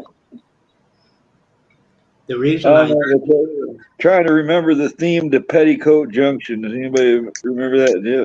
When you're coming around the bend at the junction, Petticoat Junction. That was a good show. Oh, that was one I forgot. Now you're reminding me of. Thank you for that too. My best friend from high school, they all have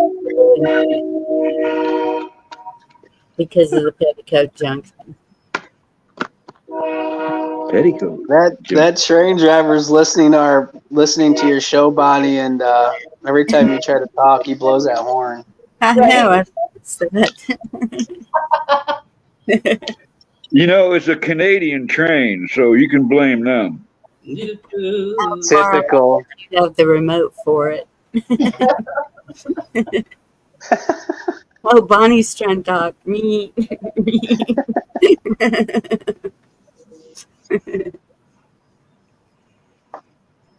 But anything they could do to disrupt,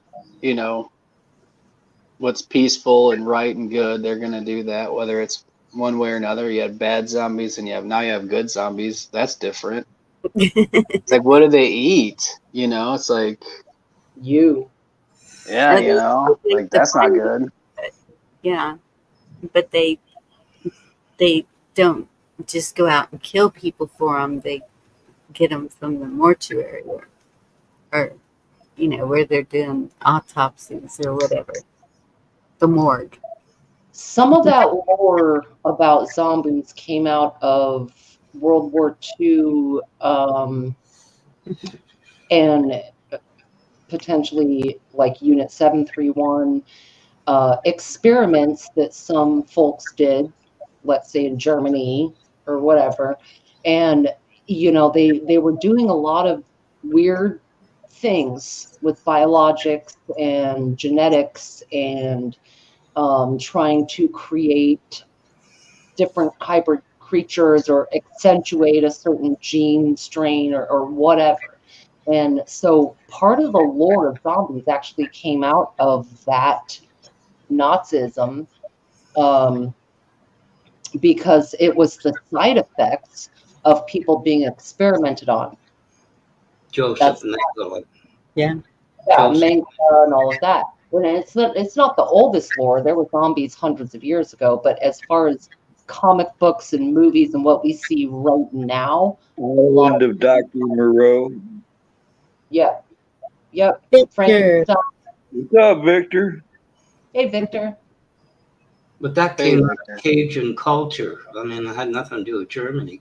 Cajun culture had voodoo and everything else. Sure. Yeah. Yep. I'm just trying not to throw too many bad words out there, you know, but like, yeah, you get what I'm saying. Y'all get what I'm saying. Some of that came out of those practices, and those are old practices. And they're like a side effect of manipulating the human body and mind. Annalisa, you see that? Annalisa's probably got a warrant out for her for VHS tapes she never took back in the 80s. They're beta. Get it right. They're beta tapes. So you're trying to tell us you're the reason Blockbuster went under, Carl? Yeah. I never rewound them either. Rewind, be kind. Yeah. Or be kind, rewind. Be kind, rewind. I remember that. Yep. Yeah. And then they got shitty about started charging you like 50 cents if you didn't rewind it, remember? Mm-hmm. I could be wrong, but I bought a copy of Ghost. It was on the white VHS, and that was copyright protected. You couldn't break it, which I did, but anyway. First time it was secured overwritten. Well, there was a little tab in there that you could hit because you couldn't record VHSs or like over record them, but there was that little tab on the inside, a little black button, and you hit that or like secure it down, and then you could, you know, over record or whatever. Same concept as a cassette tape. If you took the little button out, you couldn't record over it, but if you taped over the hole, then you could record over it. That's what's up. Yes. No, this was written right into the tape. It would know that you hit record, and it wouldn't take it. Oh. I'm telling you what, I could dissect a cassette tape that had been completely unwound and taped and tied in knots and all that, and bring them back, and with a pencil and a little screwdriver, you could you could do surgery on those, splice them together and everything. Yeah, you could repair them actually. You get it twisted back in right. Done surgery on the 8-track tape ones too. So you are the reason Blockbuster went under. I could cut this DVD into shreds. I found out early in life that an 8-track tape was a great place to hide my weed from my cop mother. Oh my God. How stupid were we though? Like pulling out air vents in your car or finding that spot underneath the driver's seat. Or you remember those days? You like stab your little, you know, whatever, and just some ridiculously obvious spot, and you thought you were the smartest guy in the world. Virginia, we got a new place. My mom bought a duplex 3 houses down from the police department. All right. A big duplex. She rented out one side and we had the other side. Well, within a month or so, she was really nosy and I knew I had to hide my shit. So I took the floor vent out of the bedroom, my bedroom floor, took the floor vent up, reached into the heater duct as far as I could get my arm with a pair of 10 snips, snipped the little flap open inside the heater duct, and had my pipes and papers and weed and everything up in the heater duct in the floorboard where she didn't have long enough arms for the shit, all right? This was a good place, right? Damn. Well, I come home from school, and she had the canine dogs in there and found that shit. And it was all sitting on the kitchen table when I walked in, and I knew I was spooked the moment I walked into the house. Dang, Carl. Canines. Right? She did that shit to me. Did I tell you about the rake? The what? I'm the dude of the house. I do all the yard work. Or I did all that crap, right? But she got a new rake, and it was in a closet in the house. And I thought, cool, new rake, you know, because I'm the guy that's raking. No, you can't use that rake. Leave it alone. Okay. she's got her own rake. I don't know what the hell is that rake for? It started for, a couple of months. It kind of like, why has she got a rake in the closet? Do you know what the rake was for, Virginia? Do tell. It was a plastic rake, a nice one. She used it to rake the carpet all in one direction so she could see footprints when she was gone, to see who was in the house. Wow. Yeah, that's a little much. That's what it's like having a mom for a cop and me being a hoodlum on top of it, Extra question, Carl. How many mouse traps did you set off? I was like 8 years old when I started. I would get into the freezer and I would eat the whole angel food cake. Right, I would hog that son of a gun. I know she'd keep a few in there. Right, she'd make strawberry stuff for it and all kinds of stuff. But I'd get a whole one of them angel food cakes and I'd eat the whole thing and I'd hide the wrapper. And I did this for a long time. And I was at school in this town, and I'm in right now, in fact. And while I was at school, they had the furnace replaced, and I came home to a pile of angel food cake packages on the table because they took the furnace out and found them all shoved in the wall by the furnace ducts and stuff. And I was fucking busted. So she had a lock put on the freezer, and that kept me out for a minute. But then I learned how to pick that lock, and then I was right back to my antics. Now I was burying them out in the yard and shit. I was a bad kid. You buried angel food cake out in the backyard. No, the wrappers. Oh, what?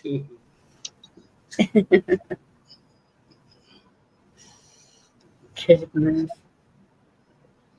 I don't think my mom needed a drug dog, man. She sniffed everything out. It'd be like I'd have a good hiding spot, and then she'd be like, "Oh, look what I found."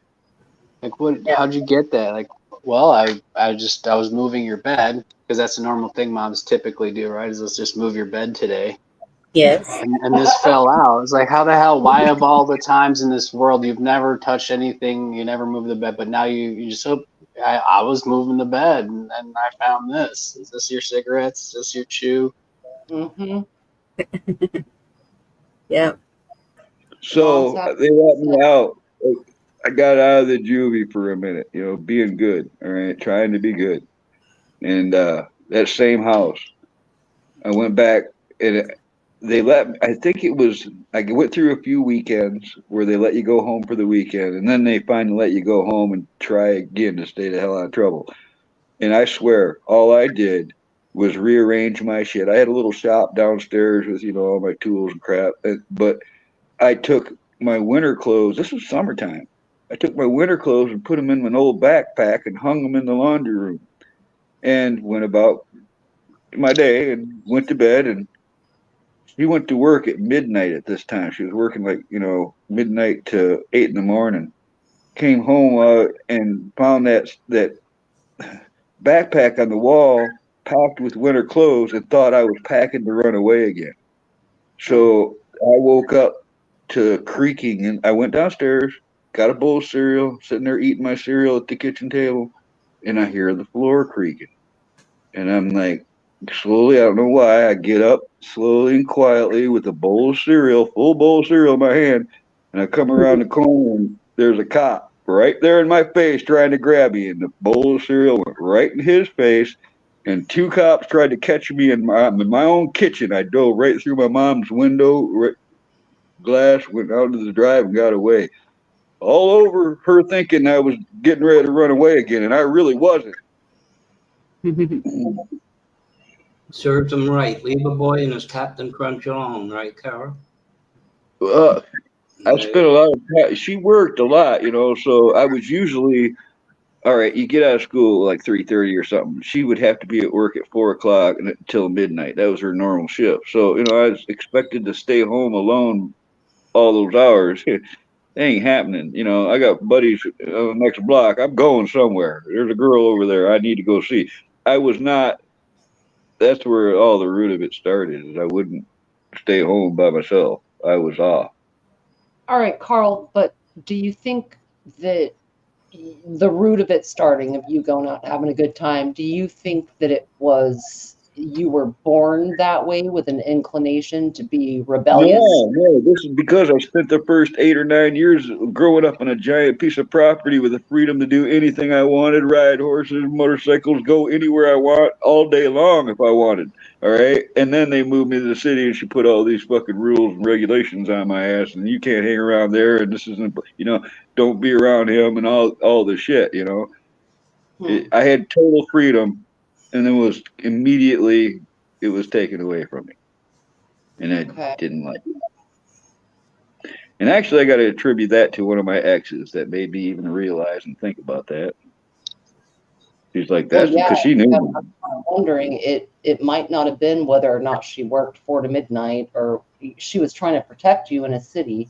So, yes, absolutely. She was the most she was over sheltering. Everybody told her that too. Tried to put way too much control on me. Because she saw what was happening out there. Oh, she knew the dirt on everyone. She was doing the computers and stuff in the 70s. She was part of she actually was in on the programming of the original lien system that linked all the law enforcement state to state, because you used to be able to have warrants in Michigan and nobody else in the country would know about it, until they linked that system together. So you felt like you had nowhere to hide. I mean, if she knew everything, might as well. That's not really true either, because I was always on the dark side of town, Virginia. It's like this old man that just died the Saturday before last. His name was Mr. Orozco, as everybody, he was a Mexican that was born in Texas and moved to Michigan and lived his whole life there. And his house, he had 4 sons. Only one of them was alive. The ones that were my age, I went to school with shit, they all died here in the last few years. But his house was like a sanctuary to me. All right, even if the cops were looking for me, even if we were skipping school, some reason I was always welcomed in that clan. And they, if the cops came knocking at the door, is Carl here? No, we ain't seen him. And I'd be hiding out in their back shed, knowing nobody's going to rat me out. All right, it was like I had a few places like that.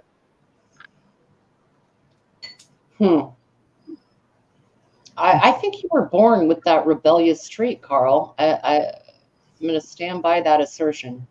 I know that I've had it a long ass time, and it's gotten me into a lot of shit, Virginia, at a young age. Some of us are like that. Some of us are rebel spirits. Some of us are benign spirits that are just very calm all the time.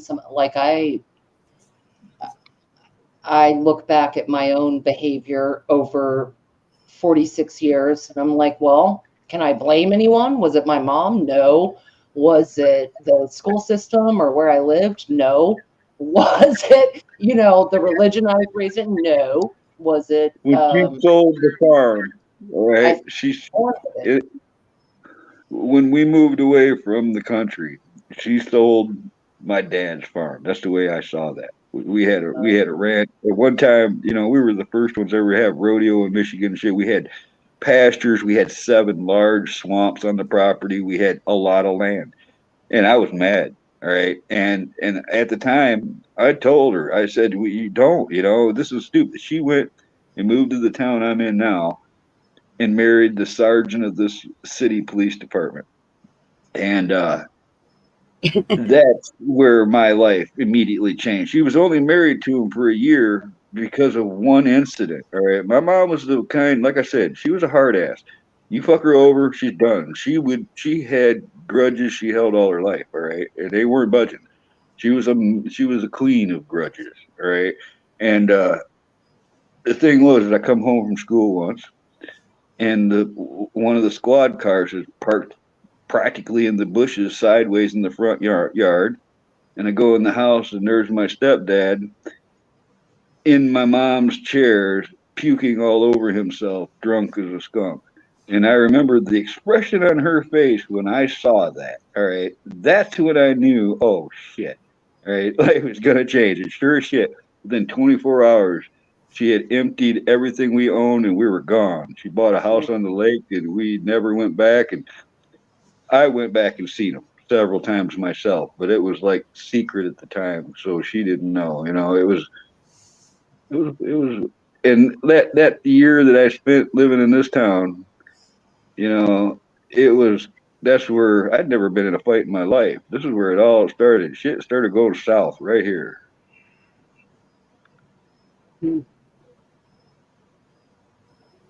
Sounds like a woman that was trying to find something she couldn't find. Well, this is what I was getting at. It was in the late '90s when I started going around my mom a lot again. All right. And this was before she had a bunch of strokes, and I ended up caring for her for 6 years straight because she had 7 strokes. And but before this, in the late '90s, we had a discussion because I wasn't close to my mom. All right, I didn't grow up telling my mom I loved her, and vice versa. And if she did tell me that, I wouldn't have it. You know, there was not a relationship there for most of my childhood. And anyways, in the '90s, she she apologized and said that I was right, and I apologized and said I was wrong, and we both kind of come to an agreement that we were both wrong. You know, and ever since then, our relationship really improved after it. It was just strange how one talk could kind of like mend so much. You know what I'm saying? Yeah. Yeah. It reminds me of a lyric. Nobody's right if everybody's wrong. I Somebody's put her right. through hell, you know. I put her through hell, guys. I mean, it's embarrassing kind of in a way, but there's times where I charged in the police station once, screamed every profanity at her that I could. I was being chased by the cops. I knocked a cop out in downtown and ran into the police station calling her bitch and everything. I called her all the bad names, right? And I screamed it at her through the glass and then ran out the back door, and the whole police station chased me and I got away. You know, I did bad things. I had to formally apologize in front of the whole police station to that officer that I decked that day. Right? I put her through a lot of shit. Why were you so angry, Carl? Because they tried to control me, Virginia. It started off with teachers and shit trying to give me swaps, and I'd take a chair upside their head. All right. And then there were always police involved and blood, and a lot of shit happened, and it just escalated. And even the cops, I fought a lot of them. I got scars over my wrists and stuff from the handcuffs, and all. I've been through a lot when I was young. And then when they finally get me into a maximum security holding facility, I'd fight those motherfuckers too. All right. I broke out of a lot of those places. I told a lot of those stories. You know, anytime that somebody thought they could manhandle me, they're paying a price. Have you ever looked back and seen a turning point? Like, Yeah, age 15. I've told that too. Age 15 is when I had all changed. The judge cut me loose. Said if he ever saw, I was a ward of the state of Michigan. My mom wasn't even my guardian anymore. He said if he seen me ever again, he was keeping me till I was 21, which he could have done. But at age 15, he let me go, and I ain't had so much as a traffic ticket since. Perfectly clean record. That's when I decided. You know, I told you about that dream I had. I changed right then. I didn't want to be an asshole. I didn't want to be what I'd become or what I was becoming. All right. Because you got to realize I was around a bunch of murderers and thieves and just bad people in these places. And I was there for running away, you know, or skipping school. Actually, they called me incorrigible. That's what the term they use. so they put you in an adult I've been in environment. I've been in Star Commonwealth Boys Training School, Work Ed, Camp Oakland, Meadowview 5, J Building, A Building, B Building. I've been in so many different, every place they put me, I'd run or break out. You know, they weren't keeping me. That went on for like 4 or 5 years straight. I was on the run actually for almost 2 years straight. So do you think that's why you're a loner now? Pretty much. I'm pretty sure of it, you know. I wasn't kidding, you know. I've got the tattoos I got. I did those myself at age 12, hanging out with the Avengers Motorcycle Club here in downtown Pontiac, on the run from the juvie. Been on the run for months, hanging out with them. You know, I didn't grow up like most people, I guess. Yeah. At Is the there time, I anything? really, Is there anything the system could have done different? And I'm asking that because in today's age, we see a lot of dysfunctional youth that have I no don't direction, think, no support. I, What could the system have done different to help Carl? I think that I was by miracle I got out of that. All right, because it was one judge's on the spur of the moment decision. All right, because I was being, you know, I would be led in by with a couple of the cops would come to the juvie. They would put, you know, take all your clothes off. You'd put on these fiberglass casts over your legs, Velcro those, put the jumper on. They'd shackle your feet, then they'd shackle your arms behind your back, and they'd take you to the courthouse. And the day that this judge said this, I was not getting free. I was being sentenced or something. I don't remember what it was, but he stopped and he paused. He says, you know, and I can't. He used my last name, but he's like, "Why are you here?" And I'm like, "What are you talking about?" You know, it's all you've got the records. He said, "No, I don't see an original crime here." And I said, "Well, you know, I just I did, you know, I didn't know what to tell him." He said, "There's no. I see where you run away. I've seen where you skip school. I've seen where you done this, and but I don't see any original crime. There's no offense." And I'm like, I just don't want any part of school. I don't want any part of this. I just want to be left alone and work.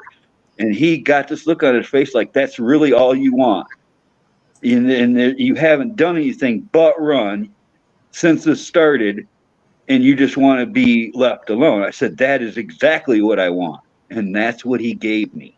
All right. On that spur of the moment, he took a chance with me and cut me free, and I never looked back. You know those bastards in juvie and shit, they always used to say it. When you're walking out that door, think you're done and going home and you stand up, they'd be like, "We'll see you soon. He'll be back." All of them said that shit. I didn't go back. Mm-hmm. There's one thing to this, and I have no doubt, Carl, you weren't alone, and that was a problem. So many like that. One time they took me into the courtroom like that, all shackled up, and me and the two cops were outside in the hall waiting. And it took a long time. I think the court was late, and I had to use the bathroom for real. And I didn't think it. They let me go into that bathroom alone with those shackles, those leg casts, and they only thing they changed is they put the handcuffs to the front. All right, they take them from behind your back and handcuff you in the front. And I went into that bathroom, got into a stall, and got out of all of that as fast as I could. All right. And it took me a couple minutes. And by that time, the cops were just starting to open the door when I was in that bathroom. And I hit the door and got past both those cops and ran out that courthouse in front of all of those people and got away on a railroad track, running my ass off. And that shit made the newspaper. All right. And I did that a couple times. That's what I mean when I embarrassed my mom. Yeah, I was in the newspaper, but I wasn't in the newspaper for good things, you know. You weren't naked, were you? You ran uh, you weren't naked running the tracks, right? no, but I was barefoot because they didn't let you have shoes when you were in the transport like that. There's been Damn. a couple of times where I had to run barefoot.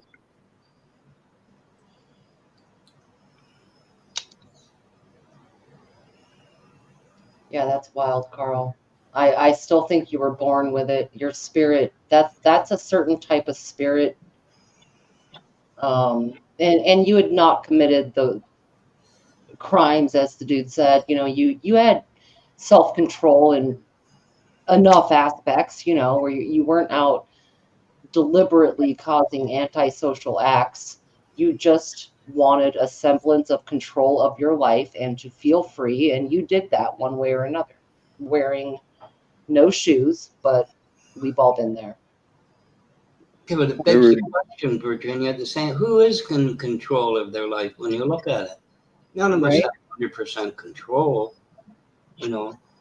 I learned a lot really fast from the kids I was locked up with and the ones I ran with, because there was a couple times I took off with other guys, and I learned that you could go in Michigan, winter, cold. Back then we had real winters, and I learned shit like you go into a 24-hour laundromat and get up behind the dryers or into a back, access room or a mop closet and sleep like a fucking king in there, warm and cozy, as long as nobody finds you, You could sleep up in the ceiling. I learned there was different buildings in Pontiac and Detroit that you go up there and sleep in a warm hallway.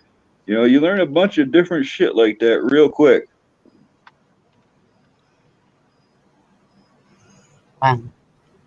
I still get that here, where you hit the buzzer on the front, panel on the apartment building. And it's kind of like, I forgot my key. And I said, press 100. She'll help you find it. People sleeping in the hall. Mm-hmm. That shit was all in the 70s, This is like, it's really strange. Sometimes I have dreams like I'm running again from cops and shit. But it's happened so long ago now that it's kind of hard to believe I even went through the shit. It's like looking at somebody else's life when I remember some of it. You know what I mean? So, do any of you think that you were tested on as children? Like, maybe you lived by certain types of institutions or military installations or intelligence centers or whatever. Do any of you remember being tested for like the GATE program or having like a checkup when you were a kid where they put I had aptitude tests. I remember all that. On your head. Where they did what? Sorry, Virginia? Did what to your Like head? where they would put electrical things on your head, and I'm talking decades ago. Decades. That's why I'm asking, because none of us. Aptitude tests. They used to do aptitude tests to test the intelligence of people. Did they ever hook something up to your head, like a cap with electrical wires or like little suction cups or anything? Did they ever? They put a band, but not a hat. It was like a headband. Uh-huh. But Yep. I don't remember what it was for. Not a hat or suction cups. They did all that stuff, man. Back then they did that all. They had the Rorschach. You know what the Rorschach tests are? The Rorschach is like the ink blot. They did all that shit, and they did lie detector tests on me and all kinds. I've been through all that shit. I mean, there were physical tests though with children. The GATE program is gifted and talented. I think education. I might be wrong there, but it's gifted and talented. They use different physical markers, like they'll feel your skull and do like phrenology on your head, and like you're 6-7 years old, or they will test your aptitude for things. And yeah, I'm just curious. They did that stuff to me in grade school age. Talking about. That was before, because I only made it to 7th grade. They did all that shit before then. They did it when I was a kid too, like in the early 80s. And you're going to be probably more in the 60s that would have happened.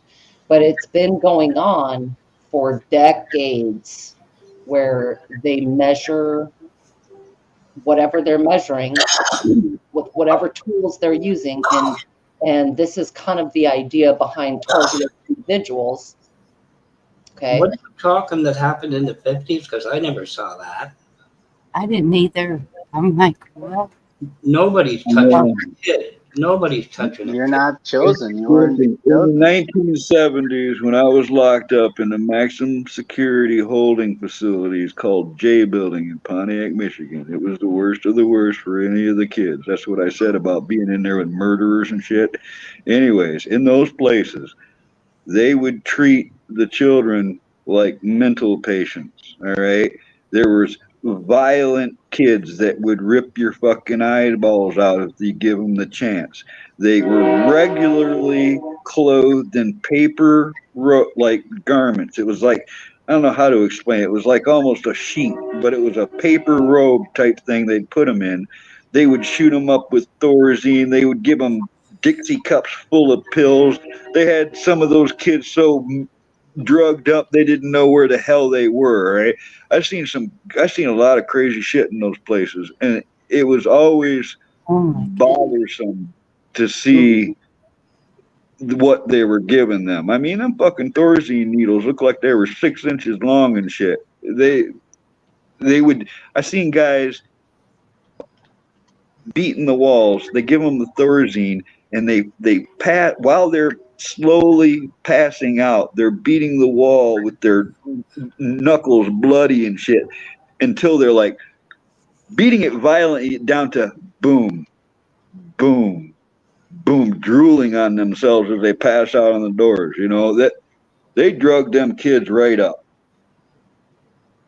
Dang. Not saying it wasn't terrible stuff, Carl, but picture this. You saw the movie. You go to work and you're looking at children of the damned sitting there looking at you. You know, their heart's somewhere. You don't want to go there. Man, I had to mop up they had a holding room. When you first get in there, it was a glass room, supposed to be unbreakable, you know. I mopped up a dead guy's blood. He bled so much in there was gallons of his blood in that room because he went through bulletproof glass somehow. Yeah. And it killed him. You know, I had another guy who told the story where I had a room to myself for a while. Middle of the night, they bring a guy in there and he tells me he's getting out of there. And he gets up on a concrete bunk and starts beating on a supposedly unbreakable glass. And he breaks a light fixture and takes a hooked piece of glass about the size of your forefinger and thumb in a C shape. And I watched him, he split his gut from side to side right in front of me, and I watched his intestine, everything popped right out of his stomach, right there where he was sitting. Like you would expect blood and stuff. It was white and green and blue. I saw all kinds of weird colors. And here I am holding this guy's guts in, trying to keep him off the floor and crap, and screaming for staff. They get him out of there, and they take him to an infirmary. They sew him all back up, and that son of a bitch runs, and we never see him again. All right, he got away. He got out of there. He did exactly what he said he was going to do, you know.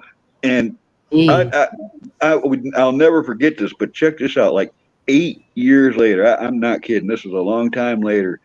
I'm at a party, and this girl I went to school with was like, "Carl, you got to meet my boyfriend." And brings me over. This is Tony, and I looked at him, and it took me only a minute to realize because he had a brown eye and a blue eye, and his name was Tony. And I said, "I know you." He goes, "You don't know me. I ain't from around here." I said, "I fucking know you, dude." He said, "Yeah, you don't know." Getting all defensive, like, you know, about ready to fight. And I'm like, "I fucking know you." And I reached over and whipped his shirt up and said, "That's how I know you." And fucking even his girlfriend's mouth dropped. He had a scar across his fucking gut, all the way across, side to side, sure as shit. Met that sucker years later, you know, in an entirely different town too. Wow. It's a small world after all, just like the sunset. But that place was, you know, I seen several kids die there. Right, I remember walking into the bathroom, the first one to get to the bathroom one morning, and there's a blue kid floating in the handicapped bathtub right there, dead.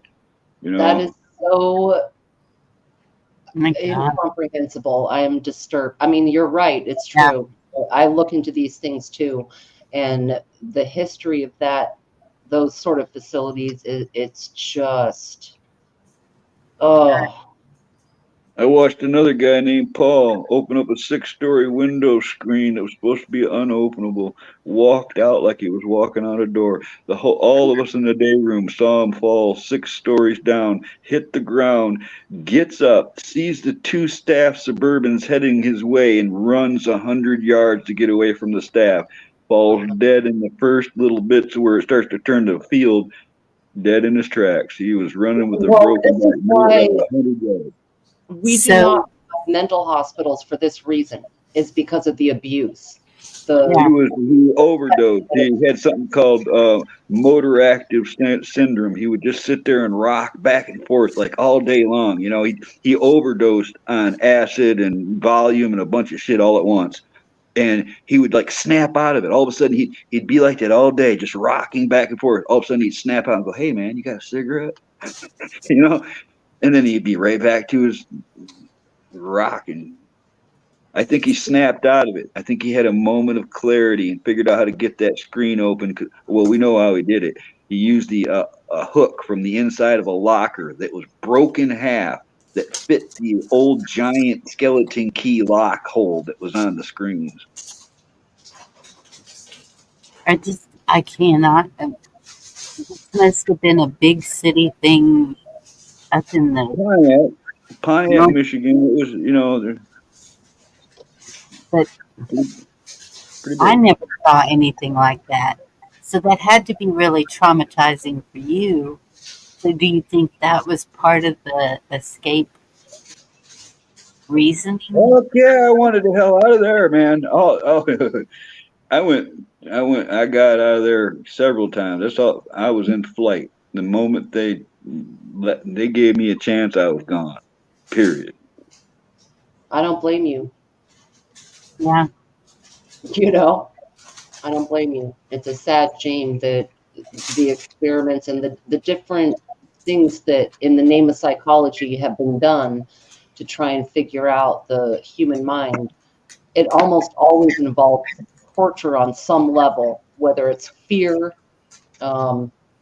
The B.F. Skinner experiments were basically fear-based, or even going to the Stanford prison experiments. You know, those were power-based at the end of the day, right? And it's a damn shame how we need to know these things in order to understand the human mind. But the unethical way they did it is the problem to me. There were betrayals on both sides too. Yes. You know, I mean, there was one time I tried really hard. I even had a girlfriend at the time. I was trying to get my shit together, you know, and I'd gone through the hoops, and I made a deal with them. I was supposed to go to this place for 2 more weeks. And I go there, and I'm already getting a bad vibe. My mom's there. This is when she was still guardian, right before she signed me away. And because the courts kind of forced her to in a way. But they get me in a room with a therapist, like you're talking about all those tests. They had a therapist, they had a couple staff guys there.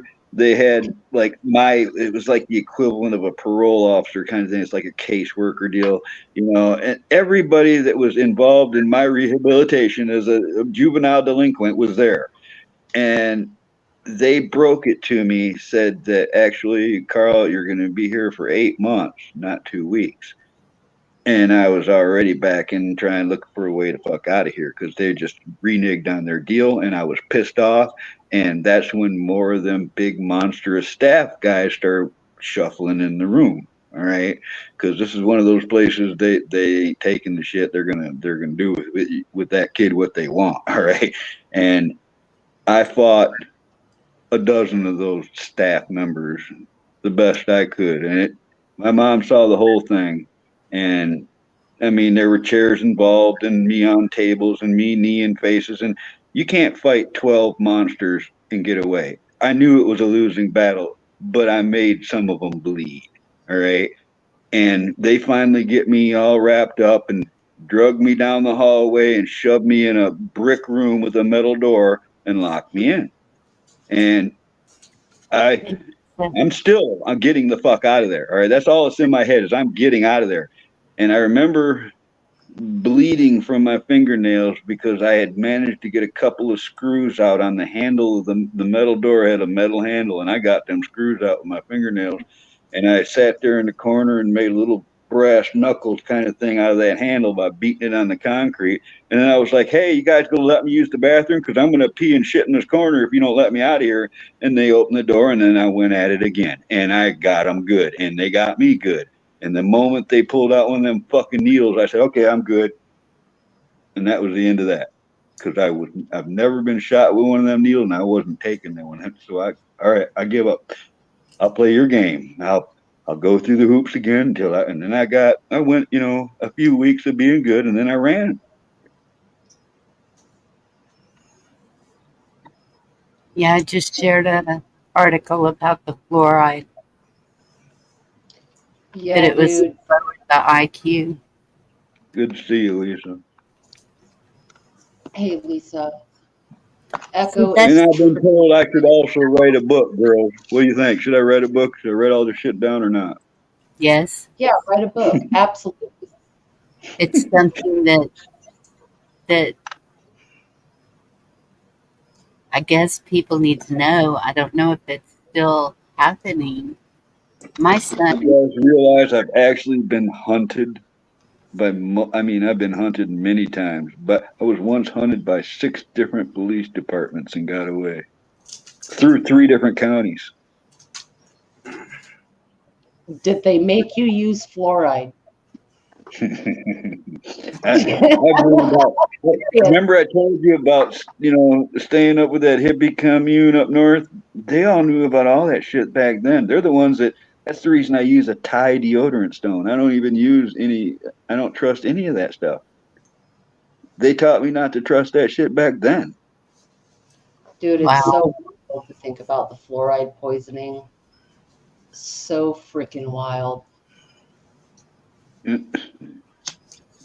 Well, hey guys, it's 2 a.m. I gotta hit the sack. It was good talking with everybody. Thank you so much for coming up, Ronan. No, thank you for having me. Good night, all. Have a good night. I was enjoying being psychoanalyzed. Do you remember getting in line at school? I had this where they would line people up and squirt this fluoride shit in your mouth. And I don't know, looking back, it's so nefarious. So nefarious, the different stuff. I don't remember any of that happening to me, but No. my kids, there's a program here. It's called Head Start. Mm-hmm. And it's a government program. And it's like a preschool. They start when they're 3. Mm-hmm. And so I would go and volunteer hours, and that was like the payout for them to go to the Head Start. I think Lady Bird started that. But they would take the kids to the dentist, and they were given a bottle of fluoride treatment. Yes. At They the would Head take it Start. Oh. Yeah, but nobody forced it, Bonnie. They would just quote fluoride treatment, and they pour it in the thing, and like impressions for your teeth. I never had it, but you could have that. But it was They would give you a toothbrush. They would give you that squirt thing. They would give you a toothbrush. There was like it was. You had to do it after every meal, and that they ate there. They did it in the morning after breakfast, and then they did it after lunch. And y'all talking about this right now, and it's like all coming back to me. And then my oldest son, because he wasn't expected to live when he was born, they said that he would have all kinds of problems. And I think 2nd grade, they said something was going on. And so they sent us to a neurologist, and the neurologist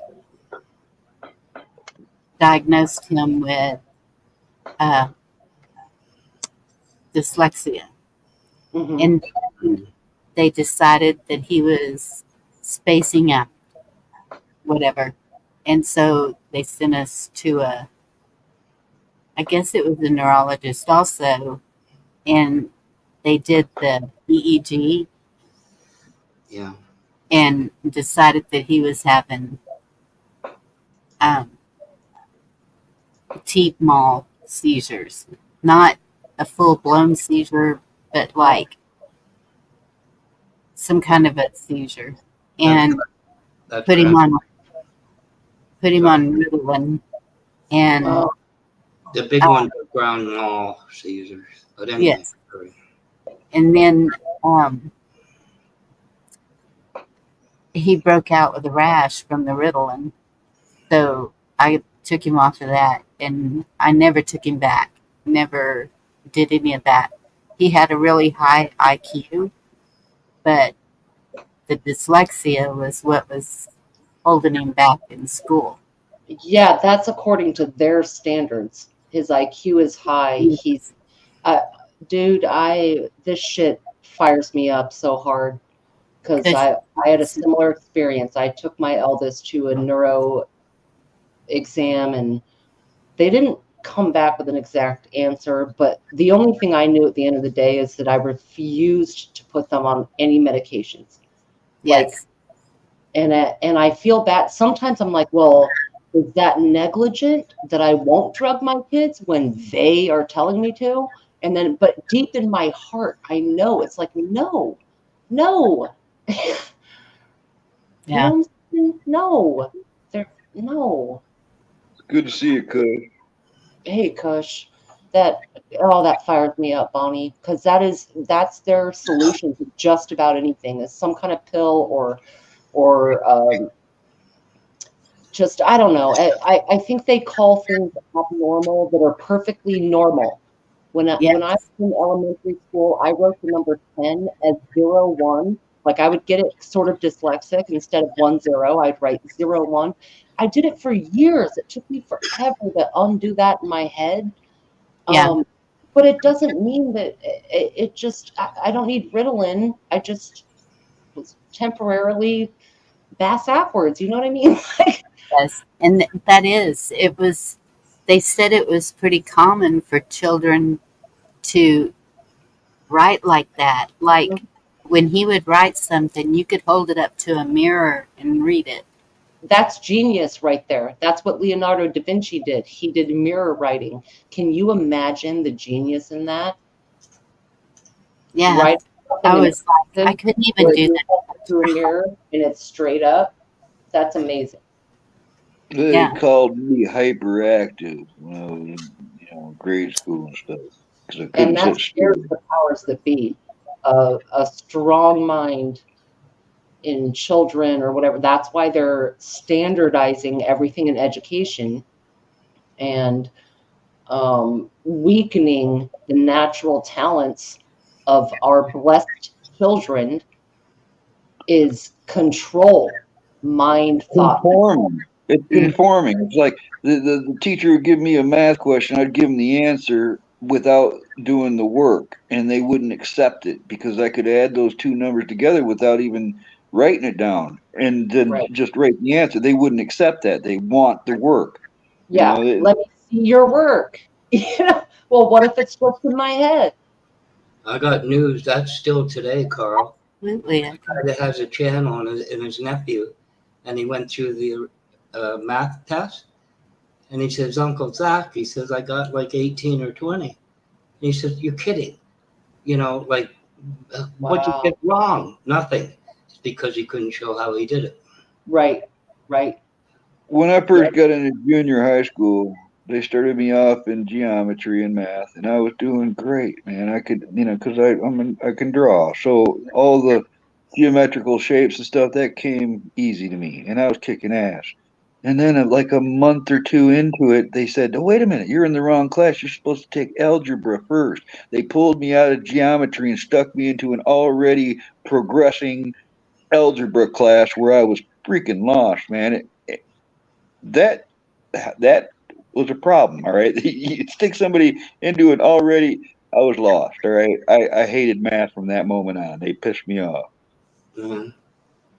You know, when I think back to it, I could be wrong, Virginia, Oh, good but to see. it was a few years ago. I think we had hearing tests in grade school now and again. When I Yeah. think, I wanted to just bring up that you know, in this testing and stuff that they do with the kids, and then they go and they tell the parents that the kid has this issue, that issue, or whatever. Sometimes it's not just about managing the child's behavior or whatever.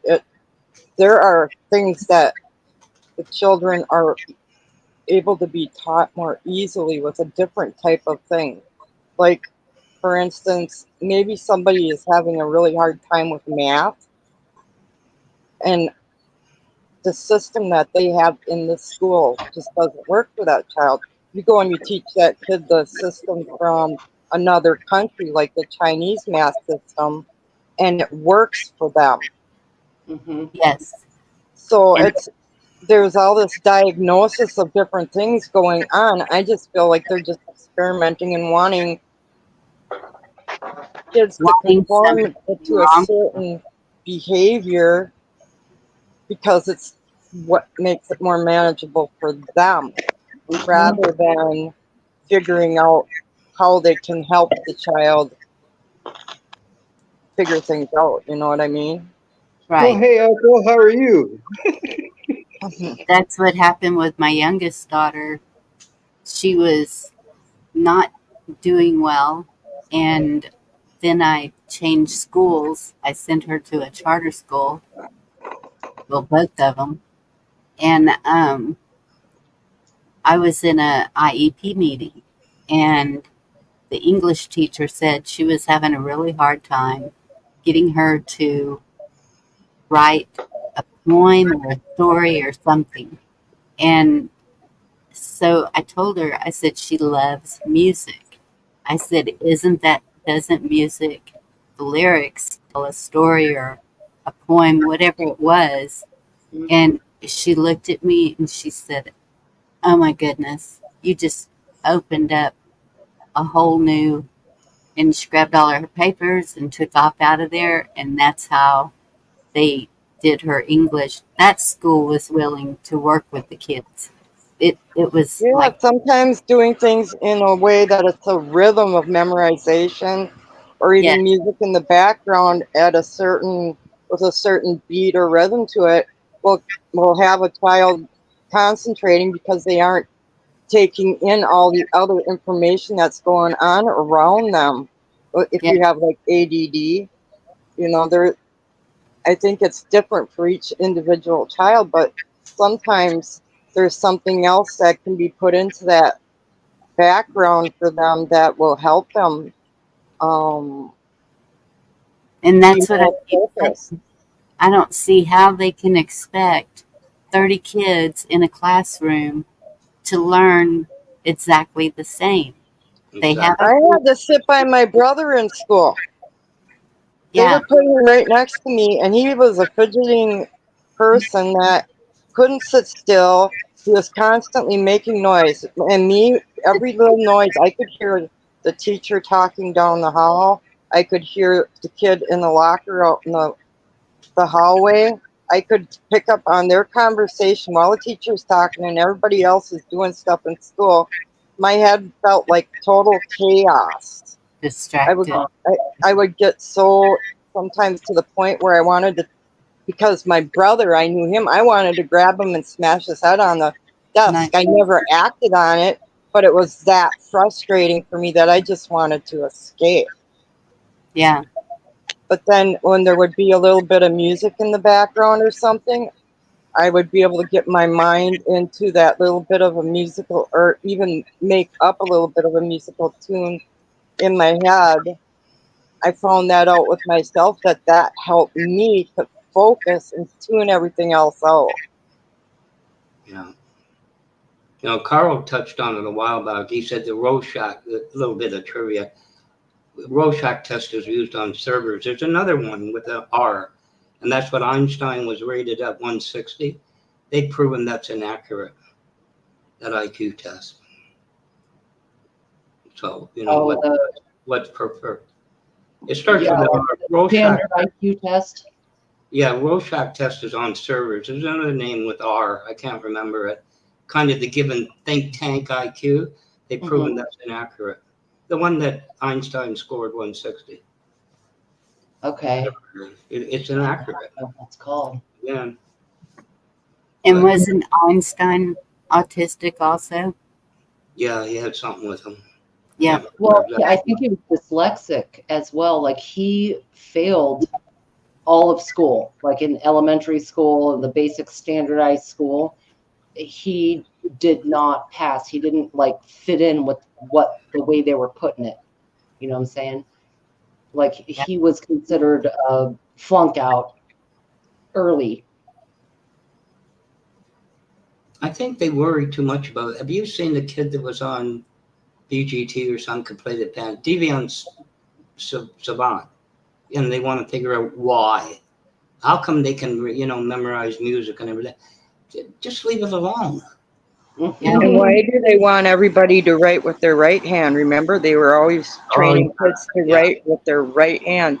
They didn't want them using their left brain. Yeah, my daughter. Well, right brain. I was going to ask that earlier because I'm left-handed, and so I totally get that whole side part of the world. I'm left-handed where I write. A chef's knife is left-handed, but scissors, I'm right-handed because that's all they had in the schools. They had a few left-hand scissors, but I was kind of... I was ambidextrous. Yeah. Yeah, and sports, I might be right-handed. Like I shoot pool right-handed or serve volleyball right-handed. But when it comes to that other function of writing and eating and using a chef's knife, I'm left-handed. My daughter was left-handed. I told my wife at the time, if you ever start teaching her right-handed, do something about it. It ain't happening. A lot of what I do, I got to use both hands,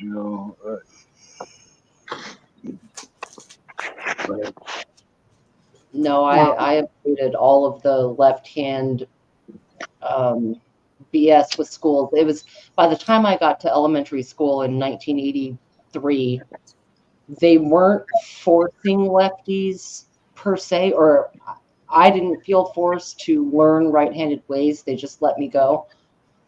But Lady Smith, I knew some, even back in the day, I knew homeschool kids that were my age even, and they were super intelligent. I mean, nerd level, expert nerd level smart, but they were sheltered, meaning that other kids would take advantage of them, borrow money and never pay it back. They were just suckers when it came to social environment, but I'm sure today they're all living in giant, massive houses with no worries in the world, while all those other ones that were scamming them from the neighborhood are all gone and dead and, whatever. But yeah, some smart kids were raised at home. Just the ones I knew were sheltered. They wouldn't last on the street very long. We had, I think they called it special ed or something, where the advanced students, and they're all grouped together in a class. We called them Browns. The last year at school that I did go, I skipped 90 days out of a 120-day school year, but they had me in this thing called AOP, the Alternate Opportunity Program, where instead of I'd go to the regular junior high school for like two classes. Then we would walk 3 miles through woods behind the school and go to a place called Camp Oakland. It had a special area set aside for us troublemakers. So there was, probably 30 of us in this class that, we knew each other really well from partying and drinking and detention. And, we were all the troublemakers, and they stuck us all in our own little special class. That still goes today, but we were the very first class of that experiment.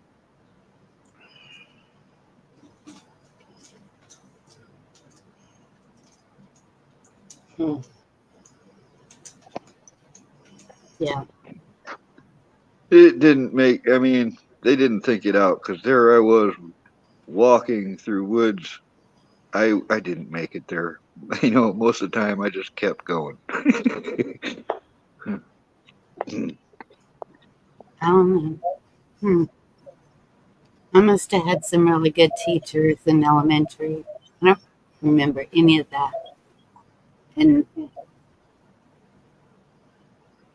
talk about experiments. I feel like my kindergarten was an experiment. It was a modular glass enclosed structure here in Michigan, on a hillside. I can remember kindergarten as a kid being it's all glass. It's not like it's full of windows. No, the whole thing is, and it's still there today. I went back there some years ago to see it, and it's a lot smaller than I remember it. But in the 60s, everything was painted different colors. We had little tiny tables and little chairs, and we all took naps on little mats in there, and there was plants and birds and all kinds of things in the kindergarten room with us.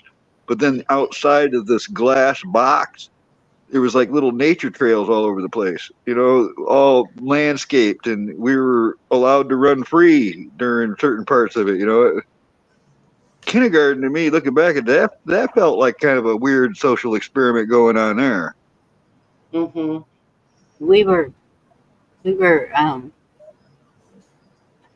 we were doing stuff before, like going into the second grade. I already knew how to do cursive handwriting. It was spelling bees, math competitions. It was like a really competitive thing, but we moved around to so many schools.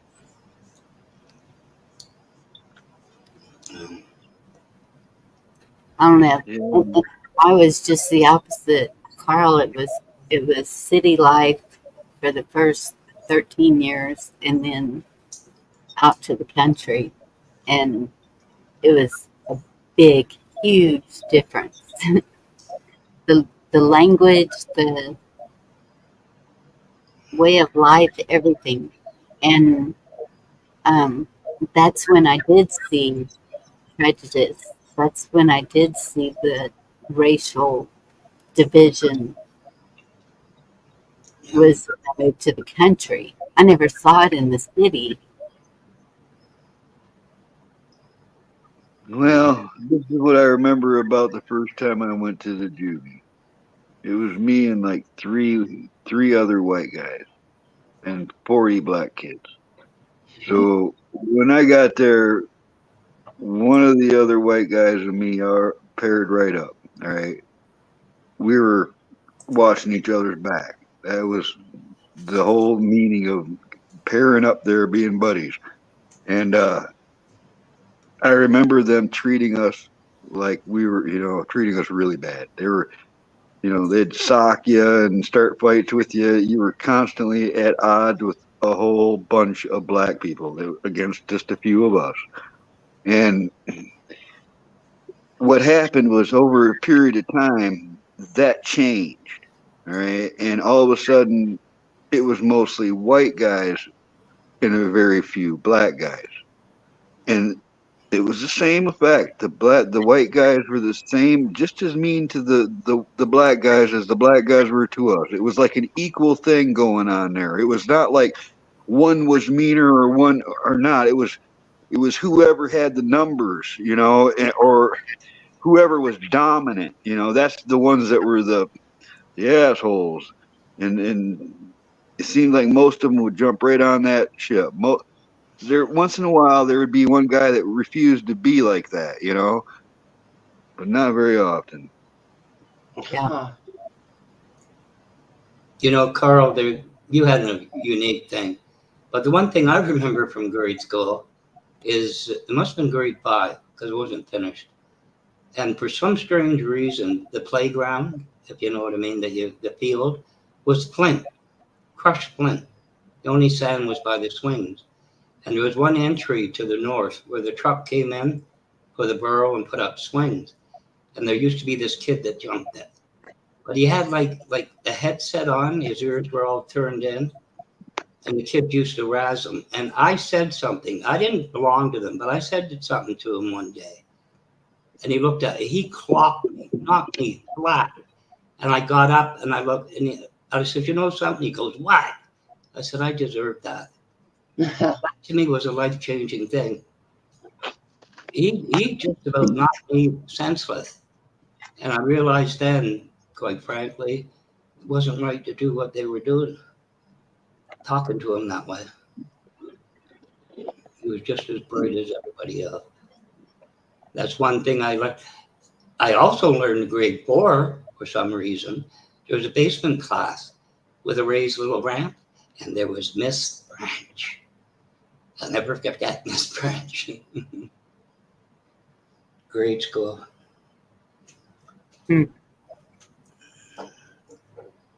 Well, with all this weird, or maybe weird isn't the right word, with some of the things we've lived through in our days in elementary school, and then what we see now, which one is worse? Because back in the day, we had maybe some insidious monitoring, looking at things. You know, it was where the groundwork, the bricks were laid for the common core. Of the United States of America. And to the republic for which it stands, one nation under God, indivisible, with liberty and justice for all. You know what? When they took out the Pledge of Allegiance and they took out civics and government, U.S. government, and that was around the late 90s, because I graduated 95, 96, and I was in one of the last classes that had U.S. government as a class in high school. And this was in Virginia. So I have noticed that would be 30 years now.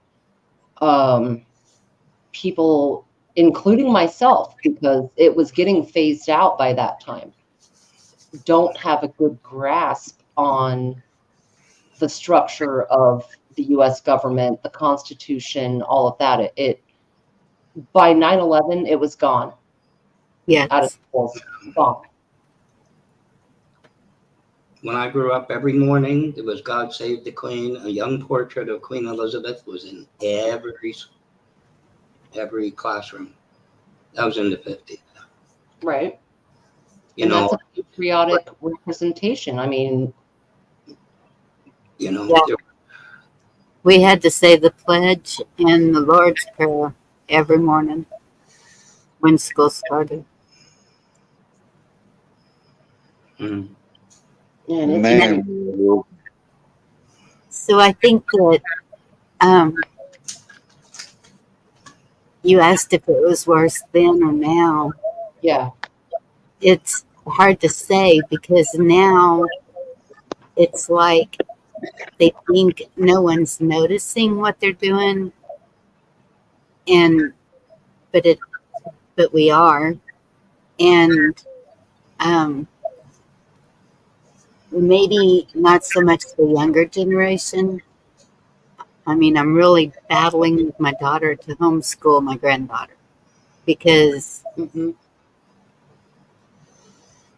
don't know. I'm feeling kind of like a rotary dial in an iPhone world. well, Right. I'm just thinking that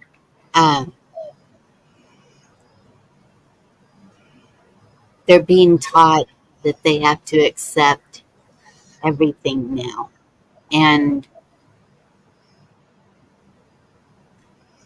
that's when Carl was talking about all that stuff. I was like, man, you know, I was taught if there's a bad situation, get to somebody of authority to help. And but listening to that story, then it's like so much for trusting authority. Well, and I've kind of seen it too. There's there we had some rotten teachers, perverts, whatever they were. Yeah, you're right. Always been there. Yeah. I don't You're know. making me realize that how untrusting I've been all my life. I guess I have been very untrusting all my life. You're making me realize that. Maybe it's different for you, Bonnie, but I found like the 3 levels of schooling, the teacher, you'd want to be there, but there's countless times like what I just told you, they went around. And that was for the best, I think. That was for the best. I learned more from that incident with him than if some teacher said, you hit him and, yada, yada, yada, and you're bad, go down the office. Personally, I learned more from that experience. I don't know. Annalisa, you talking about Memphis, Michigan, or Memphis, Tennessee?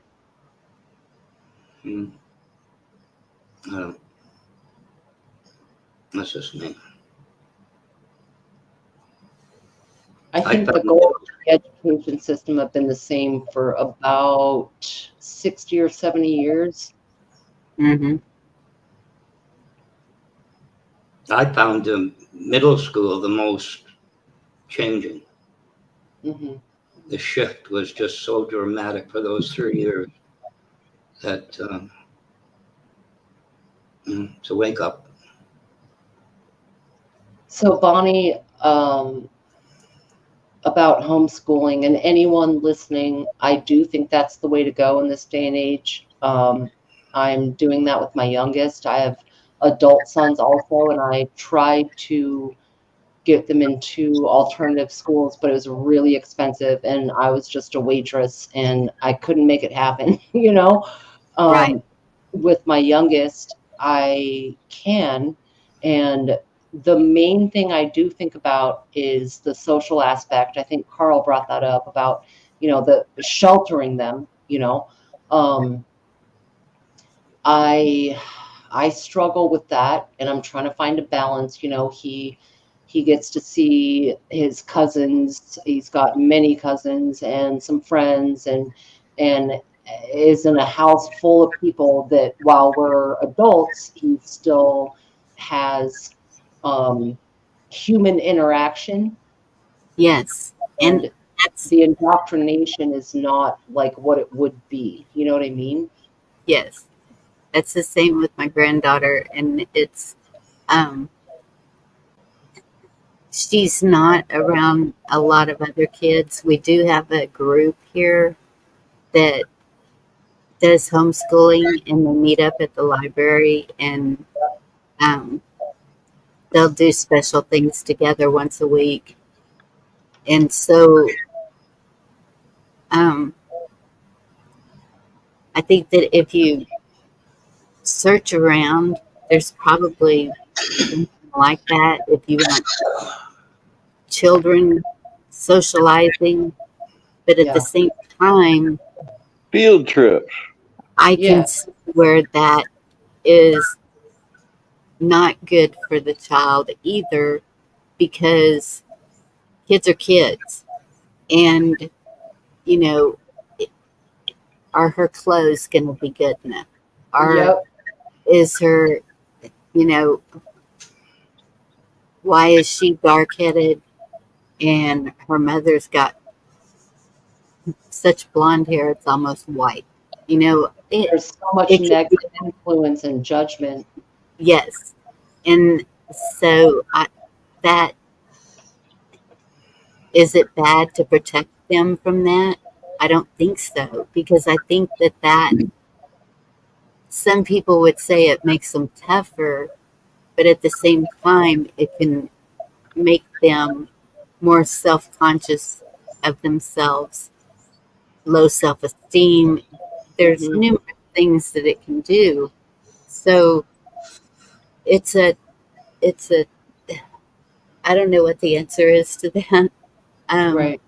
I know that the other homeschool parents are probably seeing the same thing. So they're like, they're more, um, their children are more disciplined in the way of how they treat the other children. I think there's a time and a place for certain lessons, and kids now are being exposed to very adult themed lessons way too young in most of the school systems around the country.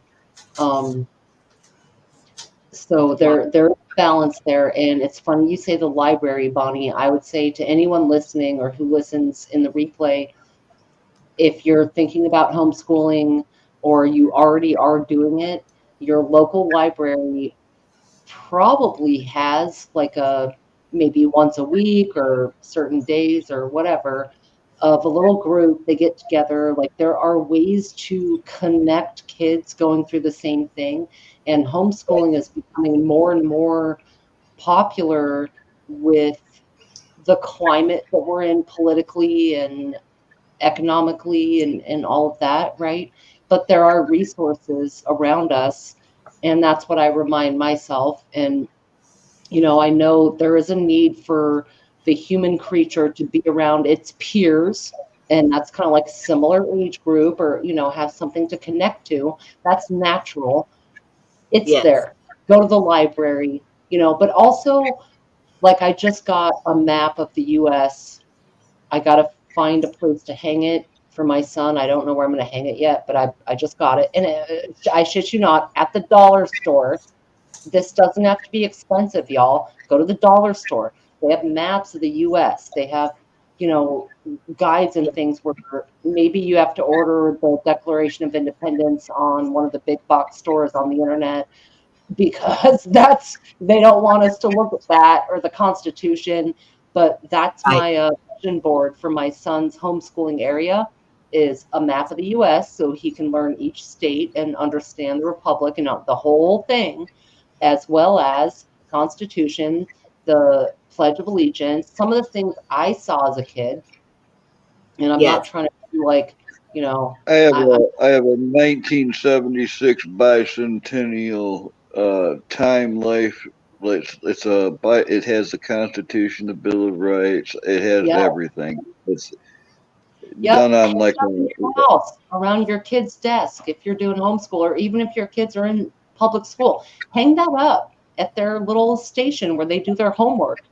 Put up a thing with the US, the Constitution, the Pledge of Allegiance, the Heck, stuff I that ain't got no kids, and I like having it. I got a whole collection of maps, including a giant one of the United States too. I want to put that. There's a place in my truck where I can put it up above the driver in the passenger seat in the front. I'm going to magnet that up there, and I'm going to mark all your guys' locations on that map. But the whole world too, by the way, not just the US, but a world map. Well, that's the thing, is I actually got, I've got this 2 drawers of my field desk are full of maps. I've been collecting those for 50 years. I've got a map of every county of Michigan. I've got several counties in like Ohio and Indiana and stuff, but I've got every map of every state in the country. Then I have a map of every country on the planet. I got maps of the ocean floor, maps of the space. I got maps, Virginia. I got a couple hundred maps, paper maps, easy. I have a spinning globe that we'll play a game with it. Like, just spin it and then put your finger, and then where's this? And I even used to make my own maps. I used to draw maps of the watersheds of Michigan just for fun. I don't know why it was fun, but I did it. Yeah.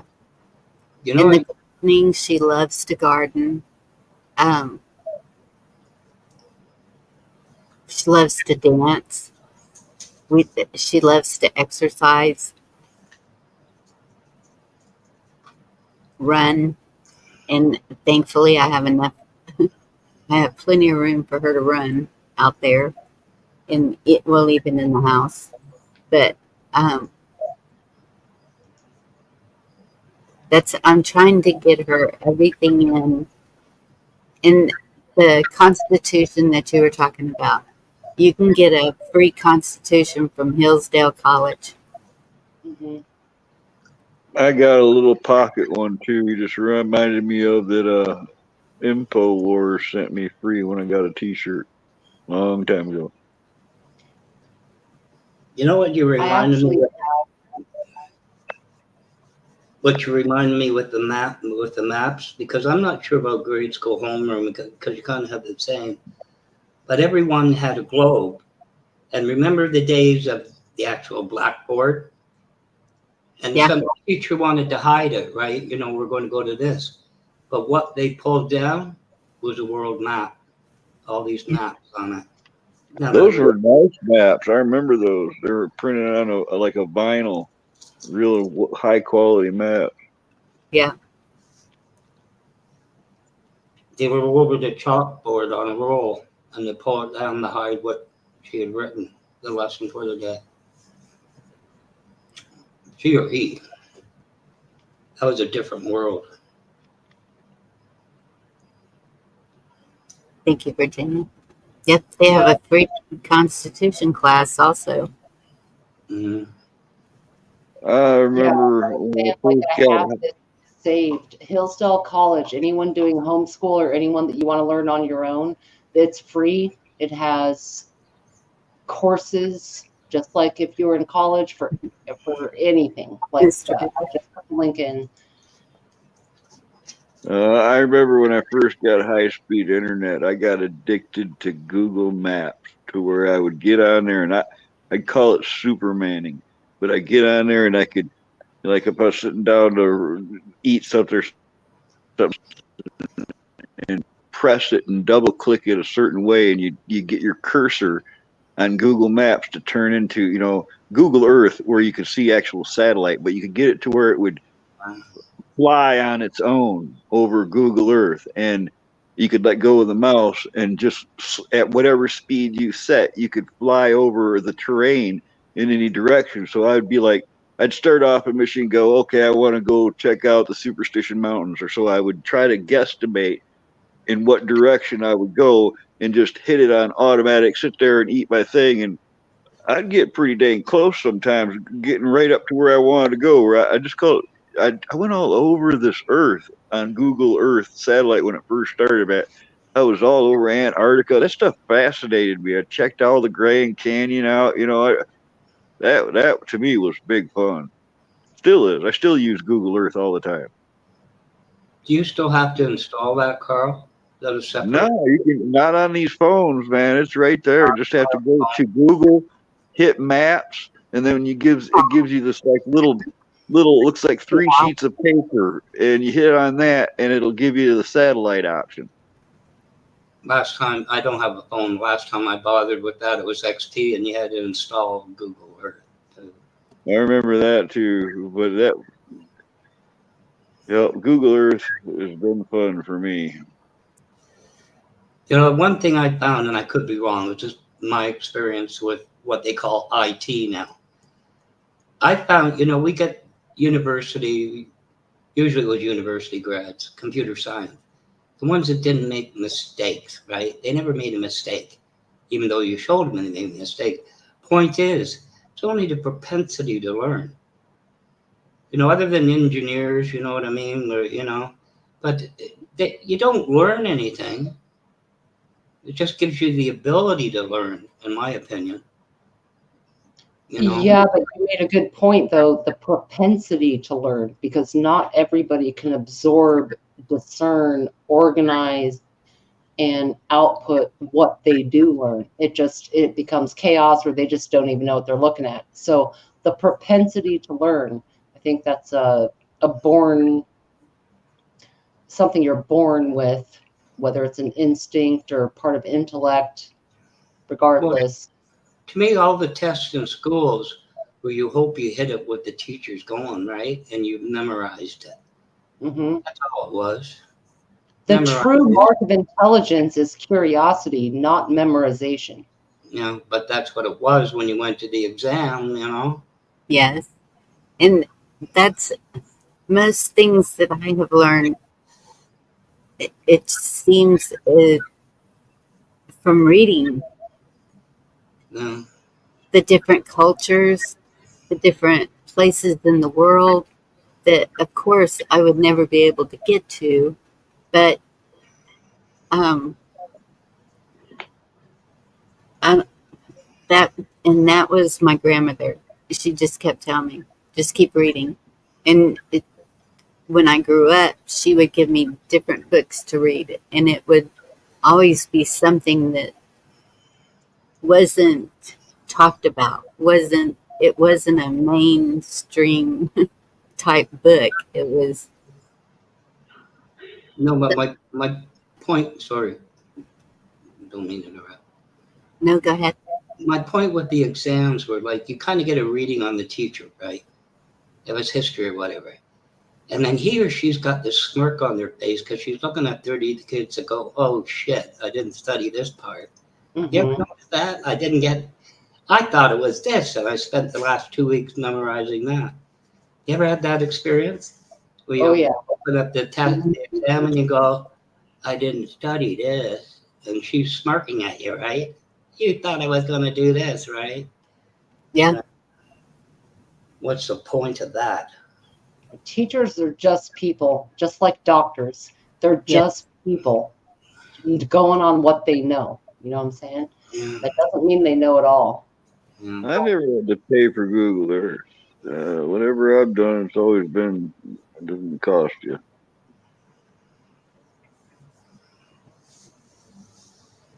Might be an upgraded service of Google Earth or something. Google Earth is kind of cool. You know, when I lived up north, I cut 3.5 miles of trails through the woods, you know. And I'll be doggone if you can't still see those from Google Earth. They're 20 years old or older now, and you can still see them.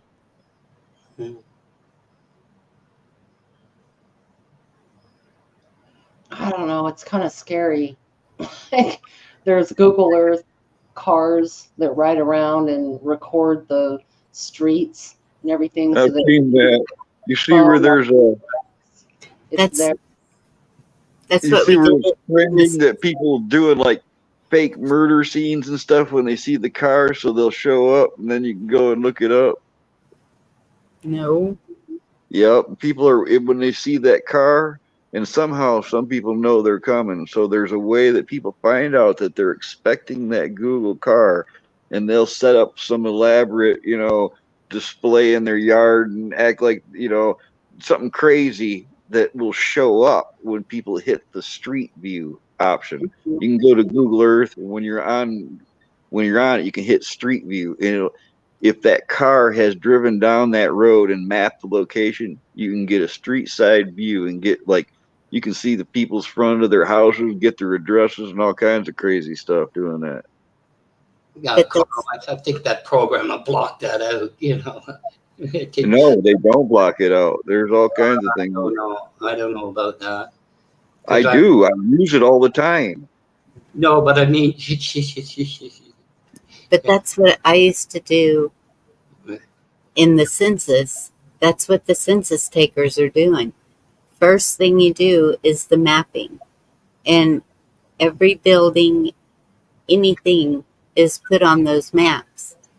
And then if you roll your cursor over a location, most of the time it throws up an address. yes, I know.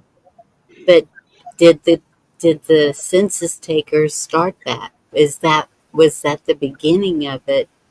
Because now what I know, it's like, gee, I was part of that. And it's no wonder one of my friends on a ranch said, you come on my property and I shoot, because he knew I was working for the government.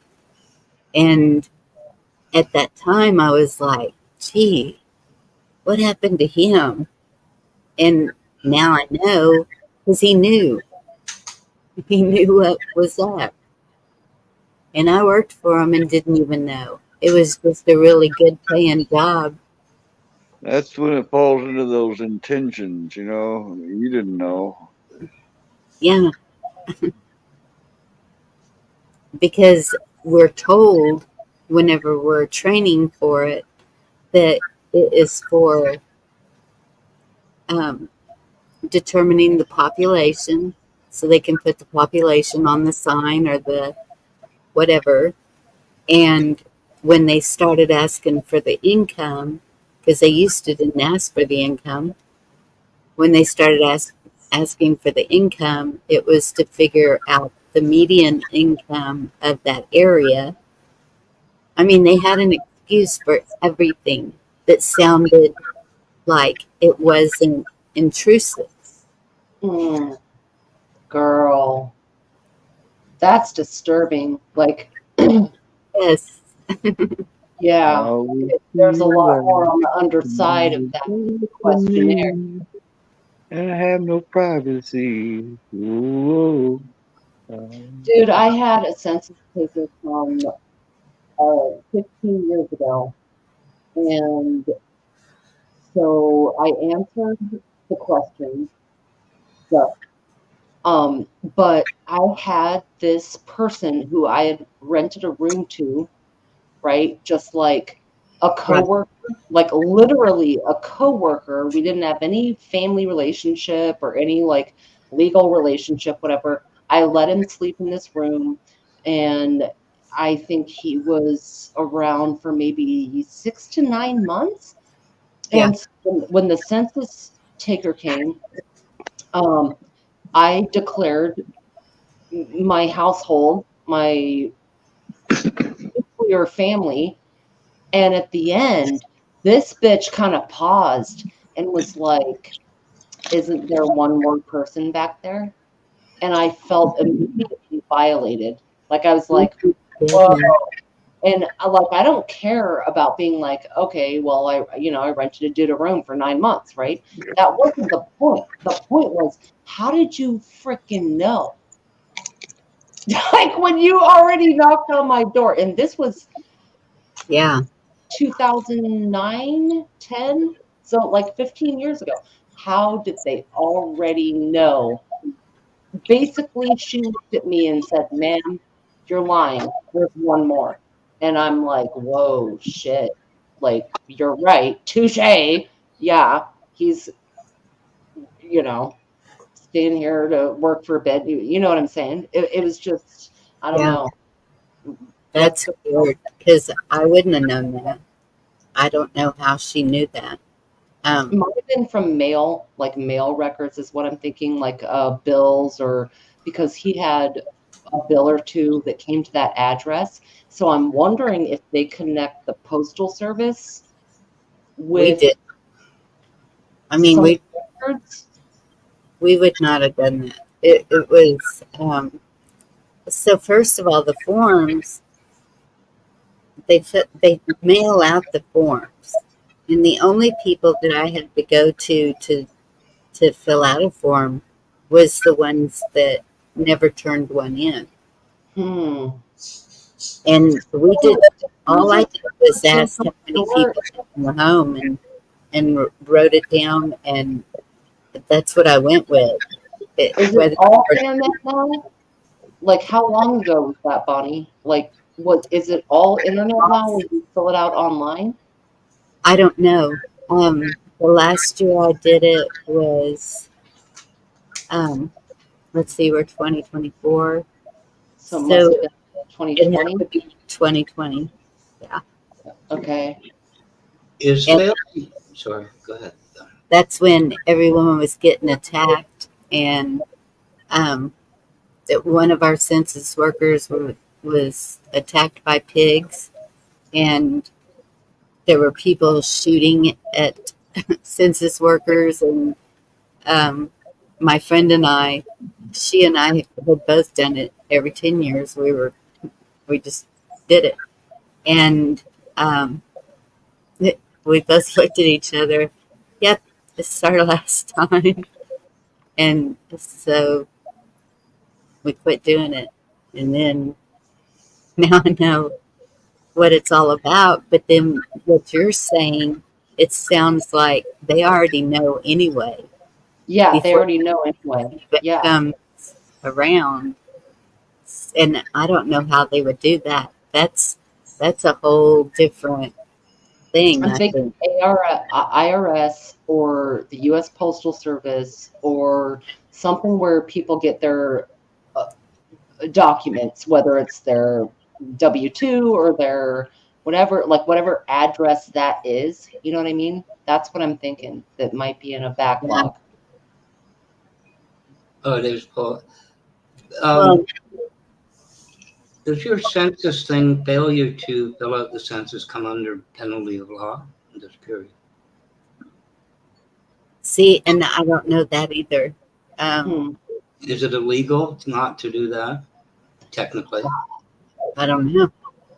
I think it is illegal. Like you have to tell the truth type of thing.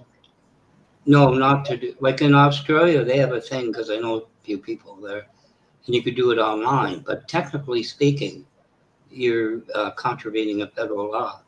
It is here. I told Bonnie about the story of the last census, which I had to do here. Well, we You know, never got the law involved. That never happened. You didn't, but we just discussed how things are compartmentalized. Right. And also with Carl talking about the Google Earth, whatever mapping we did didn't matter because if you can scan the Earth and see every little nook and cranny anyway, right? It's already out there. Huh. Mm. Certainly. Something I don't think a lot of people think about is too our devices. If somebody has internet, they connect to the IP address or whatever, the thing that is set up for you through your internet always stays with you. So when other people use their devices on that I believe it's traceable through the internet. So all that information is being gathered through their phones. So you also have all of those hanging out from towers where they can figure out location. Location is Yes. yes. And I did find out though, since I changed service, it changed my IP address. Because I thought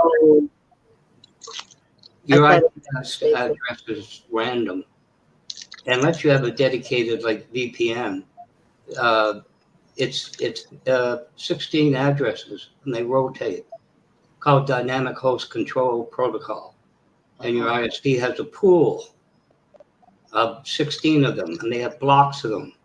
So can they trace you, not your name? But I was telling Bonnie, Avast Free got caught with that. They created a company called Junk Shop and they were selling the information to IBM, all the banks and everything, and they got caught in it. So they can trace you, but not by name, by device. They can. Right. And think about how many people in your household are on the same IP, whatever device. Like, half a dozen in mine alone. I mean, everybody's connected to. It's the same thing.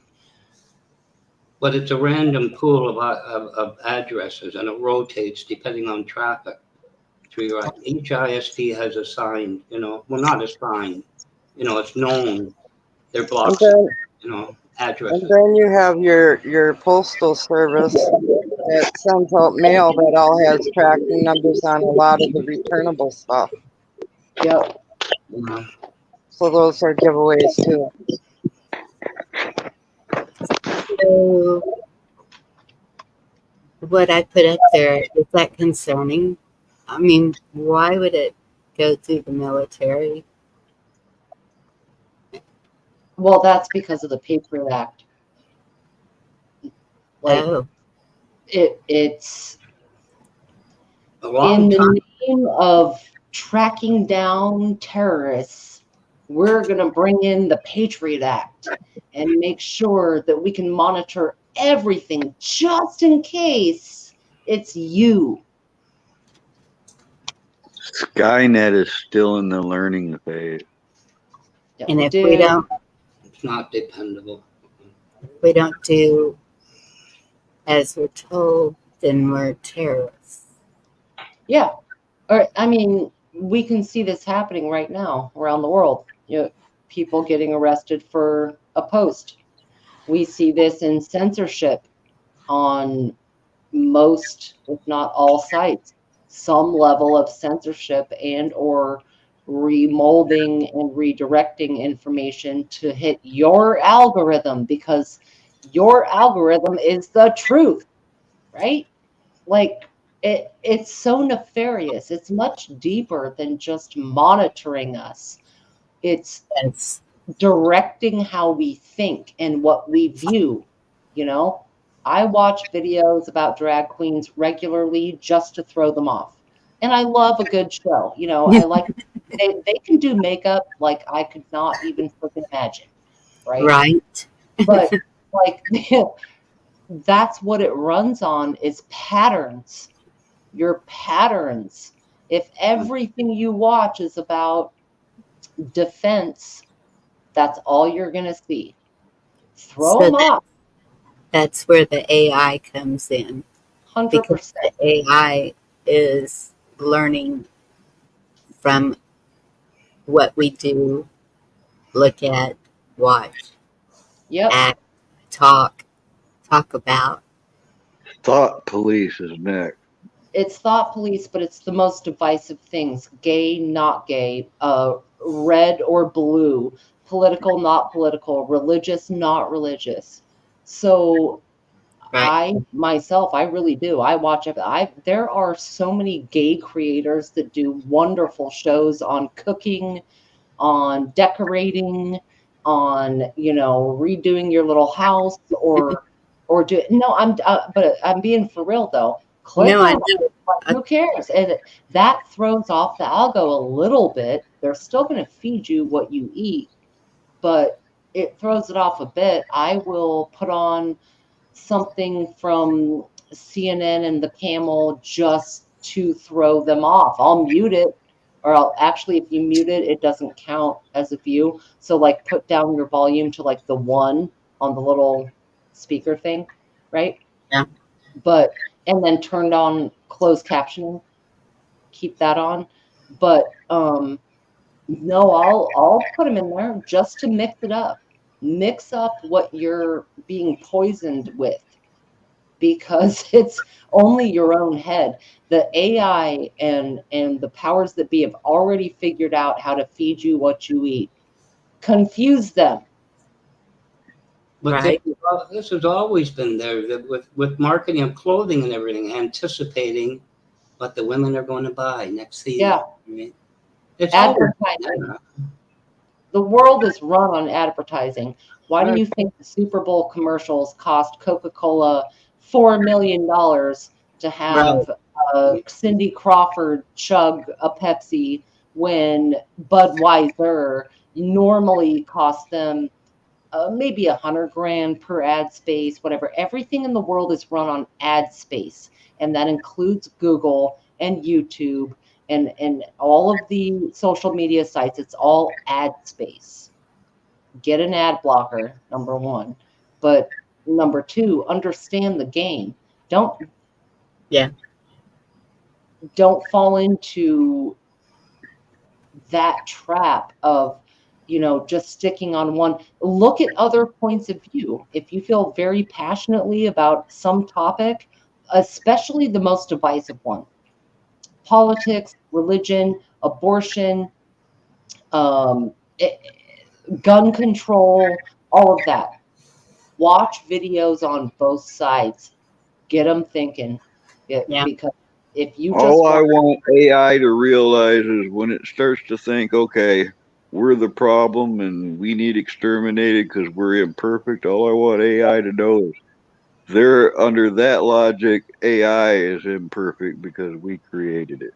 It's totally imperfect. Outsmart it. As long as we keep outsmarting it, there's at least it's a delay. They're going to win eventually. Let's be real. AI is going to win eventually because most people are. I'm sorry, Dave. We can't do that.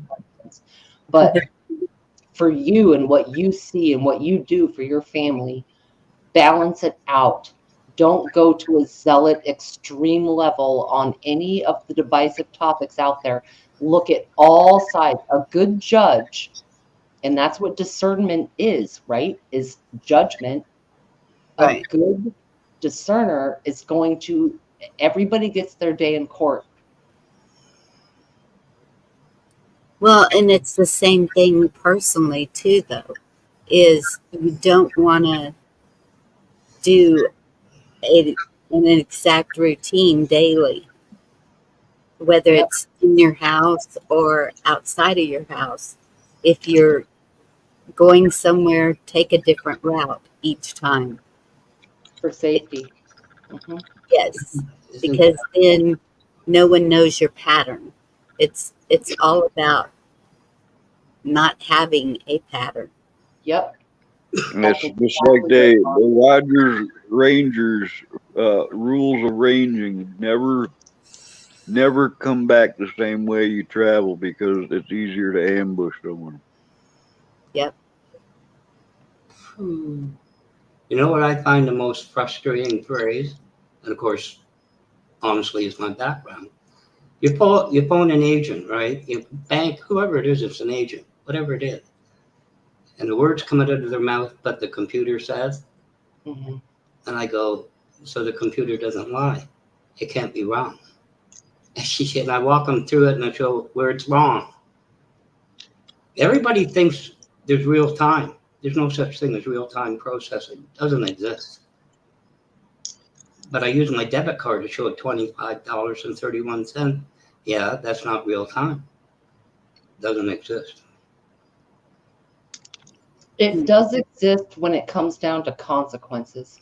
Like, I'm feeling you philosophically, Black Watch. Philosophically, I can go with you there to time and all eternity as far as it not existing. But the consequences are real. Well, my point is if you went into overdraft, it didn't go into overdraft till they applied the updates to the master record. That's how it works.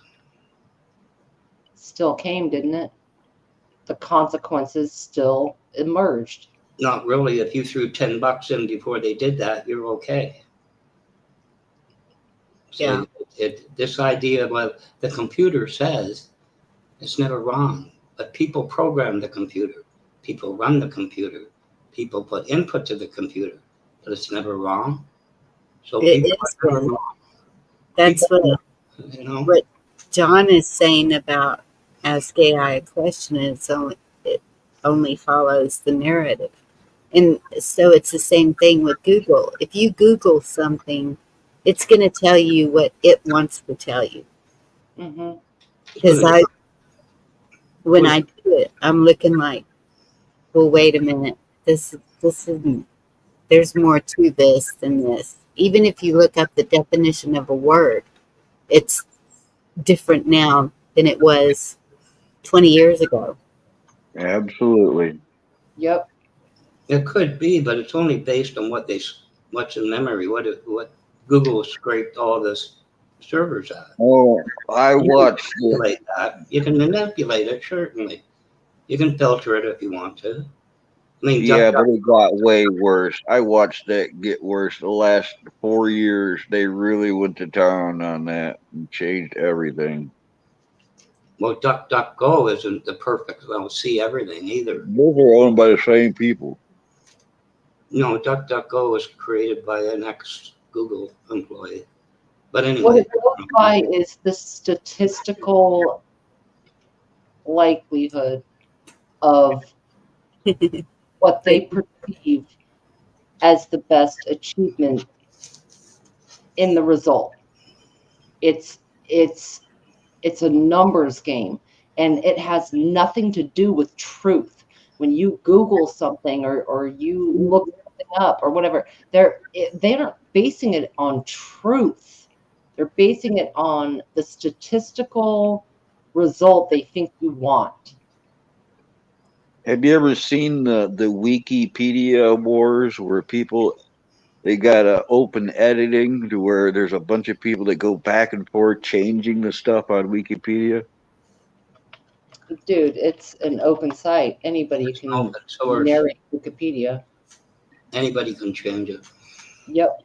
Idiot. No, but for real, anybody can. It even says if you go to a Wikipedia page at the very bottom, it's like, do you want to add to this article? You know, some kind of facts, whatever. It's the least result. Okay, I have something to show y'all. I showed a couple of my friends this, but it's really messing with my head. So I got to show y'all this. All right. So we all know this, right? Can I We've all- blow you up? Can I put you on large screen? Yes, ma'am. Go ahead. Okay, just making sure. Okay. So we're all familiar with this product, right? Yes. Now, No. this is specifically a Walmart brand, all right? Now, let me show you something. When I was a kid in the 80s at school, when you open the first page, okay, when you open this, Mm-hmm. now I'm going to go to the last page. The first page would be something like this. It would be like the math conversions, the fractions, the decimals, you know, the multiplication chart, temperature, weight, and mass. That used to be the first page. This is now the last page. Let me show you the first page now. I shit you freaking not, dude. This has been fucking with my head for days now. I got this for my son at the Walmart like the other day for 50 cents. I got a whole thing of them. Look what's on the first page now. Web reference.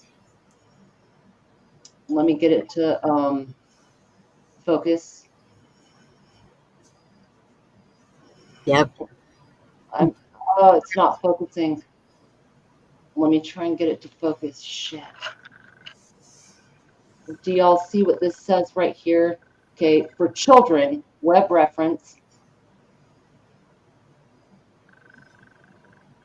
Central Intelligence Agency website. Oh wow. Sorry guys, I can tell it's still blurry. I'm sorry. So CIA website, CNN student news, conversion tables, that's cool. E-library, okay. Now then Fact Monster. Oh, here we go. It just focused. So this is the first page. Web reference. First website. It's going alphabetical. I understand that. Mm-hmm. But this is the first freaking website in the composition book. And then Fact Monster. Gallup, okay. Hoover's Business Research. Let me go here. Information, please. Again, fact checker, fact checker, fact checker. Library of Congress, okay, that might be legit, right? National Archives, cool. Smithsonian, we all know what's up. Yeah. U.S. Census Bureau, okay. Department of Labor. Ends with U.S. federal government, fedstats.gov, statistical info from 100 federal agencies. But again, y'all, for our children, and I think they're targeting homeschool kids because we go to Walmart and we get the 50-cent books. Yeah. Pay attention. Look at this, y'all. That's freaking whack. I'm sorry, but that is freaking whack. And I had some friends in another state look at Walmart today, and they found the same thing. I am in the Northwest. I had a friend in the Midwest. Look at same thing. Get your kids' books. Why is this a focus for an educational research? Yeah. That's a good question. Girl, it's been bugging the crap out of me when I Why do they have corporate offices at all the major media? Yep. Yep. Yep. Look at your resources, y'all, and anything. I mean, dude, Yeah, but what's again, the target? again, Virginia, you know, if people are looking for the internet to be exact, it's run by people. It's going to screw up, and it's going to look stupid. Mm-hmm. When they started to downsize to the aircraft company, all of a sudden we had what I call make work projects, right? And you can usually tell when, you know, like Outlook, OWA Online, you know, Hotmail and all this stuff. Mm-hmm. Well, they did a change, cosmetic change, right? I'll never forget this. And I'm looking at, you know, you can scroll down, it says forward reply at the bottom or something. But on the top, there was no send button. I'm typing away and I'm going, where's the send? I thought another work project, right? You know, oops, I screwed something up. I moved something, you know, on the site over, you know, an icon over. It's a work project. It's people, they screw up. Nothing's, it's not perfect. No, it's not. But my question is intent. The only way to fix something imperfect is to keep messing with it and making it perfect. The bigger problem, right? Like AI in and of itself, a robot is not going to wake up sentient one day and have self-awareness per se. What they're doing now is hybridizing this. There's the implants going on with Neuralink, and that's just the one in the news. You got to realize, people, if there's one in the news, there's innumerable other ones without a name that we don't know about that they've been doing for years. You can see this in prosthetics. They already have prosthetics where someone's mind can control an arm. Let's say they lost their arm at the elbow, they put on a prosthetic arm. They already have this where they can put this chip in your head or whatever it is, a device, and you can control fingers on a prosthetic from thoughts. No, So, it's not thought, it's from nerve reaction, you know, oh, say no. it's coming from thoughts now. Well, your thought moves the muscle, and, you know, this self-aware thing, I don't buy. I'm sorry, I No, don't. they're going to make it self-aware because they're going to mix it. It's not that a robot is going to become self-aware. It's that they're going to make humans superhuman and mix this such that self-awareness is already there. The drive to live is already there, and the ability to control the cyborgness of it will be in thoughts. It's already here. It's already freaking here. Yeah, but some people look at iRobot and that says that's what it's going to be. I don't believe that. I'm sorry, I don't. It's already here. There's no that's what it's going to be, dog. It's already here. They're already doing it.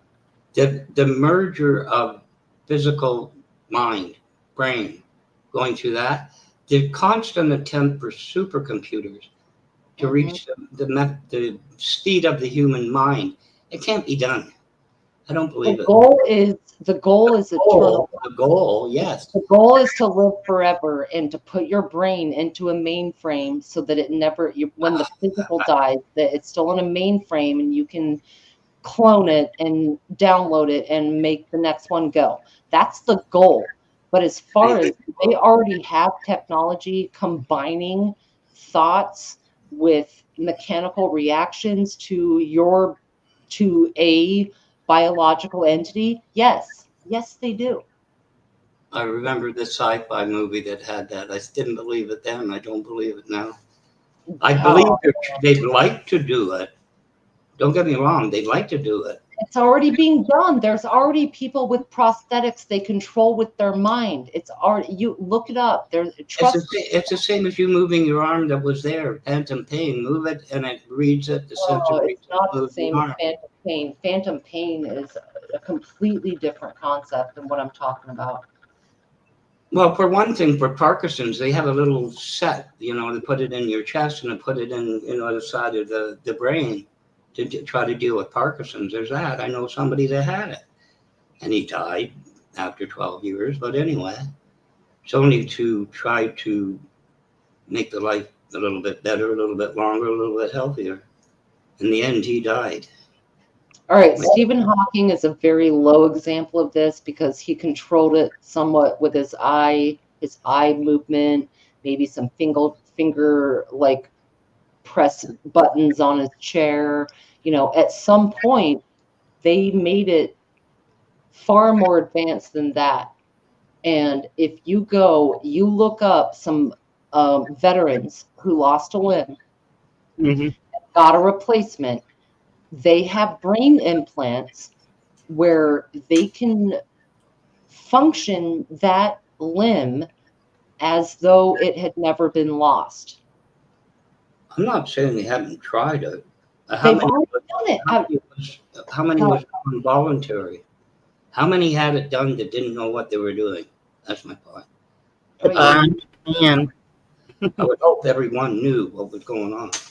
What stupid Albubby? Which part? I just feel like you gotta get with the program, so to speak. Like they're already doing this. They already have the attempts there. I'm not arguing the body. I'm not arguing the attempts. That's not what I'm arguing. The success of it is what I'm arguing. They've got quirks, you know. There's things I gotta iron out. You know what I'm saying? Yeah. But it's happening. It's wired to your brain, right? Yep. Your brain to your biological body. Yeah. Your nervous system. I don't care what it promises. I'm going to stick with the natural way. I don't want no part of none of that. No, that's your choice. It should be. People are getting in line happily to have that like thumb chip where it runs their credit card, or you know, getting in line to have these virtual reality experiences that rely on a biometric implant, and these are expensive and they are in testing stages, as it were. So I'll give you that. As far as how successful, I don't know, but I know that there's a great idea. Let's make up cars where people could control them when you're driving them. That's a great idea. I'll give you, for instance, Virginia, you heard about these cartoons, about these Disney things, not right now, but in the past. I know retired animation for Disney and everything else. He was upstairs. He wasn't one of the workers. And I says to him at Citizen T, anyway, I said, I got a question. I asked him, was there any subliminal messages? And he says, we gave each other the finger all the time, but what you're talking about, never. And he's got nothing to lose. Well, there's some evidence that debates that, and some say it was up to the artists themselves and all that stuff. But you know, they've caught them red-handed, flashing images in commercials and stuff. They do use subliminal messaging in advertisement.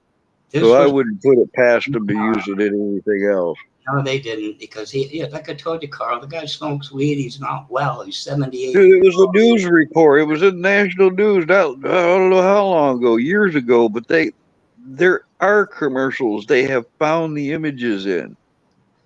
This is like finding the 9 in blue and all the yellow and pink and everything. You know, it's all.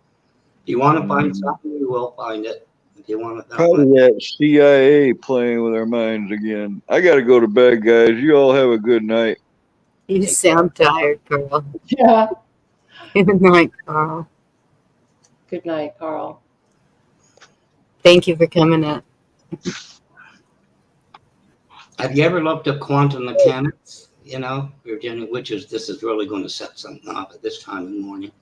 Yes. The whole theory is something from nothing. Okay, whatever. What is nothing, though, sir? Even Exactly. calling it nothing makes it something, does it not? IBM guy way at the top, vice president of something. When it came to quantum computing, he was asked if this is where it's going. He said, probably. Well, who's going to benefit? He said, only one industry. And don't take it the way it is because of the studies, the data movement, big pharmaceutical companies. Otherwise, you're not going to benefit from it. Point is, only they can afford the amount of money for quantum computing. It's a theory. We are in quantum computing right now. If you look back at the Cray supercomputer, it would look like Toronto City Hall, Little Arc, things like this. Had to pay $8 million. They wouldn't rent it to you. You want to find one now? Go to the local scrapyard. All right, let me put it this way. Me no math. I'm not a physicist. I'm not a mathematician. I'm not on the level of some of the science going on. But if I can think of it, if I can postulate that the elite's goal is eternal life and somehow downloading their consciousnesses is to a hybridized biological entity using technology, are they going to do it? Yes. Have they already been trying? Yes. All the way back. How long? I mean, it could go forever far back. That's been the goal, right? That's why mummies exist. So if I can postulate this, they're absolutely freaking trying to do it. If any of us in a chat can be like, oh, well, what if they did this with a computer and a human and made it really scary? If we can think of it, they're already freaking doing it. Yes. The money, the resources, the ideas, and the desire, it has always been about eternal life. And the damned have to find a way, right? It's. You ever watch TEDx, that channel? TEDx? Yes. You Of watch course. the theoretical people in there. I'm going to explain it to you. I'm not going to relate it to you. I'm not going to tell you, but I'm going to explain it to you. I laugh at most of them. You just wasted 20 minutes of your life. The theoretical. Everything's theoretical, though, right? Like, tell me one thing that is not theoretical. John Dunning, I really appreciate you. You know this, but No, but it's said that there's a law of gravity, but there's always a theory generating it's it. only a theory. It's not a law. It's a theory. I got pretty good feeling that unless, hell froze over, if I went to the moon, I'm going to be weighing 1/6 of what I do here. Unless something crazy happens. That's pretty well a law. And then somebody says about approaching the sun. I thought I don't want to approach the sun. It's bad news. It's hot enough down here. Yeah, really.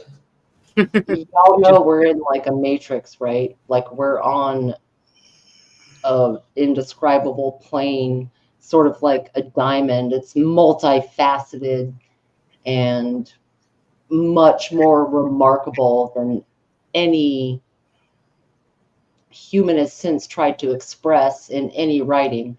Like we are in a marvelous structure, and what it looks like, or I really think it's kind of like a gemstone. It's all happening at the same time, the past, present, and future. And that's why it feels dynamic. And that's why we have Mandela effects. And that's why we feel like we can change things through prayer and faith. For real. Like you pray something, you change your mind's intent. And somewhere on the facet of this diamond, it really does change. Somewhere. Maybe in theory. I look at go to a huge appliance warehouse. It doesn't happen all the time. But it says in this lot, whatever, it has 8 refrigerators. and there should be room for one more. No, and one falls on the floor about 35 feet up. There's your AI.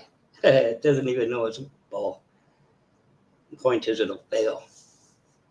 Okay, when I first came in, I actually had this thought. I was going to ask all of you up here regarding free will and determinism, because we're kind of in an existential hole right now, right? Like, how much can we control? How much accountability do we take on this or that? And I keep thinking in my head, free will, determinism or anti-determinism, how much control do you think you have of your reality?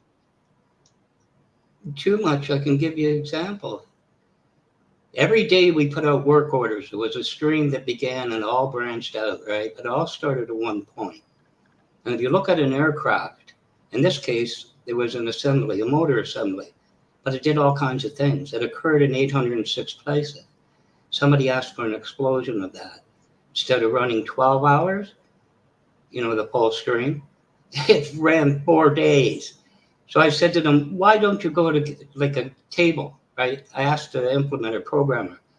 And if that occurs to more than 50 places, kick it out, exceptional report. He says they don't want it that way. See what I mean? Humans, Virginia, Okay. They don't want it that way. And you get the guy sitting there. So humans yearn for structure and being told what to think or do. That's my point. You can look at ridiculous examples, and they're going to put what you're talking about, it's going to screw up. Guaranteed. Okay. Nothing. When they had the shots here, you know what I'm talking about.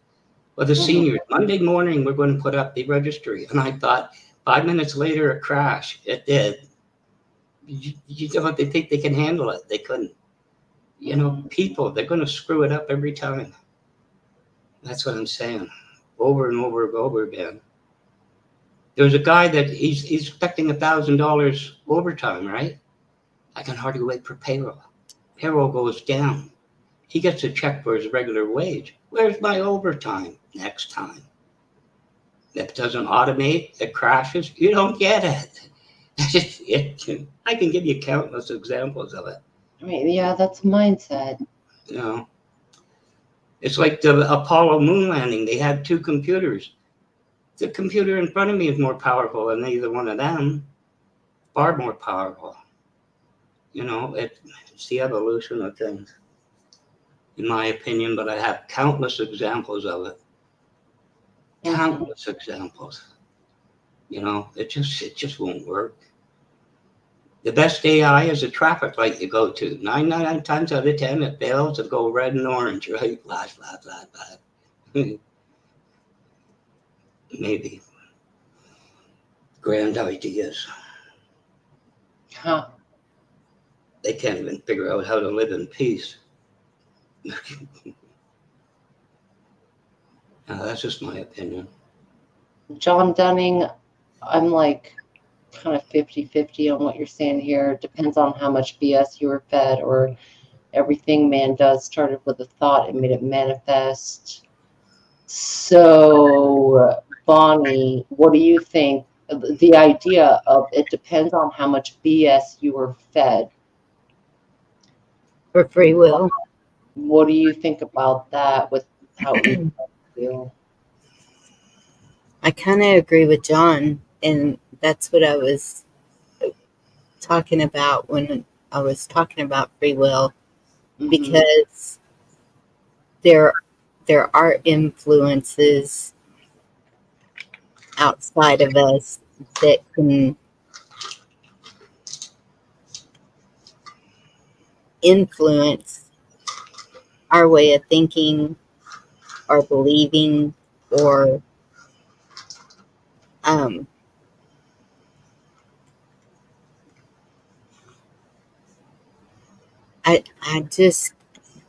I've seen it, and so it's hard for me to explain, but I know it can happen, and it's a form of brainwashing.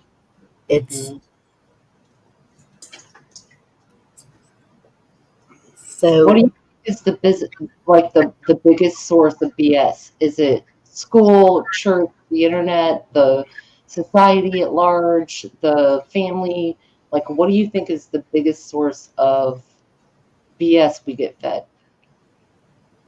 the biggest source we get fed, Yeah, like who I feeds would us say that? society.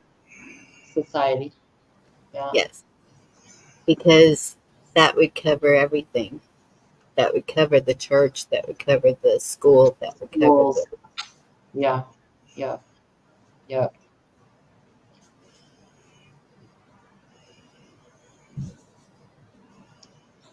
Man, that's a weird thought, John. Depends on how much you were fed. Because, I mean, I agree,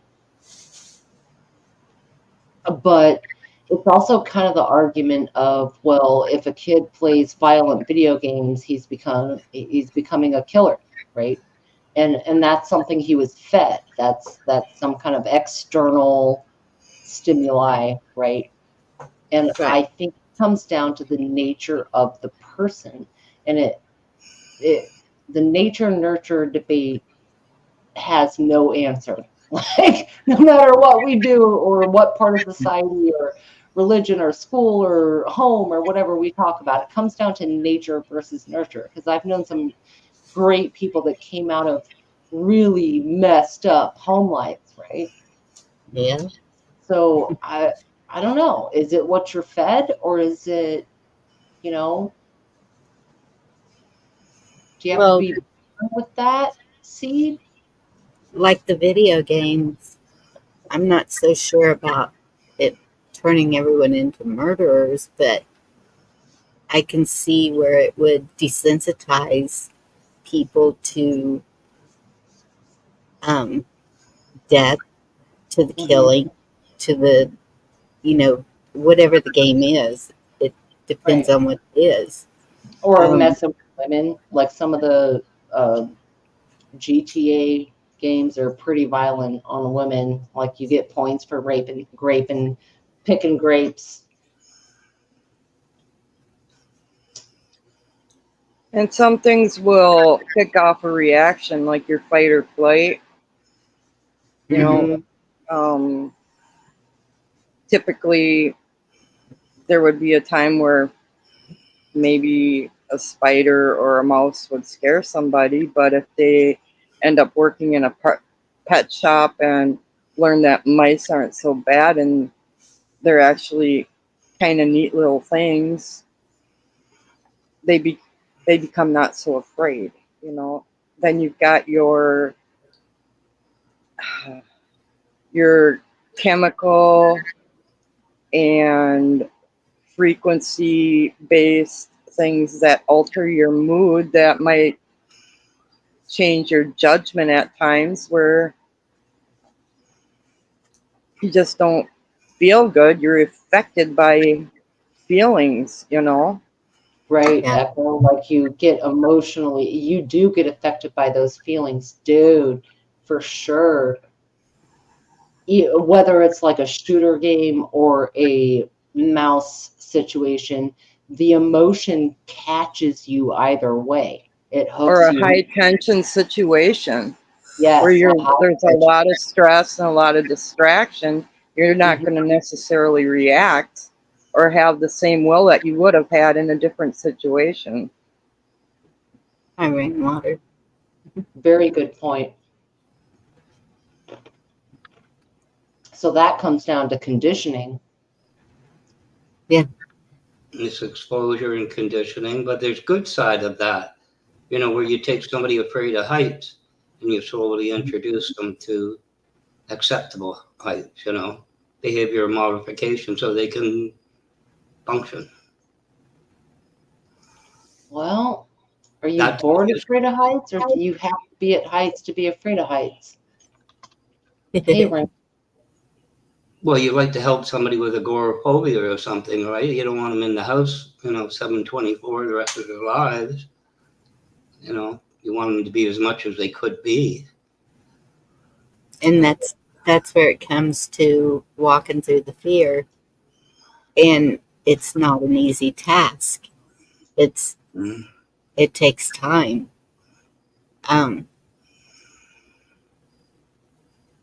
That's the point of what you said earlier, Bonnie, like a physical trait of somebody. Like you might be able to take 50 kids who are out on the playground, but somebody has a certain white hair and you kind of, draws your eye. But if you keep that child home and don't expose it, aren't you just propagating that into adulthood? It's a reasonable amount of exposure. So they don't think themselves different. The acceptance grows with age, like big deal. So you got white hair.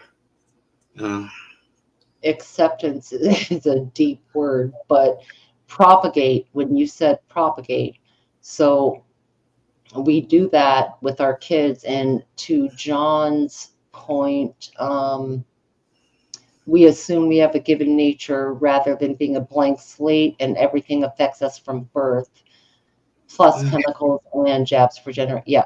But we assume we have a given nature rather than being a blank slate and everything affects us from birth.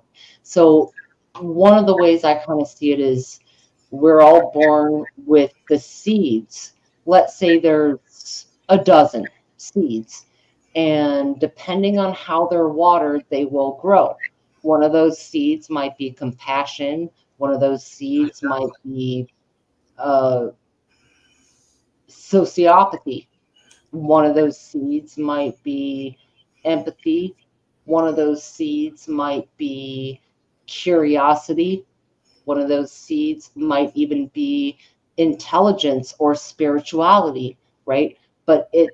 So the environment will water those, but I think all of us fall on a spectrum of every single thing on some level, whether it's all the things I just mentioned or any of the boxes we put out psychologically. We're all on the spectrum of those somewhere. That's what personality tests are about: extrovert, introvert, intuitive or thinker, feeling or judging. That ocean is the personality profile of choice. Maybe OCAN, an anagram, right? But you can water each one of those. We are born, all of us have the seeds for every single one. Maybe I have a tendency to oversimplify, but the greatest learning tool is social interaction. I don't know, dude.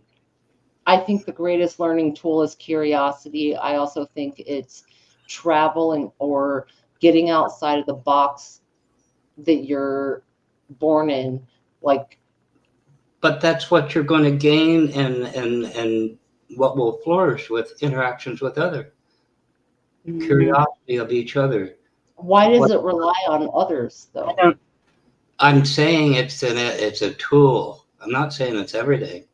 It just gives you a chance to. I think it's breaking your own mind.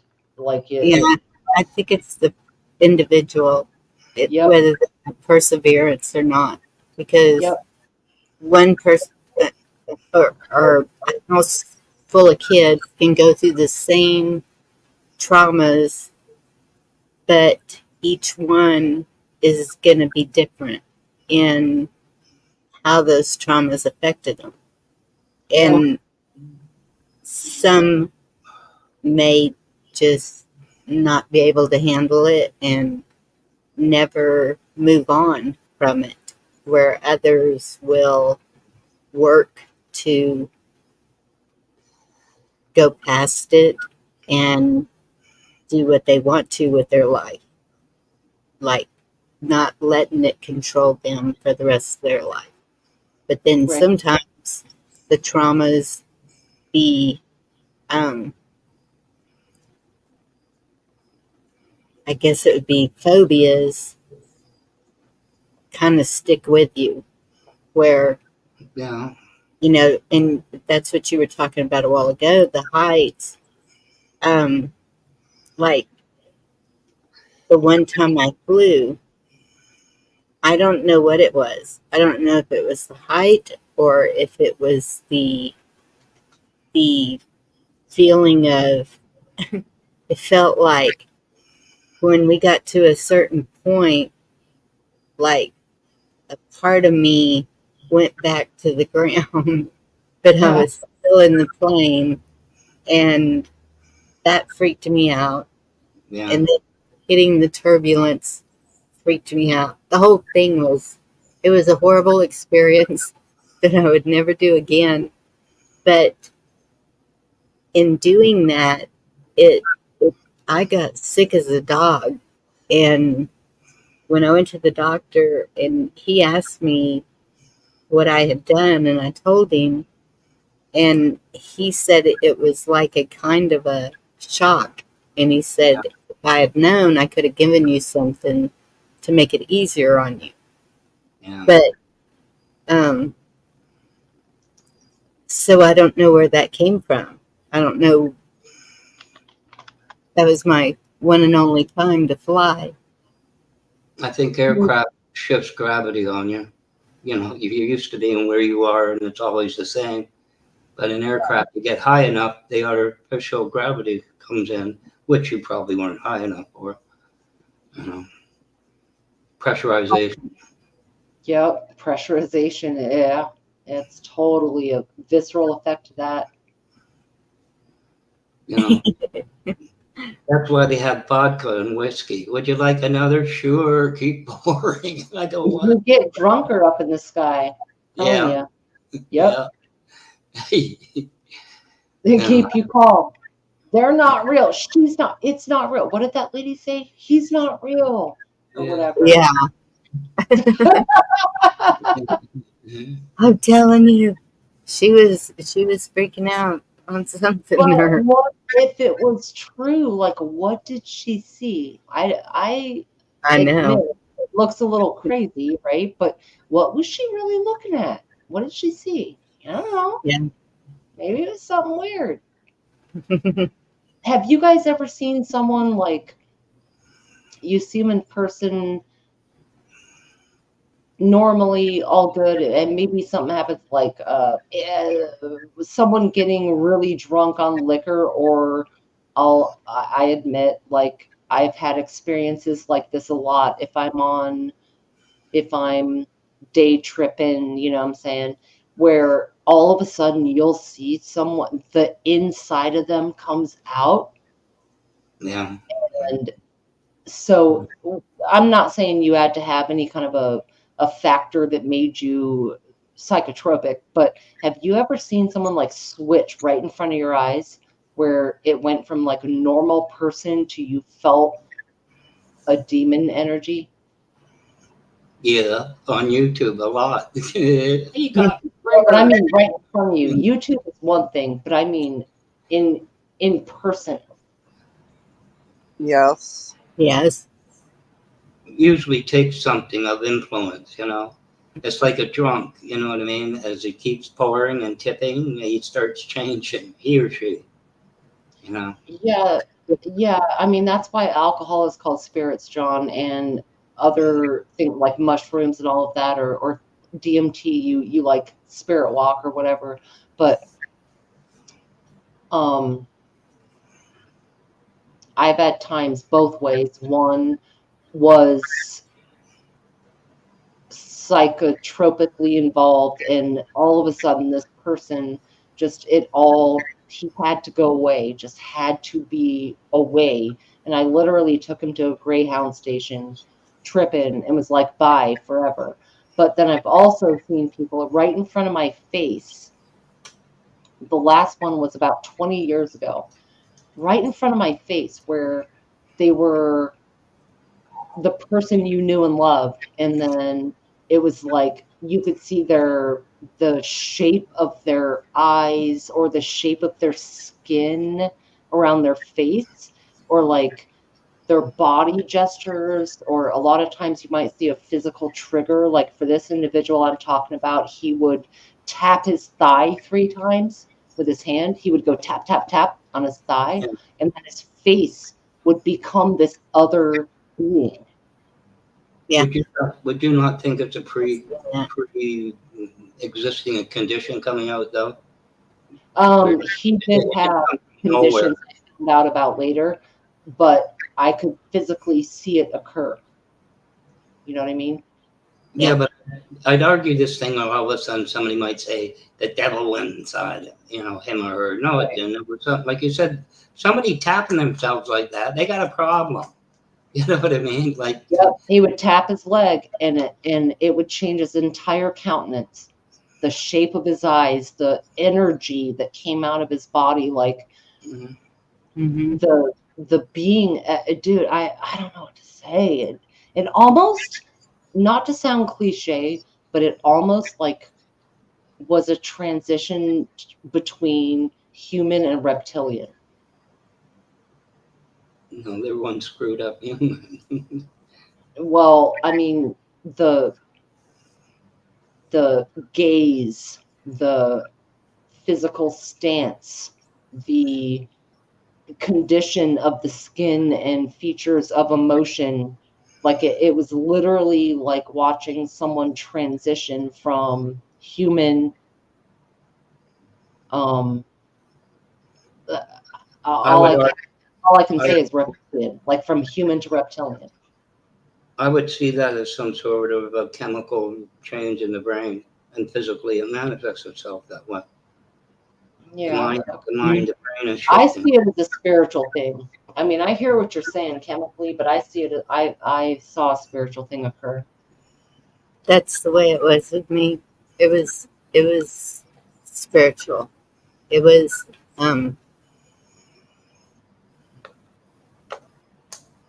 it was spiritual. Right? And I mean, I was scared. I was scared, but not scared. Is that how you felt, Bonnie? Like, It was hard to see. Yeah. Because it's someone really close to me, but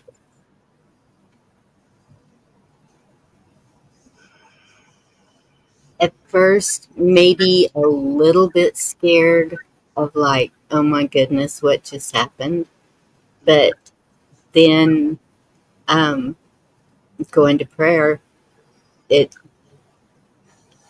that's all I knew to do, because I knew what it was. And Right.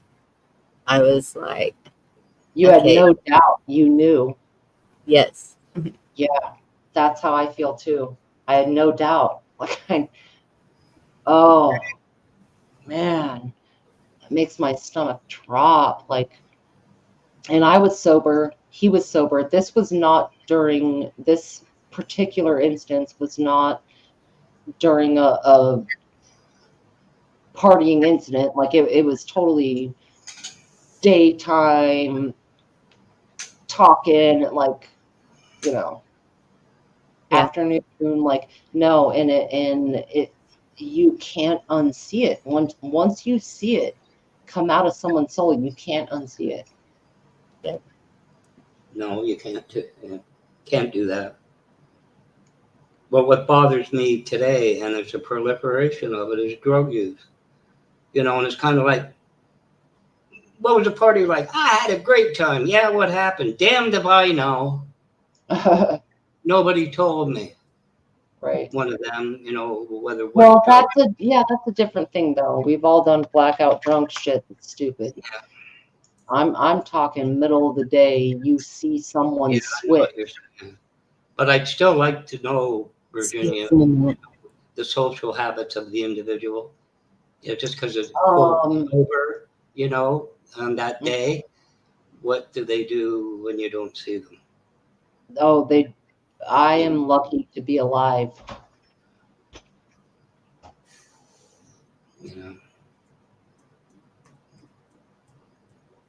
There's more on heaven and earth, Horatio. You're never going to know.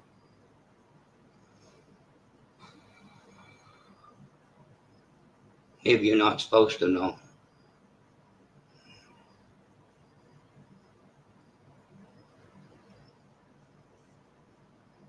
Did I lose you?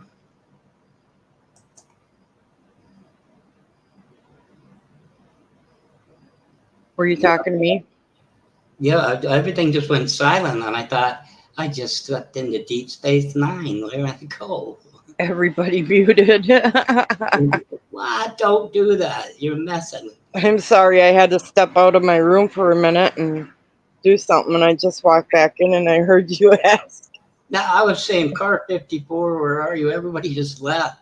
Not just you. It was Virginia stopped, Bonnie stopped, and I had to check. I had to check Firefox. I thought, did it drop again or what?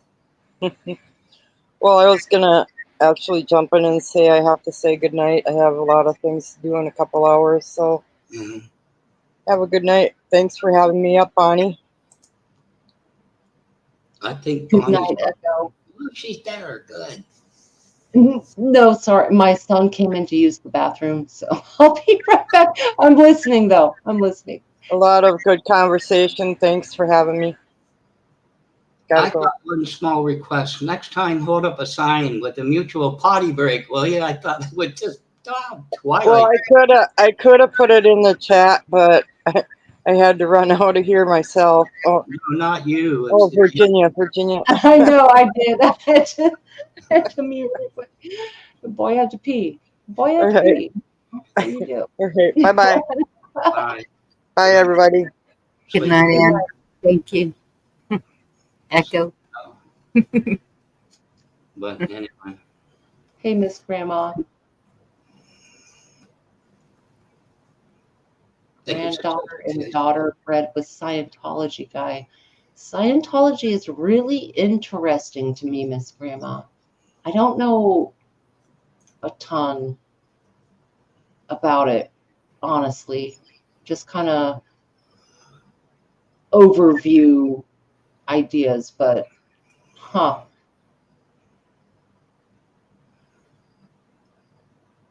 Yeah, I don't know anything about Scientology. Nope.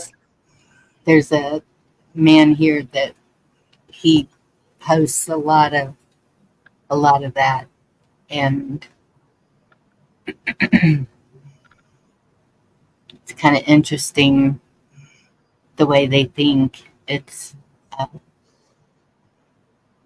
they lost me on the first part. Give out 75% of your income to somebody else and you'll get it back later. Right.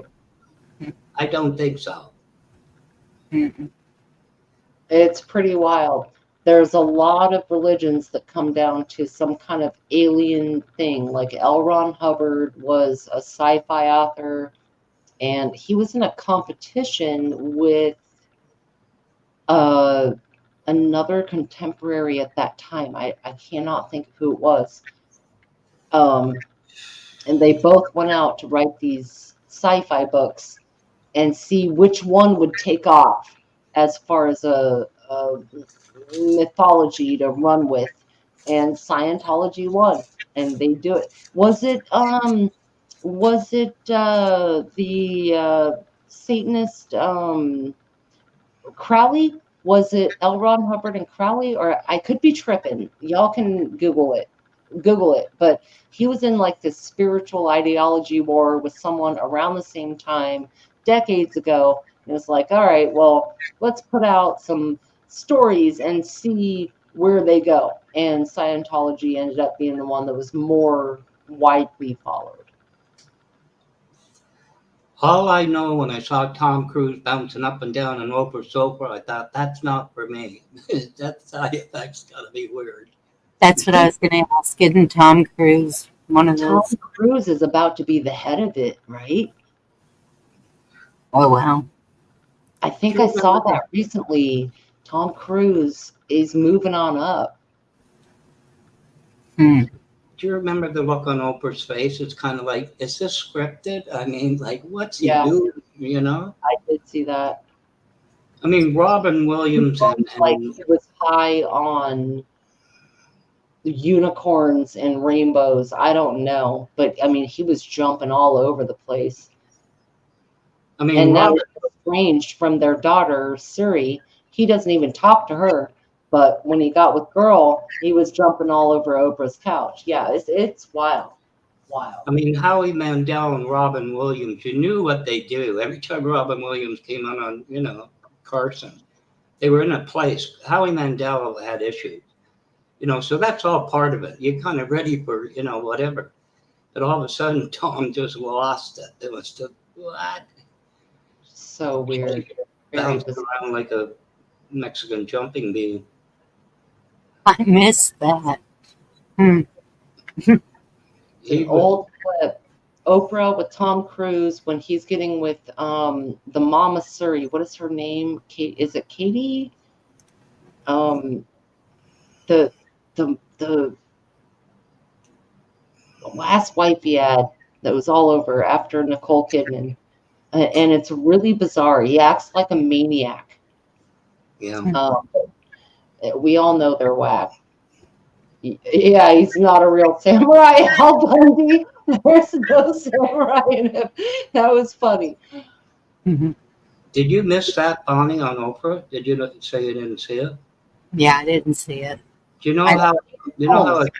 Holmes is the name of the woman. Yeah. Do you know how a chimp bends down, crouches his legs, and that's what he was doing? It's like a chimp bouncing around.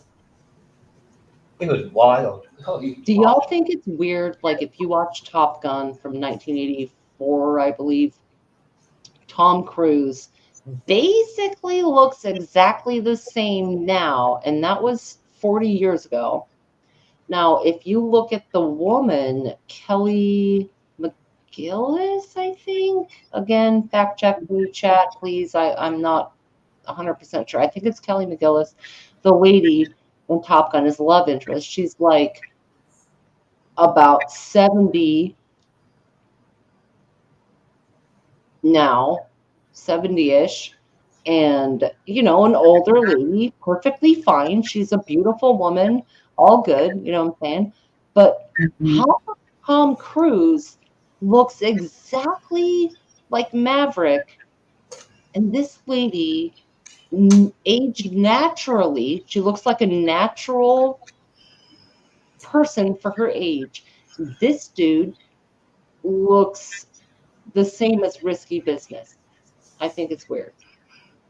Yep. Yeah. Yes. There you go, Andy.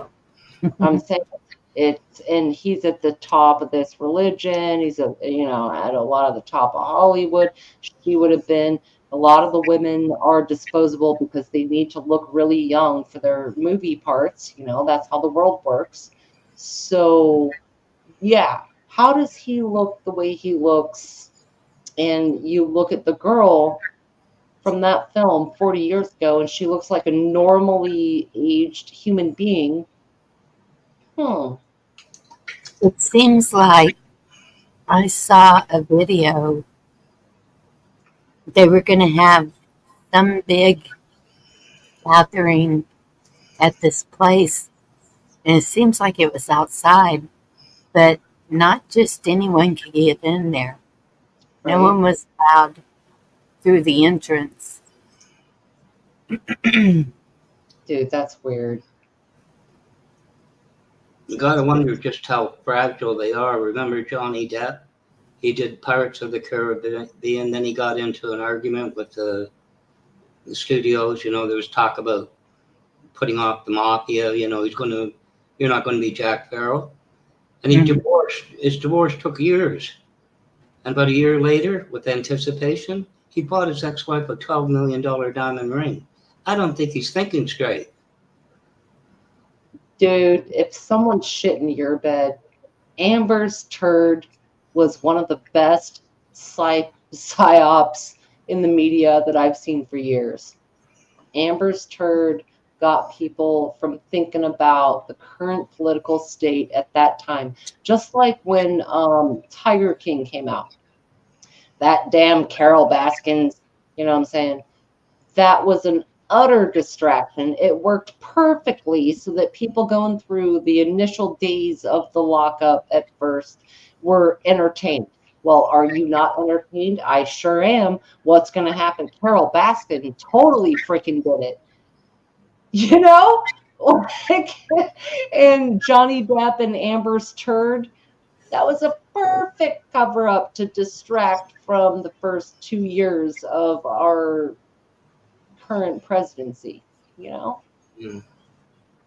But isn't that what Hollywood is? The movie industry? Distraction. That's what it's there for. All television. Well, I'm glad I don't know about Amber's turd.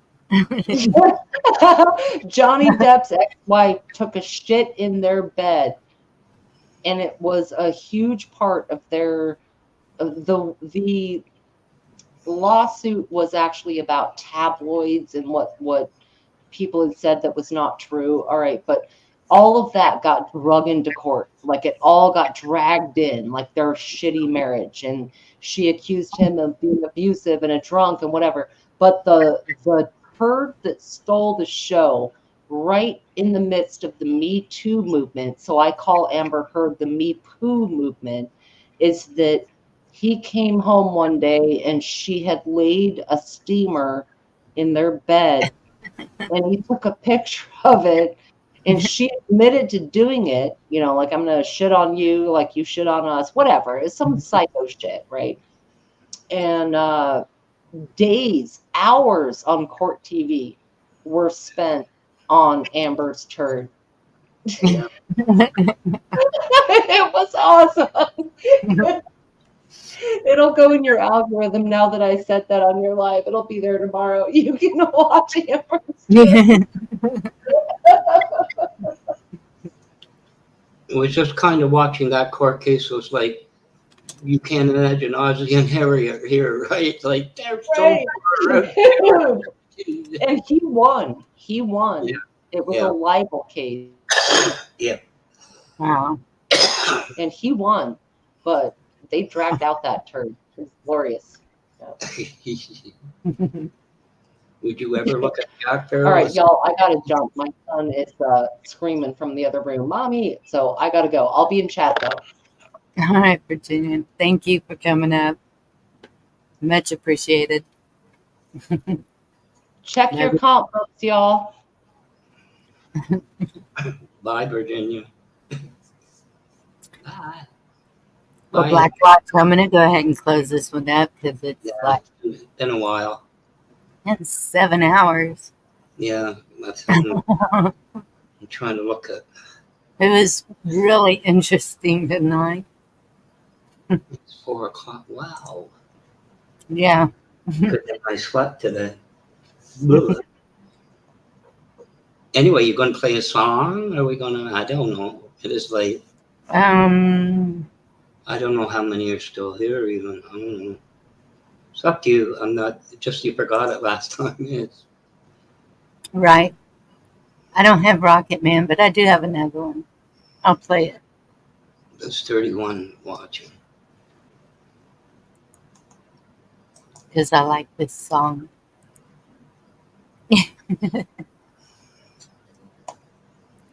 Love this. Here we go.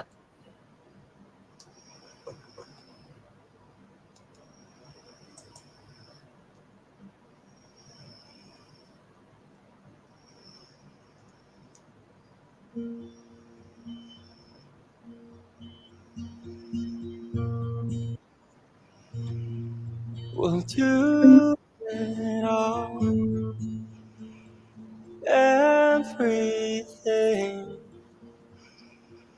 on our own.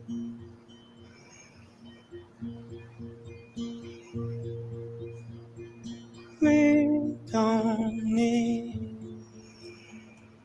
anything or anyone.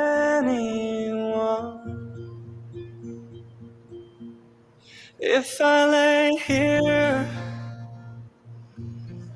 if I just lay here, would you lie with me and just forget the world?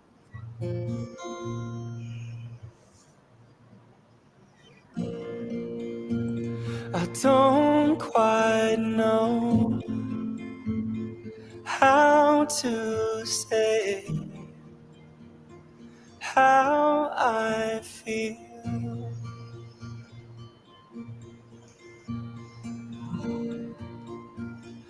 Those 3 words are said too much. They're not enough. If I lay here, If I just lay here, would you lie with me and just forget the world? Forget what we're told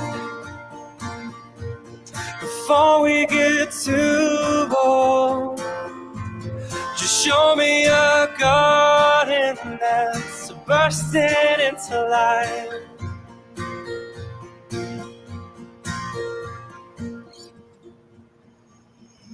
Let's waste time chasing cars around our heads.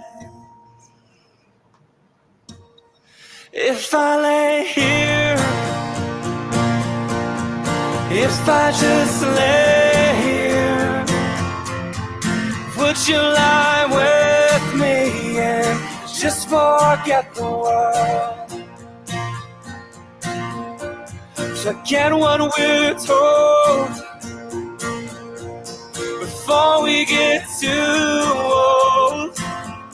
Just show me a garden that's bursting into life. All that I am,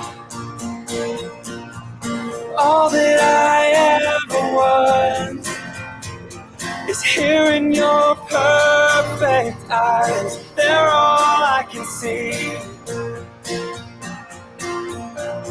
And I don't know where, confused about how as well.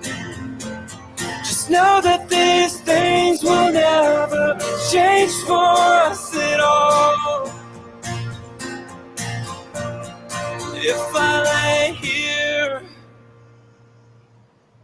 if I just lay here, would you lie with me and just forget the world?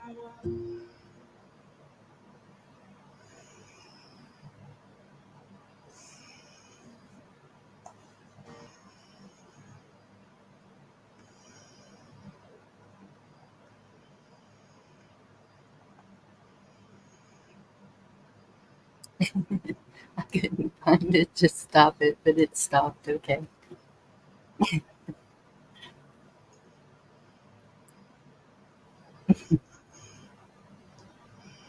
Oh, good, Miss Grandma. Welcome. Glad you subbed. All right. Boy, that was a long one. Thank goodness I don't have to work tomorrow or babysit. I can sleep in. I hope y'all have a good night. Thank you so much for being here. God bless you. Get some rest. Good night, y'all.